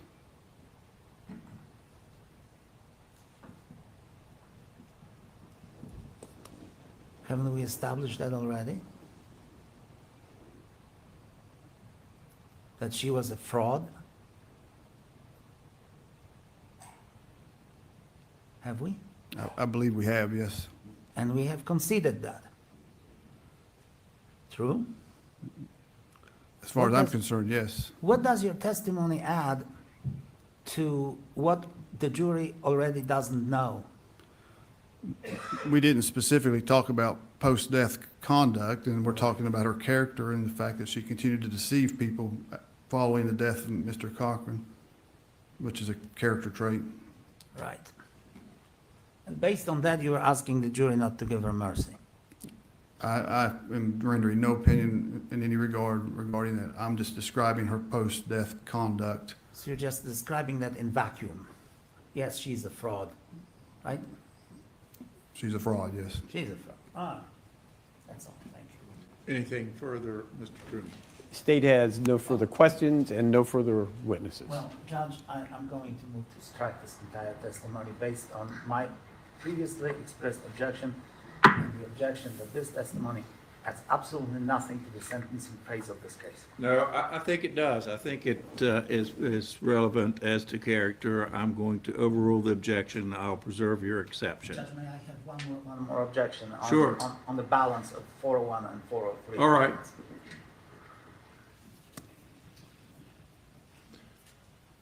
Upon performing the balance provided by Rule 403 of the Rules of Evidence, the court determines that the probative value outweighs the prejudicial nature of the testimony, and the court will allow it to stand. You may step down, Mr. Huntsman. Your Honor.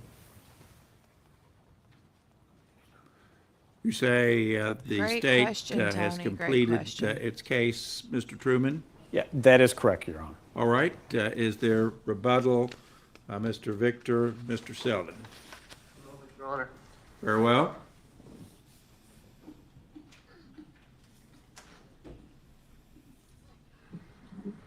No rebuttal, Your Honor. All right, members of the jury, you have heard all the evidence for this penalty phase. I'm going to send you shortly into your jury room so that the attorneys and I can settle on some matters. I'm very sorry to interrupt you, but we would request a closing argument or statement. Oh, yes, I'm going to afford you a closing argument. Thank you, Your Honor. I'm going to send you into your jury room so that we can discuss some matters and line out things for you. We are not yet to the deliberation phase or stage of this part of the case, so please do not discuss the case among yourselves or with anyone else. You can go with the bailiff to your jury room now.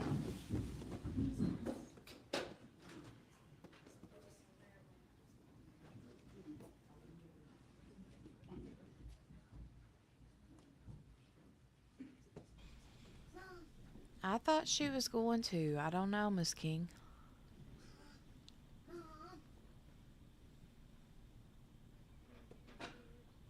Yeah, it could be, Michelle. All right, what I wanted to do is see if the defense has any instructions to offer. I have an instruction that has been provided by the state. It's unnumbered. It simply is titled Penalty Phase Instruction, 3 paragraphs. I've touched on this earlier. It seems to set forth very simply and straightforwardly the situation that the jury is dealing with pertaining to the recommendation of parole eligibility or the recommendation of no parole eligibility. I see that there is one correction that we'll have to make, and it's at the end of the second paragraph that ends in for, F-O-R period. There seems to be something that is missing. Do you see that, Mr. Truman? I do, and that's, the one additional word should be parole. Okay. I'm sorry, I did not hear that. All right, if you'll see Mr. Truman's instruction, and you'll look at the bottom of the second paragraph that ends, and never be eligible for, period, we should put the word parole in there. It'd be good if your Scrivener could do that, Mr. Truman, because it would match up. We can type it in or retype it or something. We'll take care of that. Okay, we just need that word added. Again, does the defense have any instructions to submit? No, Your Honor. Very well. I have received a proposed verdict form from Mr. Truman. Last night, I looked up the recommended form that has been circulated and provided to courts. It's similar to Mr. Truman's submission, but it's a little bit different. I'm going to ask my law clerk to make copies of both of these, and I really don't care which one we use because both of them are very similar, but I'll let counsel examine them and determine which verdict form is suggested. We can just look at them if you'd like. Okay.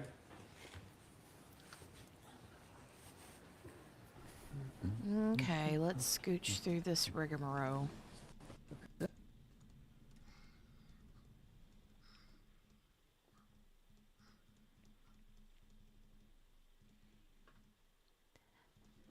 Bum ba da bum bum bum bum ba dum ba dum.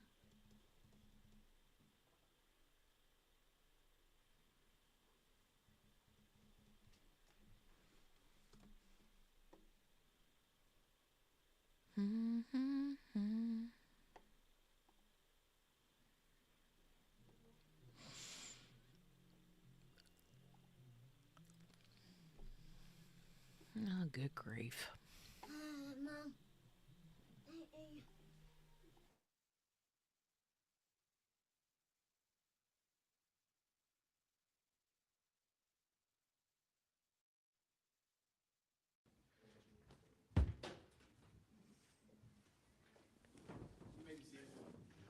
All right, I see we're missing Mr. Victor. He'll be right back, I think. Okay.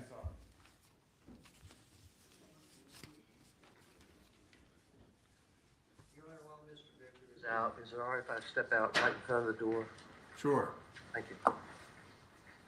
you. Here he is. All right, so there won't be any misunderstanding. What I intend to do is to read the one-page instruction that the state has provided, and then I will allow closing arguments. The state will go forward first. 20 minutes will be allowed with a 1-minute warning. Then the defense will follow. 20 minutes allowed with a 2-minute warning. Understood? Yes, Your Honor. Okay. Bring in the jury. Bring the jury. You're silly.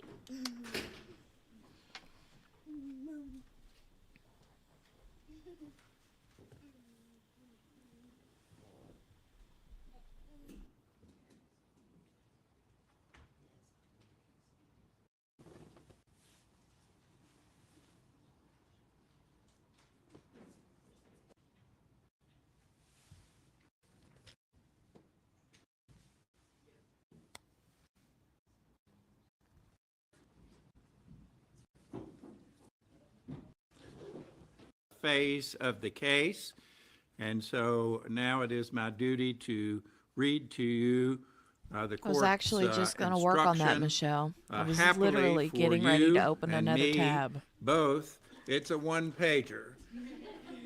So instead of 20 pages, I will only be reading one page Give me a of couple of minutes instructions and to I'll have you, that ready and to there go. should be no moaning or groaning about it. And so if you will listen up No, why, now, Donnie? please. Members of the jury, you have previously found that the state has proven beyond a reasonable Why would doubt we the block defendant you? committed What first-degree are you talking murder about, ma'am? and delivered this as your verdict. Now you are asked whether to make a recommendation of parole eligibility. If you recommend parole eligibility, the defendant may be The last comment I saw from you was a few minutes ago. You said she's flush.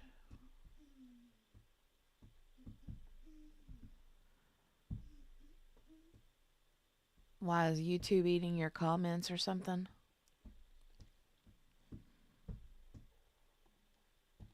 considered eligible for parole after serving 15 years in prison. This Oh, does no. not mean that the defendant will be released What do in you mean 15 you lost years, the whole chat? but after that time, a parole board will be able to evaluate Margaret the says, "Don't look at defendant's me." situation and Kel says, decide "Not me whether it either is in the this best time." interests of both the defendant and the state of West Ah. Virginia for her to be released from prison. If the defendant is released on parole, she will still be subject to the rules and supervision of the parole board. If you do not recommend parole eligibility, the defendant will receive a life sentence and never be eligible for parole. As with all other aspects of your verdict, you must unanimously agree regarding your recommendation for parole eligibility. All right, now we will hear remarks from the attorneys. Each side will present these remarks. Again, we're switching things up a little bit, and I'm going to allow the state to go forward first. Then you will hear from defense counsel. All right, Ms. Acord, Thank you, Your Honor. do you wish for us to set up the podium? No, it's fine, Your Honor. I can just stand. All right. Thank you. Ladies and gentlemen, I know that you all are tired. I know this has been, it seems like the longest trial ever. We're tired too. We're all ready to wrap this up, so I'm going to try to keep this as short as I can. And I just took down a couple of key quotes from testimony that you heard today, just things I want to talk about. One of the biggest ones to me was Chris Davis said to you, "We trusted her." And that has been ongoing testimony that you've heard. People trusted this woman. They trusted her to be a good person. They trusted her to be a good friend. They trusted her not to kill her husband. You heard her son say, it's not just her life that you're deciding on. And that's true, it's not. This decision will affect a number of people's lives. But she decided Michael's life. She herself made the decision to take away his life. And you've seen just a small number of the people that were affected by that decision. It has rippled throughout this community. She has ruined lives. She has taken away a son. She has taken away a father. And they want to tell you, the defense would have you believe that this woman is a good mother, and she took away her children's father. You decided that. Something that I do want to talk about that's been touched on a little bit, defense has been saying that 15 years from now, the defendant will be parole eligible if you decide to give her mercy. And that could be true. There's a matter of concurrent versus consecutive sentencing, and that's not something for you all to decide. That will be up to the judge. But you know that she is currently serving a federal sentence. If she is granted mercy and her sentence runs concurrently, that is with her federal sentence, she might only serve a couple of years, 3 or 4, for Michael's death. She will be serving the rest of that time for her federal sentence already. She will already be in prison for that if it runs concurrently. And again, that's not something you decide, but just think about that when you're considering mercy. The defense wants you to think that this woman, who is now a convicted first-degree murderer, is the nicest, most community-minded, murdering fraud that you could ever meet. Mercy for her would be a disservice to Michael and to everyone that loved Michael. She stole in more ways than one. They've admitted to you multiple times, it has been hammered home on both sides. She stole money from people, a lot of money, we know that. But she also stole a friend. She stole a father. She stole a son. Money can be replaced, but people can't. Michael can never be replaced. He can never see the people that he loved again, and they can never see him again. And the reason why is sitting right there in that chair. Ladies and gentlemen, I'll leave you with this. Just another quote from Chris Davis earlier today, before I ask you to give this woman life in prison without mercy. I thank you, and I know that Mike would thank you. Mr. Selden.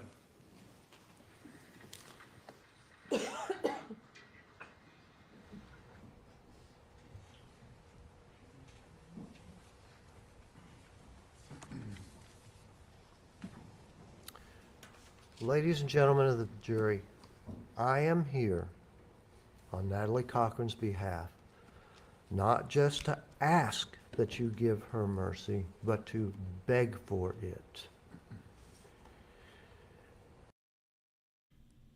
Go vote in the poll, poll. Michelle, the poll is in the chat. Poll is in the chat. Chatty chat chat. Do you see it? Margaret, quit lying to her. Margaret, she kills me. You don't see it. Go out and come back in. I am asking you to allow Natalie Cochran the possibility that she might get out of prison before she dies.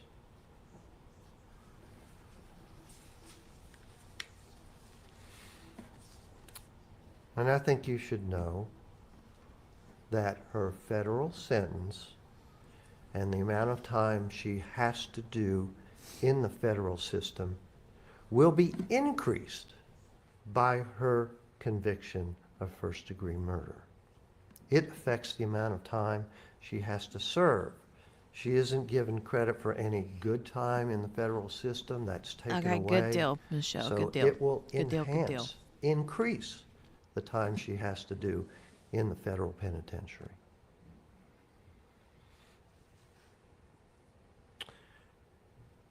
She will have to do a minimum of 15 years in the West Virginia prison system.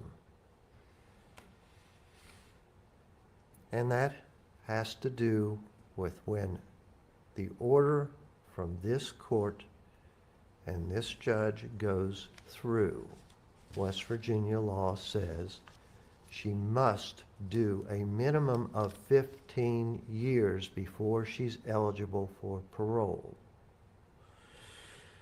I'm not going to confuse you with how that relates to the federal time, etc. I'm not an expert on that. That's a great question, I'm just telling Gina, you, but if West I had to Virginia law assume, says if I have to assume, I would say no. I would say no. I wouldn't think so, but I don't know that to be a fact, but I wouldn't think so. she must do 15 years from the date the order is entered before she's eligible for parole. That's the law in West Virginia. She will be punished. That's an absolute. She might be in jail 15 years, 20 years, 25 or more. She's only eligible for parole 15 years from when the order is entered. Nobody could predict when she might actually be paroled if you give her mercy. She's 44 years old now. With the minimum amount of time for parole, she will be close to 60 years old. Your Honor, I'm sorry. We have to object to this. That is just blatantly not true. He doesn't know. There's no way to predict the effective sentence date until this court pronounces sentencing, and the jury is being misled by that. I didn't say I could predict it. You said 15 years from the date this order is entered. That is absolutely not correct. All right, I think we should move on from this aspect, Mr. Selden. Yes, Your Honor.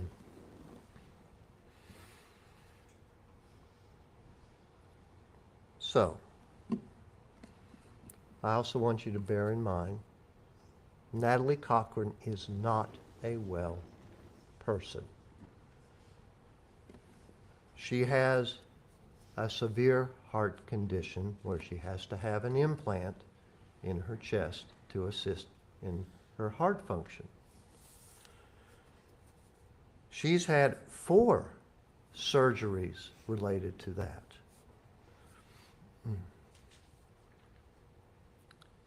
The care in the prison system is simply not good. You heard about that. You heard from her mother about her conditions. If a prisoner gets care for a condition, it takes a long time to even get the adequate care, if at all.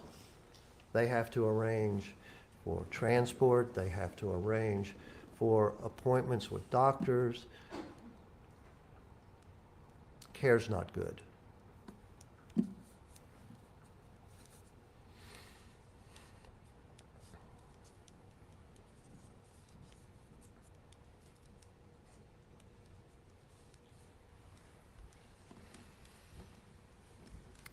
And I don't care what you heard or the impressions, etc. Before the Ponzi scheme and Michael Cochran's death, she was a good mother. She was also generous to friends, family, the community. She was generous in her time. She was generous in money. You heard all the testimony about her volunteer work, etc. You heard mean that. generous with stolen money, other people's money.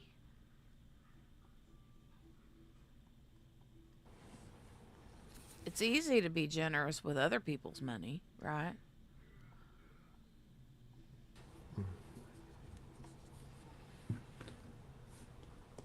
For her time in prison, she can be rehabilitated. You heard about her time in prison, how she got women to get their GEDs. There was biblical counseling. She authored a book. She's been doing good things in prison.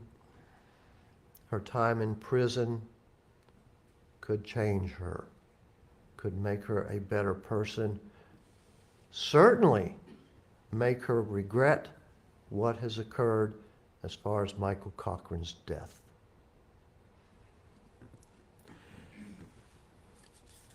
She can, hopefully, if you'll allow her, come out of prison and be a productive member of society again. And I'll talk about that. Yeah, I said the same thing earlier.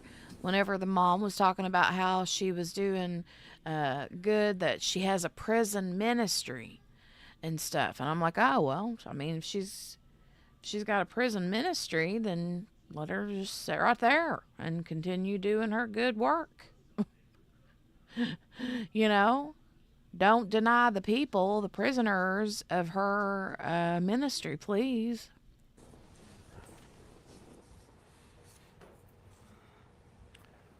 Prior to the Ponzi scheme and Michael's death, as I said, she was a good mother.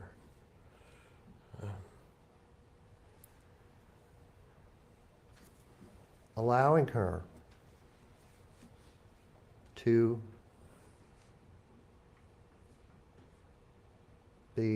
at least have the opportunity for parole by granting her mercy.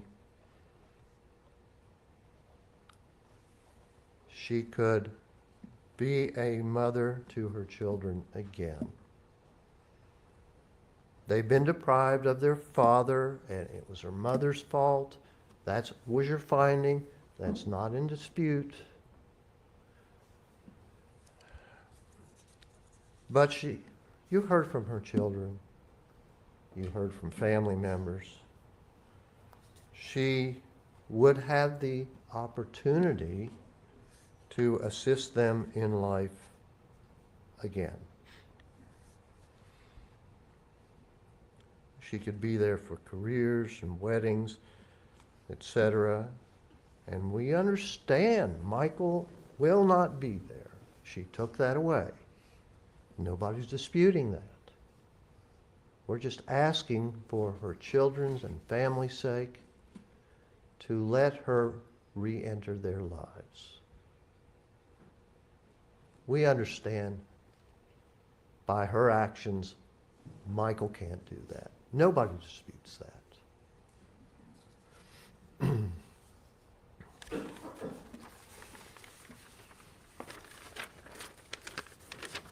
You've heard the state's presentation of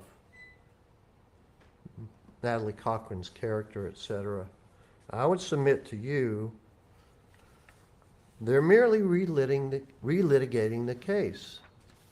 The case is over. You found Natalie Cochran guilty of murdering her husband. This is just all more stuff to cloud all this, to get these people's testimony as to how they think the testimony should have been, what they wanted you to hear. Sorry, I gotta We're speed done him with up. that He's part of the wearing me case. out. We're done. You decided. Natalie Cochran murdered her husband. We're done. You heard, in particular, Donna Bolt's recitation, all of the factors she interpreted. She wanted you to hear what she wanted the case to be, which it wasn't. She wanted to tell you her version of the case, not what was testified to in court. We understand she's Michael Cochran's mother. She is beyond upset that Natalie Cochran has been found to have murdered her son. We understand that. But her narrative of the entire history of Natalie and Michael's marriage, their time together, she says all of those problems were due to Natalie. Well, that's simply not true. She had a part in it. She had some faults in the problems that were caused by her actions with and for the Cochran's family.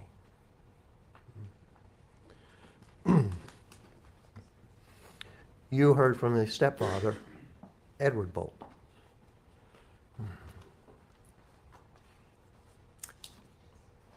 He had no real relationship with Michael Cochran for a very long time.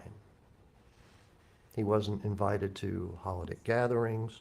You heard the testimony about that. And that's not Natalie Cochran's fault. It's because he and Michael just didn't get along for whatever reasons. It was Michael Cochran's choice and Edward Bolt's choice. It wasn't Natalie's doing. You heard Mr. Heinzman's testimony. I'd submit to you he had nothing to add about Natalie Cochran's character or anything related to it. He's trying to infer because of the Ponzi scheme, etc. She's a bad person. Okay, she is a bad person. You found her guilty of murdering her husband. All the other stuff about the Ponzi scheme and the finances, etc. She was a fraud. That's been conceded. She's been sentenced to federal prison because of it.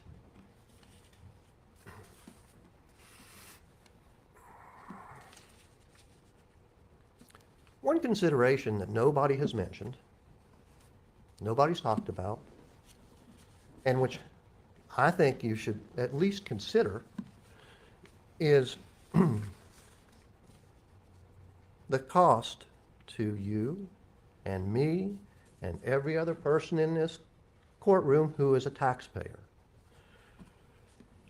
At last inquiry by me, which was a few years ago, I actually inquired, well, what the heck does it cost to keep someone in prison for a year? I was told about $40,000 a year. If Natalie Cochran is in prison for the 15 years that we've been talking about, that's $600,000 to you and me and the taxpayers. That's who ultimately has to pay for someone being in prison.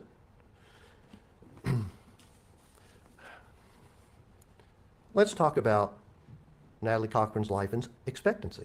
She's in prison for the rest of her life, and granted, this is just an estimate, but if she's 44 years old now, and she's in prison for approximately 40 years for the rest of her life.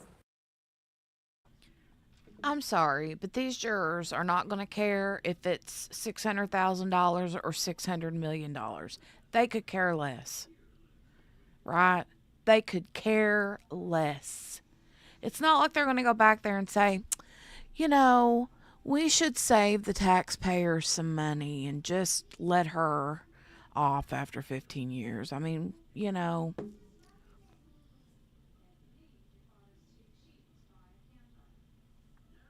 Really? No. That is $1.6 million that you and I and the taxpayers have to pay for. Yeah, that is actually another. No, here's another thing. That's not even a good look. First of all, you mentioned $1.6 million. That's a drop in the bucket compared to what she robbed people of. Yeah. Drop in the bucket from the millions of dollars that she robbed. From her family, even. She got the mom or the mom-in-law one for $500,000. Get her out of prison with the minimum amount of time for Michael's murder. Get her out. Let her get a job. Let her start paying taxes again. Let her start contributing to all of these costs and relieve the burden on you, me, and every other West Virginia and U.S. Let her start another Ponzi scheme. taxpayer. Don't punish us for Natalie's crime. I'm asking you to soften your hearts and harden your pocketbook.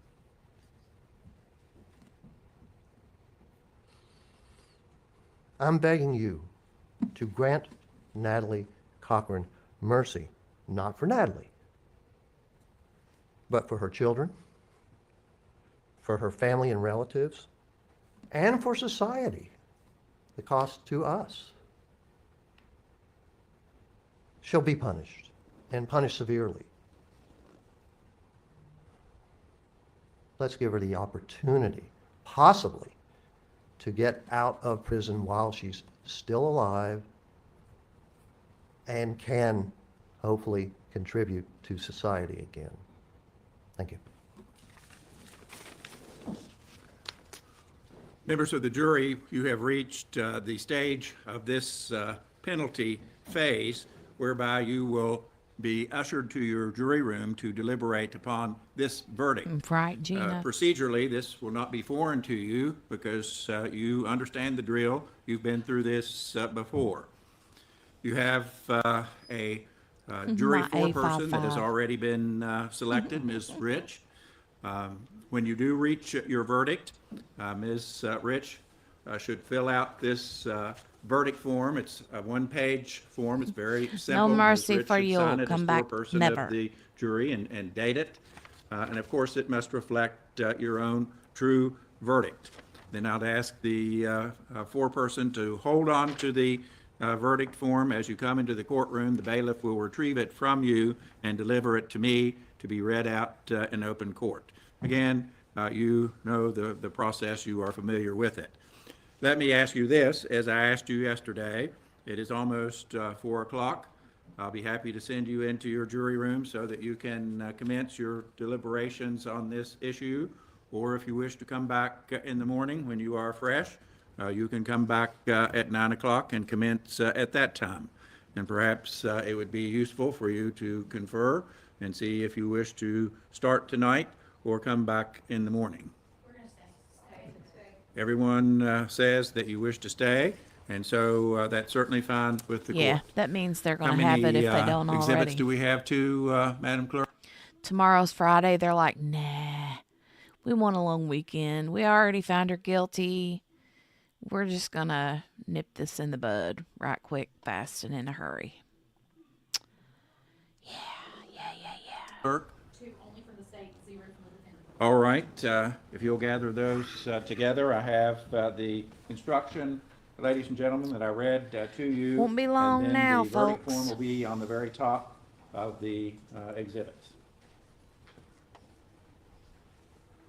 All right, when you reach your verdict, please flip on the light. The bailiff will be waiting attentively for that sign, and that will let us know that you have arrived at a verdict. You may follow the bailiff to your jury room and commence your deliberations. I don't think that they're going to give her mercy. I really don't.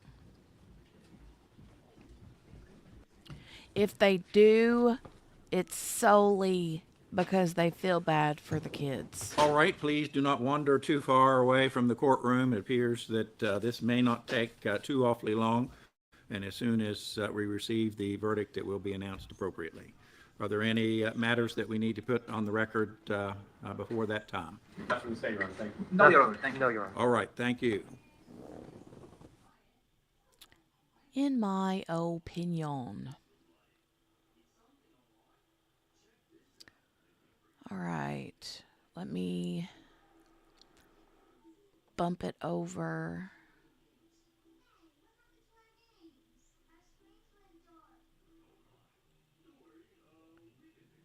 Okay, they're not back yet, so let's click the live button.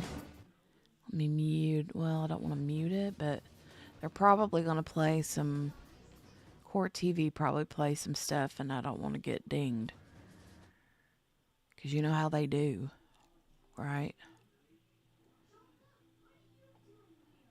Ay, ay, ay, ay, ay,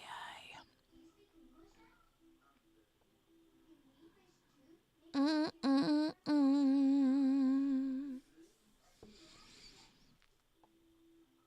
Michelle says, I think the kids are better off without her and their lives corrupting them and reminding them of this pain, right? I mean, yeah, I think if you look at it that way, and, you think of it in the short term, and it's like, it would be nice for them to at least have one parent that they could call,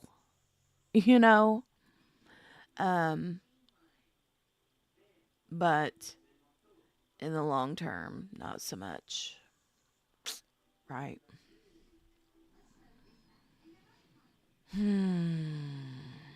Henny says, wee. Yep, we weed all the way till we're in real time now.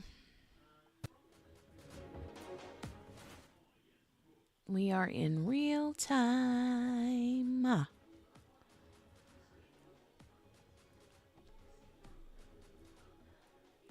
I think so, Michelle. I think so too. And you know, the younger one, the son, he's 17 now. I mean,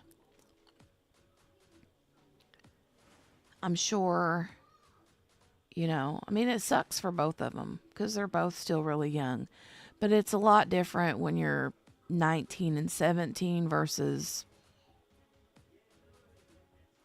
13 and 10, you know?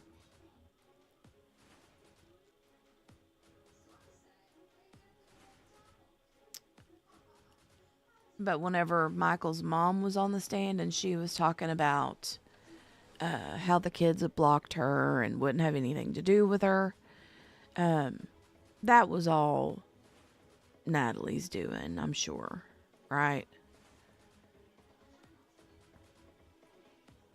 In my opinion, she poisoned them against them. For sure. So what'll happen if she doesn't get... Okay, let's talk about this for a minute. What if... trying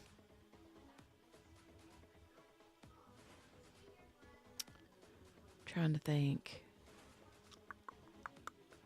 What if she has to spend the rest of her life in prison? Okay? What will happen after she spends the remainder of her federal time in the federal prison? How will that work?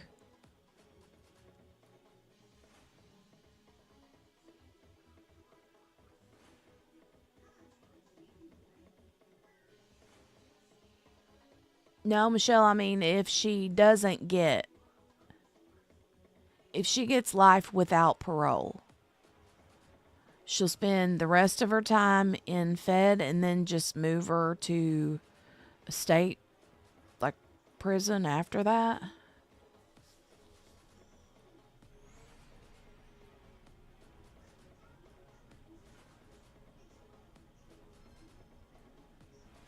Kel said she'll get moved. Yeah, okay, you too, Michelle. They'll just move her. Maximum women's prison, yeah. That's what I would think. That's what I would think.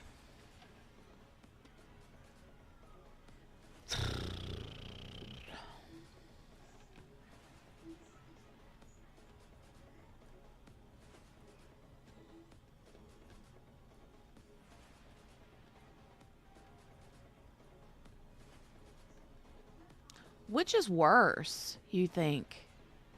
Federal prison or state prison?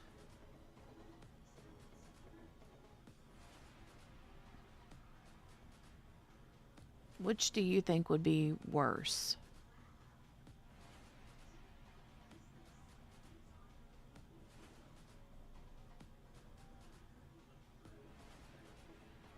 Kel says state. Miss King says state. Cherie agrees. Right, Kel, that's what I was thinking too. It's probably a little more cush in the federal penitentiary than it is in a state facility. A little more cushy, you know?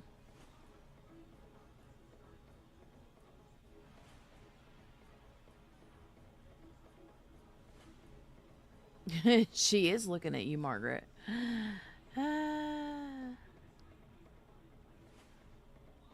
she better enjoy her next few years in the federal pen because, yeah, when she gets to the state women's prison, she's going to be like, it'll be like a whole new world.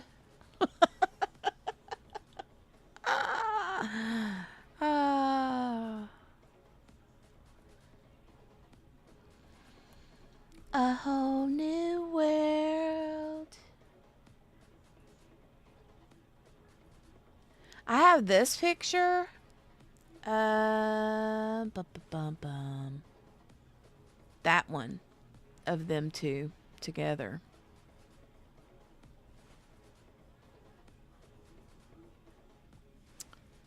Yeah, there's that one. Mm-hmm. There's that picture. He is such a handsome man.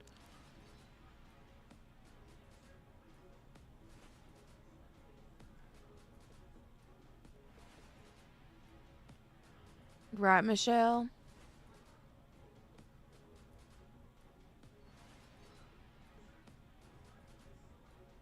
I know, Gina. Oh, Michelle, that's a good point. No wonder people gave them money, right?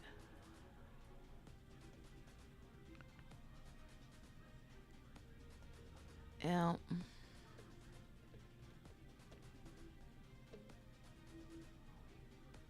I know it. She went from that to that.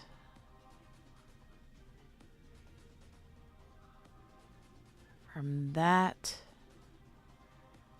to that. I can't side by side them because the way that my, the picture I have of him and her is it's in here as a banner and it just takes up the whole screen. It won't let me move it. So.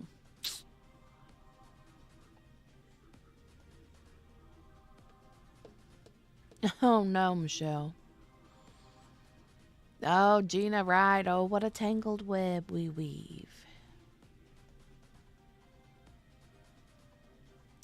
Oh, what a tangled web we weave.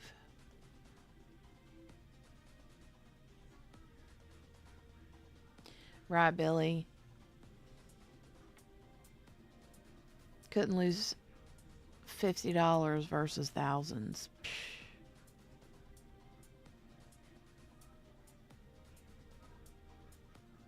Their health, their life, and their freedom. I don't know.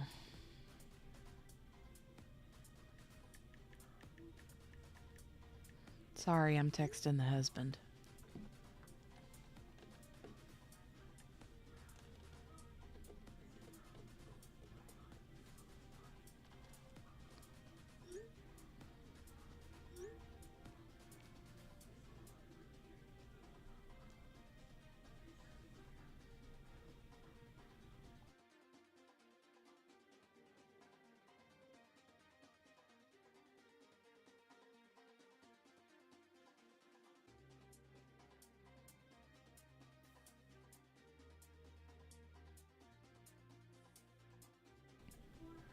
Sorry.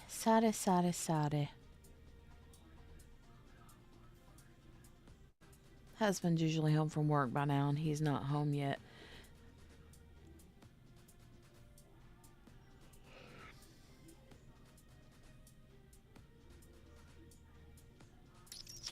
So.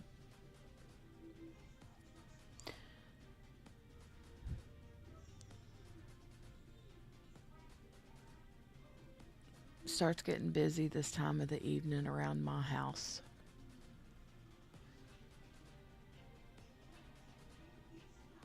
Well, earlier than this, actually. You know, the busy evening rush. Yeah, that starts happening around my house about now. And he's not home yet, so he had a meeting. Mine just got home and is gone for a walk with the puppy to wear him out. The old lab is in here screaming out of jealousy. Oh no. Ooh, peeling potatoes. Gina, what are you making?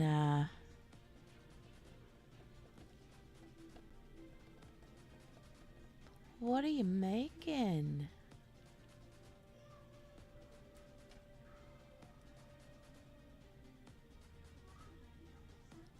Michelle said, yum, taters. Taters. Speaking of, I'm getting hungry. I've had coffee, water, and some provolone cheese. Ooh, cube steak with mushroom gravy, mashed potatoes, and green beans. That sounds good. You know, we have, we get that. Is it cube steak? No. What was it that I used to buy all the time? Um,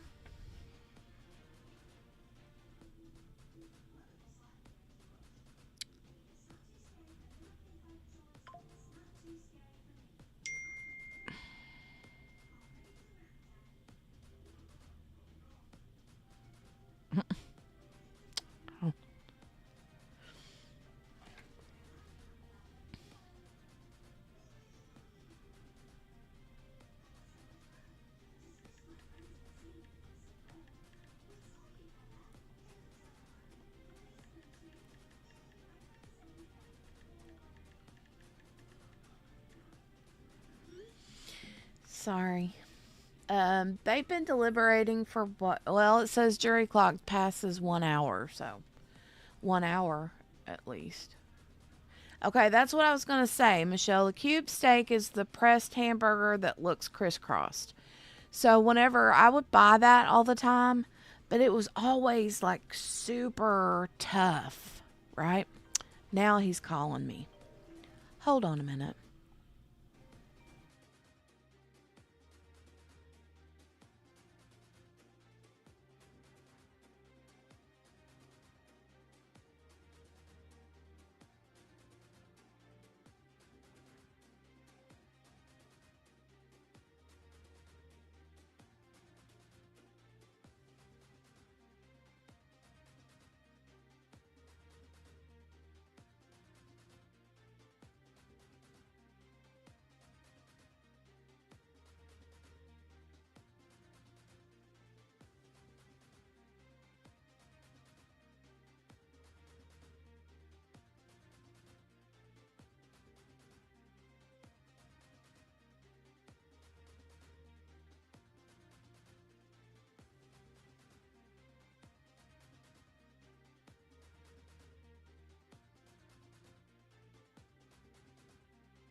Okay, I'm back.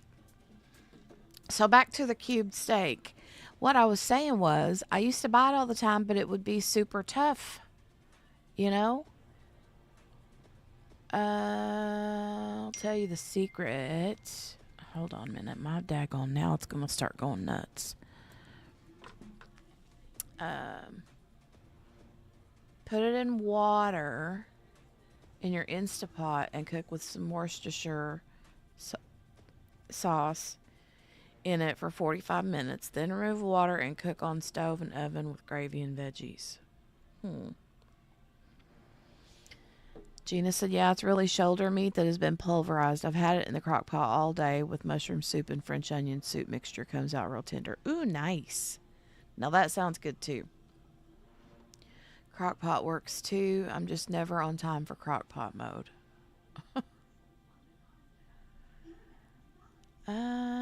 Tony said, I think Sarah Boone's appellate attorney went into hiding. Oh no.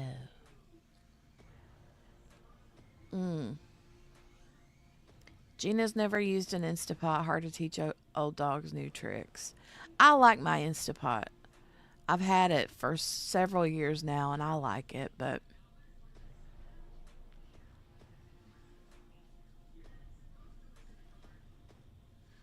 I like mine.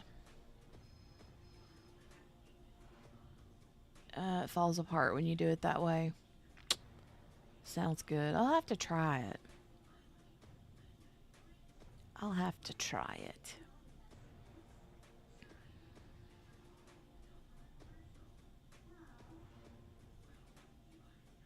We're big on like Salisbury steak. But Dale will make it like homemade. And it's always so good. So good with mashed potatoes. Yeah, right, Henny? Cafe time.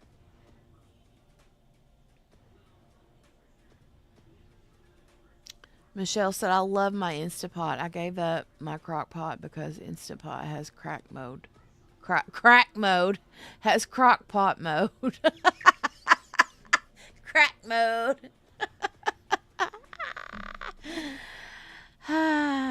Lord. Spin said, I've had mine for a few years but don't know how to use it. Get it out and learn how to use it, ma'am. They're awesome.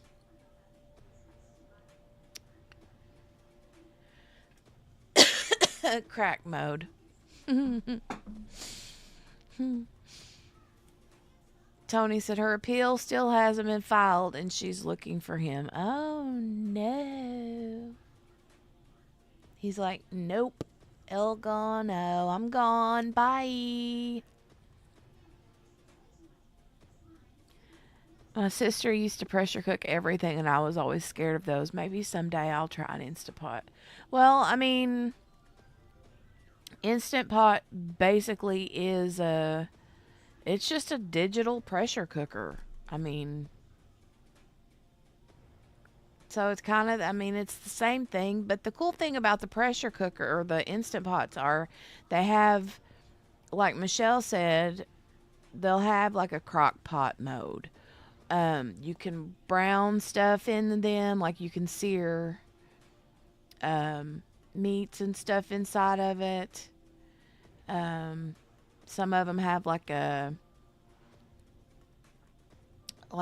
rice cooker method. People make eggs, like boiled eggs in them all the time. That's the only way I'll make soup beans now, like pinto beans or Great Northern beans, is in my Instant Pot because literally it's done in an hour. Like dry beans, done in an hour. It takes it a few minutes to get up to pressure, you know, but still, it don't take forever and a day to make a pot of beans. I would love some lasagna, Donnie. Yum.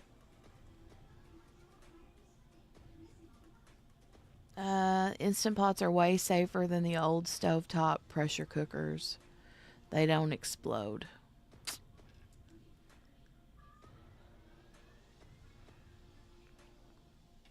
Yeah, those old pressure cookers, they scare me. So many YouTube videos on how to use an Instant Pot. We use ours all the time, said Cherie. Baked potatoes are not as good as in the oven. I tried. See, we put ours in the microwave.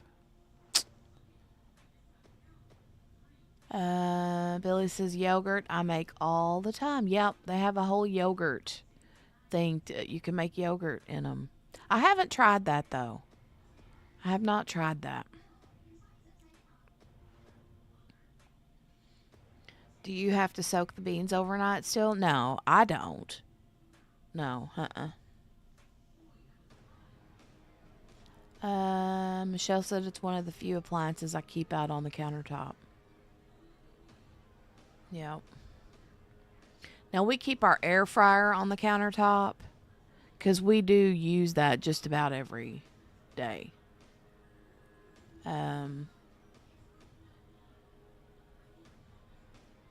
I never soak my beans. Never. Never, never, never.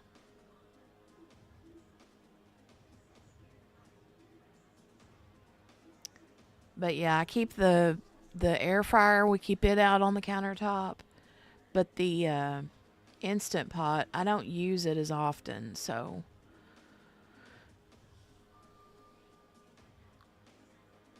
Yeah, I know, Michelle. That's what my grandma used to do too. But now I do still like sort my beans because I'm scared of getting a bug or a rock, you know? And by sort, I mean I literally just stand there with the bag open, cut a little corner off of the bag and just put a few in my hand at a time and then look at them. And if I don't see anything wonky, then I just put them straight into a strainer, right? And I'll pour a little bit out, like 5 or 10 out at a time, and then dump them. Dump them. Dump them. Dump them. And then, yeah, look for the rocks or bugs. Yep. And then while they're in the strainer, I'll run them under the sink full of water, or run them under like water and kind of shimmy them around with my hand to get them nice and rinsed. And after I rinse them for a minute or so, I'll just throw them in my crock pot with, some fat. And I had the fat back. I usually throw,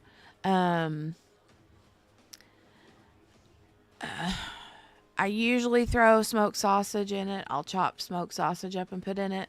But if I have like ham left over, because we'll freeze any like leftover ham from like Thanksgiving or Christmas. And if I have any left,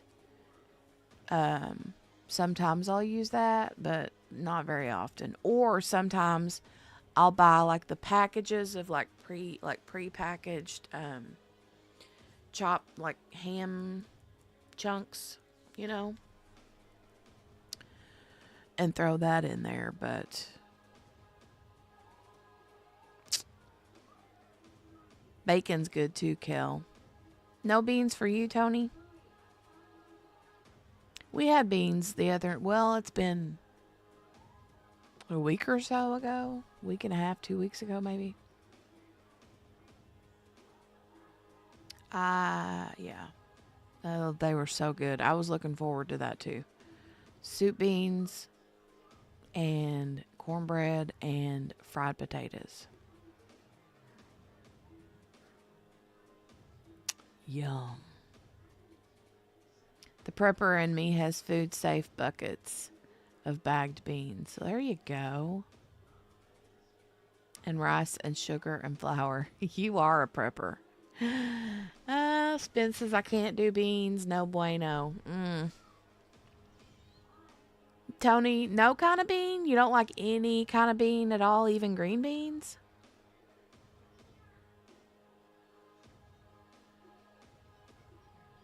Do you like green beans, Tony?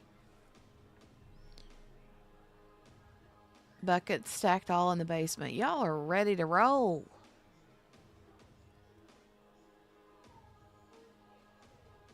Oh, come on. You guys are killing me.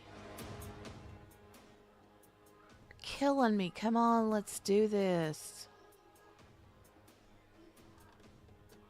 Morgana said, I like jelly beans. Well, there's those kinds of beans too. I mean,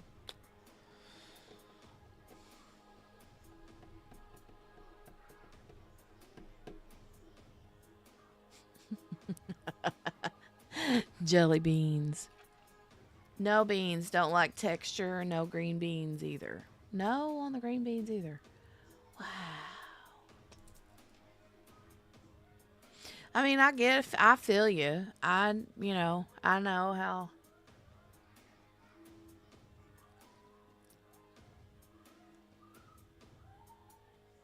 I'm not a fan of some, you know. I mean, most beans I think I like. Like, you don't like beans in your chili, then I would assume. I know that's a big debate is whether you have beans in your chili. And for me, I like beans in my chili. But there's two kinds of chili, right? For me, there's chili, what people would call like chili soup, right? When you make a big pot of chili in the wintertime, right? We put beans in ours and spaghetti or elbow macaroni, just depends on what we have, right? But then there's also, this is where mine and my husband's debate comes in, because we argue over the hot dog chili. And by hot dog chili, I'm talking about the little blue cans of Armor chili. I know people will eat that like just heat it up as regular chili, but that's what we buy to put on top of our hot dogs. When we have chili dogs, that's what we use, is the Armor chili. And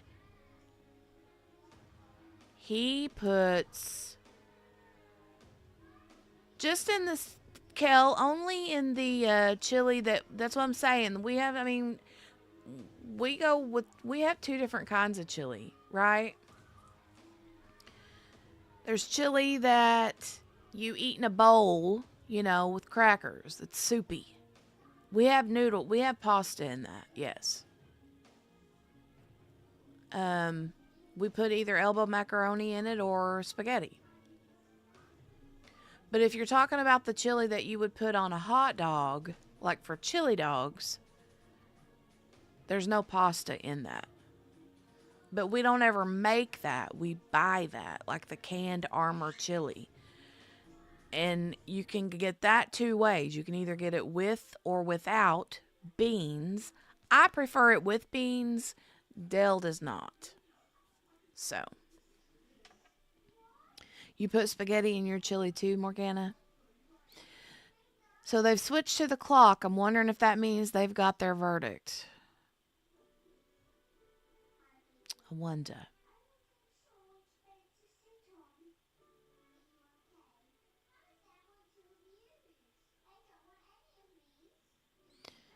Texas Pete chili should only be put on hot dogs or hamburgers. We've always used Armor. I bought the cans of what says like hot dog chili or hot dog sauce or something before, and it's like finely ground up meat, kind of like what it would, kind of makes me think of like Taco Bell hamburger meat.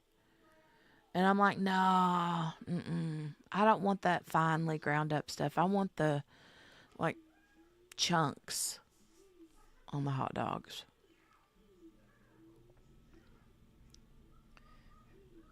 Yep, it says verdict right there.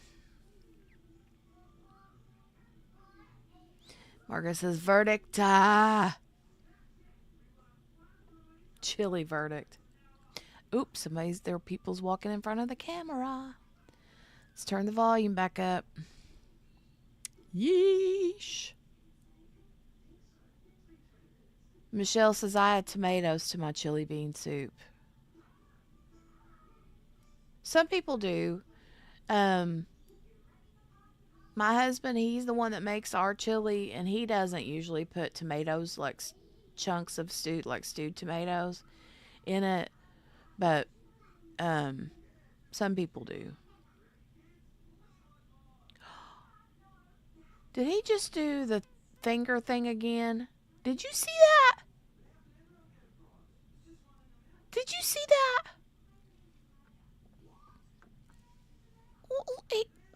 He didn't do it under his chin. He did it with his glasses. Watch this, y'all. Watch this. Oh, crap. Hold on. All right, I'm advised that the jury has arrived at a I'm not going to verdict. rewind it. I'm not going to Again, rewind it. We'll go. as We'll before, continue. I will expect no outbursts either way upon reading the verdict. Are there matters that we need to discuss before we receive the verdict? Not from the state, Your Honor. Thank you. No, Your Honor, not from the- Okay, Bring in Margaret. the I'll play jury, it after the please. verdict. Yeesh.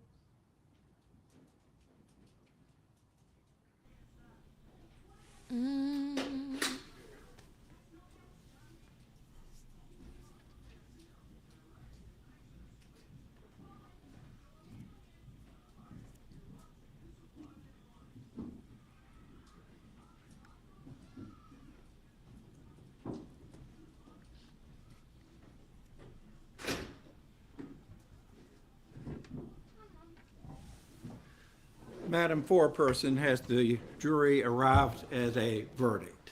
Yes, Your Honor. Would you please hand the verdict form to the bailiff, who will transmit it to me?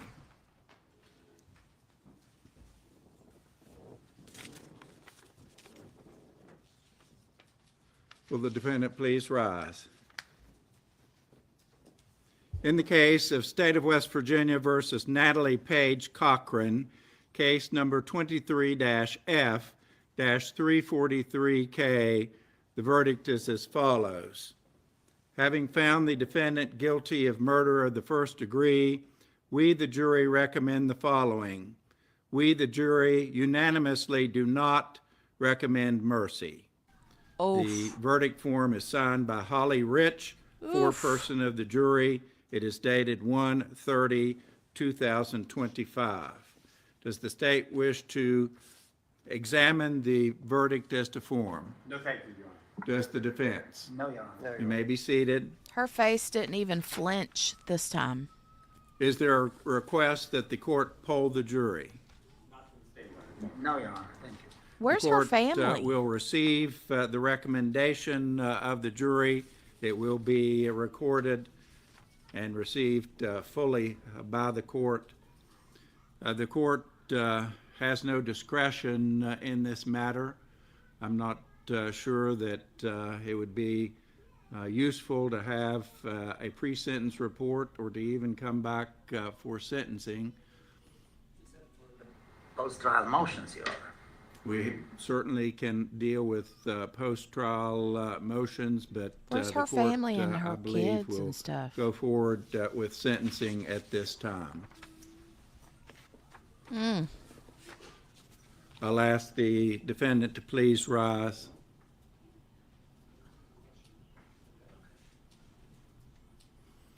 It is the judgment and ruling of the court that the defendant, Natalie Cochran, be, and she is committed to the penitentiary of this state for her natural life without the possibility of parole. I'll preserve all defense exceptions to the sentence imposed. You may be seated. Members of the jury, I appreciate your service. This is no comment at all on your verdicts, but you have been here. You have done everything that the court has asked you to do. You have been attentive. strong, You have Michelle, right? paid attention to all matters presented before you. I can excuse you from this trial, but I cannot release you from service. And so You are now pros in terms of jury service, and you will have to be available until May, the May term. It is very likely that you will be called in for other trials, civil or criminal. And so you know what to expect, you know what the situation involves. Thank you very much. We could not operate without you, and I sincerely appreciate your cooperation and patience. You may now follow the bailiff to your jury room and depart with the court's sincerest appreciation.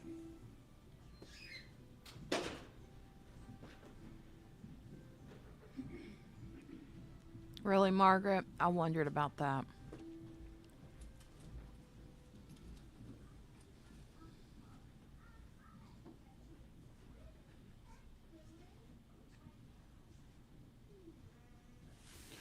All right, I'll ask the state to prepare an order in the premises. Is there anything further that we need to discuss? She looks like she's getting ready to cry now. This may seem like a silly point, but is the court sentence imposed consecutively with the federal sentence? Or?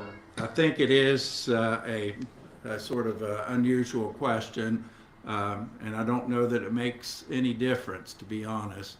I'll run it concurrently with the federal sentence. Yes, thank you. Yes, Your Honor.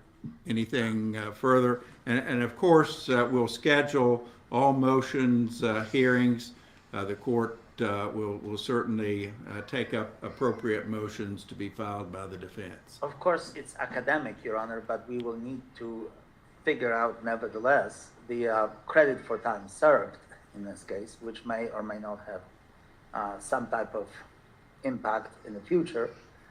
Secondly, we need, well, this is more of a question of the court. The court envisions a hearing on post-trial motions, and at that time, I do believe that the court will have to reaffirm the sentence if the court rejects our motions, because the time of for the appellate purposes will have to start running from a very specific date, and that is the date of the entry of the sentencing order.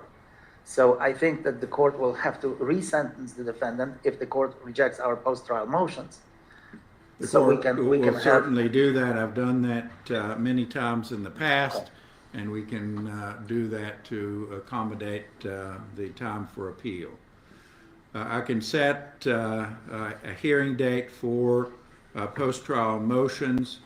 I'm looking first at February the 24th, 2025 at 9 a.m. 1st of February, Your Honor. Is that what you... February the 24th. Oh, 24th. Your Honor, I need just a few minutes to pull up my calendar. Okay, take your time. Judge, I'm sorry, I already know I can't do that. Okay, February the 25th, 2025 at 9 a.m. That's more like it, yes. I believe that would correspond to my schedule, Your Honor. Is that agreeable with the state? It is, Your Honor. All right, we'll set down February the 25th, 2025 at 9 a.m. To take up any post-trial motions. Is there anything further that we need to discuss? I also believe that at that time, the court would advise my client of her right to an appeal and appoint counsel for the appeal. Yes. Very well. Your Honor, I just have one query. All right. I do have an abuse and neglect case scheduled for the afternoon. Does the court have any anticipation of how long this will take? I have the morning set aside. I can't imagine that it would run into the afternoon. Thank you, Your Honor. All right, we are adjourned.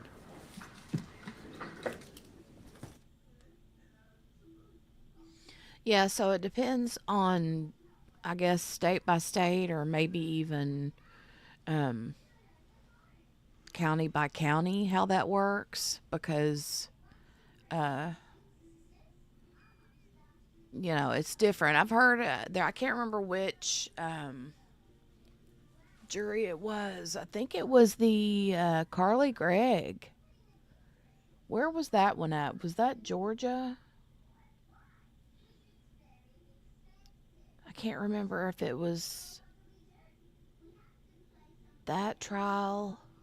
I remember them telling the, um, maybe it wasn't. I might be confused, but I remember them telling the jurors after they finished, hopefully we won't see you back, but you're still on the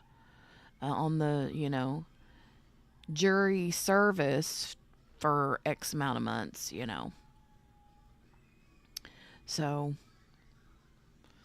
crazy, right? Oh, yeah. Thank you, Margaret, for that reminder. Let me go back and find it. So it was right after the clock thing. And Carly was in Mississippi. Okay.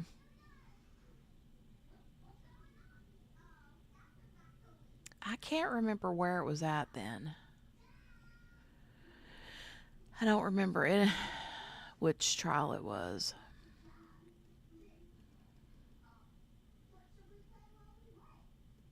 Okay, hold on. So you'll see he's talking to Bueller, and he goes and he puts his, how you'll see people pretend that they're flipping somebody off, but they're pushing their glasses up and they use their middle finger. That's what he was doing to the Bueller guy, and the Bueller guy kind of put his head down and looked away and kind of smirked a little bit. So I don't know what that was about, but watch it. See if you guys catch it or if I'm losing my mind.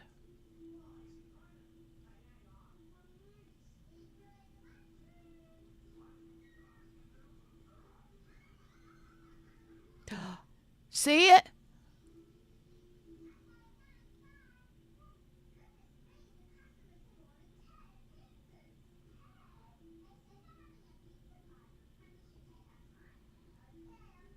What was he doing? I wonder what they were talking about.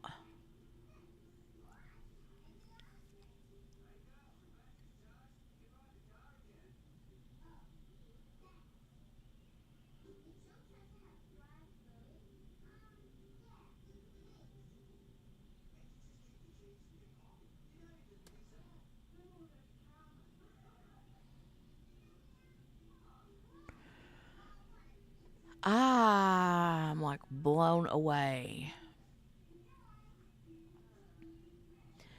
You think so, Michelle? I wonder if it wasn't.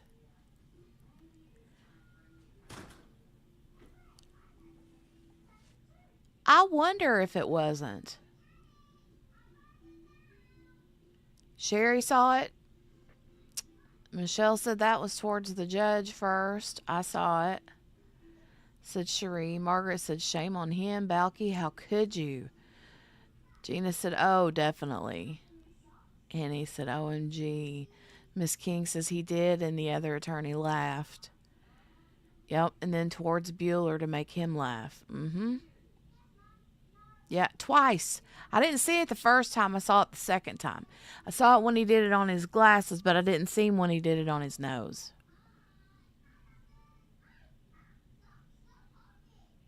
Crazy, right?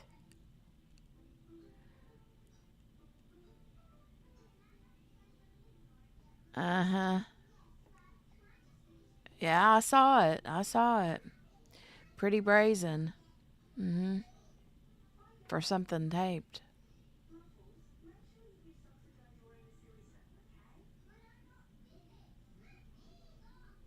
Jeez Louise.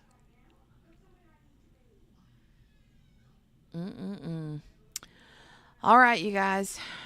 I'm going to get out of here. I don't know what we'll do tomorrow. I know we had planned to yesterday. We had discussed watching the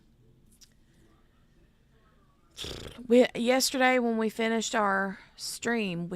And I'm going to look at the poll too before we leave. I closed it, but I haven't looked at it yet.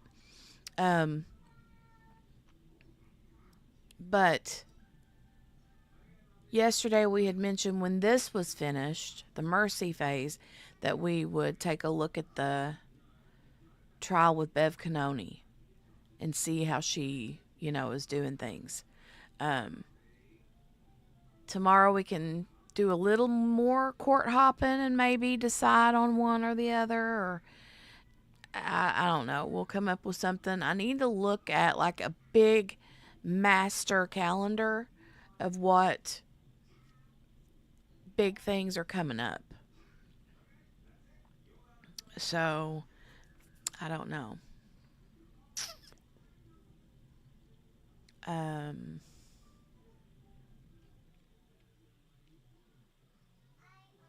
Yeah.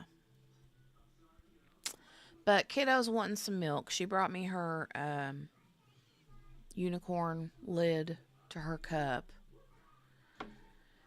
I told her to bring me her cup, and then she didn't bring me her cup. So now I need to go find her cup, get her something to drink. I got to figure out. I think we're going to do leftover gumbo. At least somebody in the house is, because we have leftovers, and I think I want it. We'll see what husband wants. But yeah, I'll be back tomorrow. Time to cook the pork chops. Poll was 100% no. Whoa. It was, yeah, 23 votes. 100% of y'all voted no. No mercy. You were right, too. You were right. Time to cook the pork chops. Makes me think, Michelle, of the time to make the donuts commercial. All right. Well, you guys have a good night. I will see you at some point tomorrow. I think tomorrow they're having an something school-wise. I need to double check because I got a call when I was on break a while ago, and I couldn't really make out what the automated thing was saying. Something about an e-learning day tomorrow. I don't know, but I need to check that out and see what that was all about. But I'll see you guys back tomorrow at some point. I'm just not sure what time. So, thank you for joining me all day today. Today was sort of an emotional day, right? I feel bad for Michael's parents and his best friend, all of the people that, spoke on his behalf. And as far as her side, I feel bad for the kids. And that's pretty much it. Natalie's dad. I feel bad for Natalie's dad. So, yeah, they said their piece. All right, I'll see you guys back tomorrow. Make sure to hit that thumbs up button before you leave. If you're new, I would love for you to subscribe. Click the notification bell. And if you're watching on the replay, put a hashtag replay in the comments so I can see that you watched on the replay. I love the replay crew, right? We love our replay crew. Yeah. We'll see you tomorrow. Good night, everybody. Love you. Bye.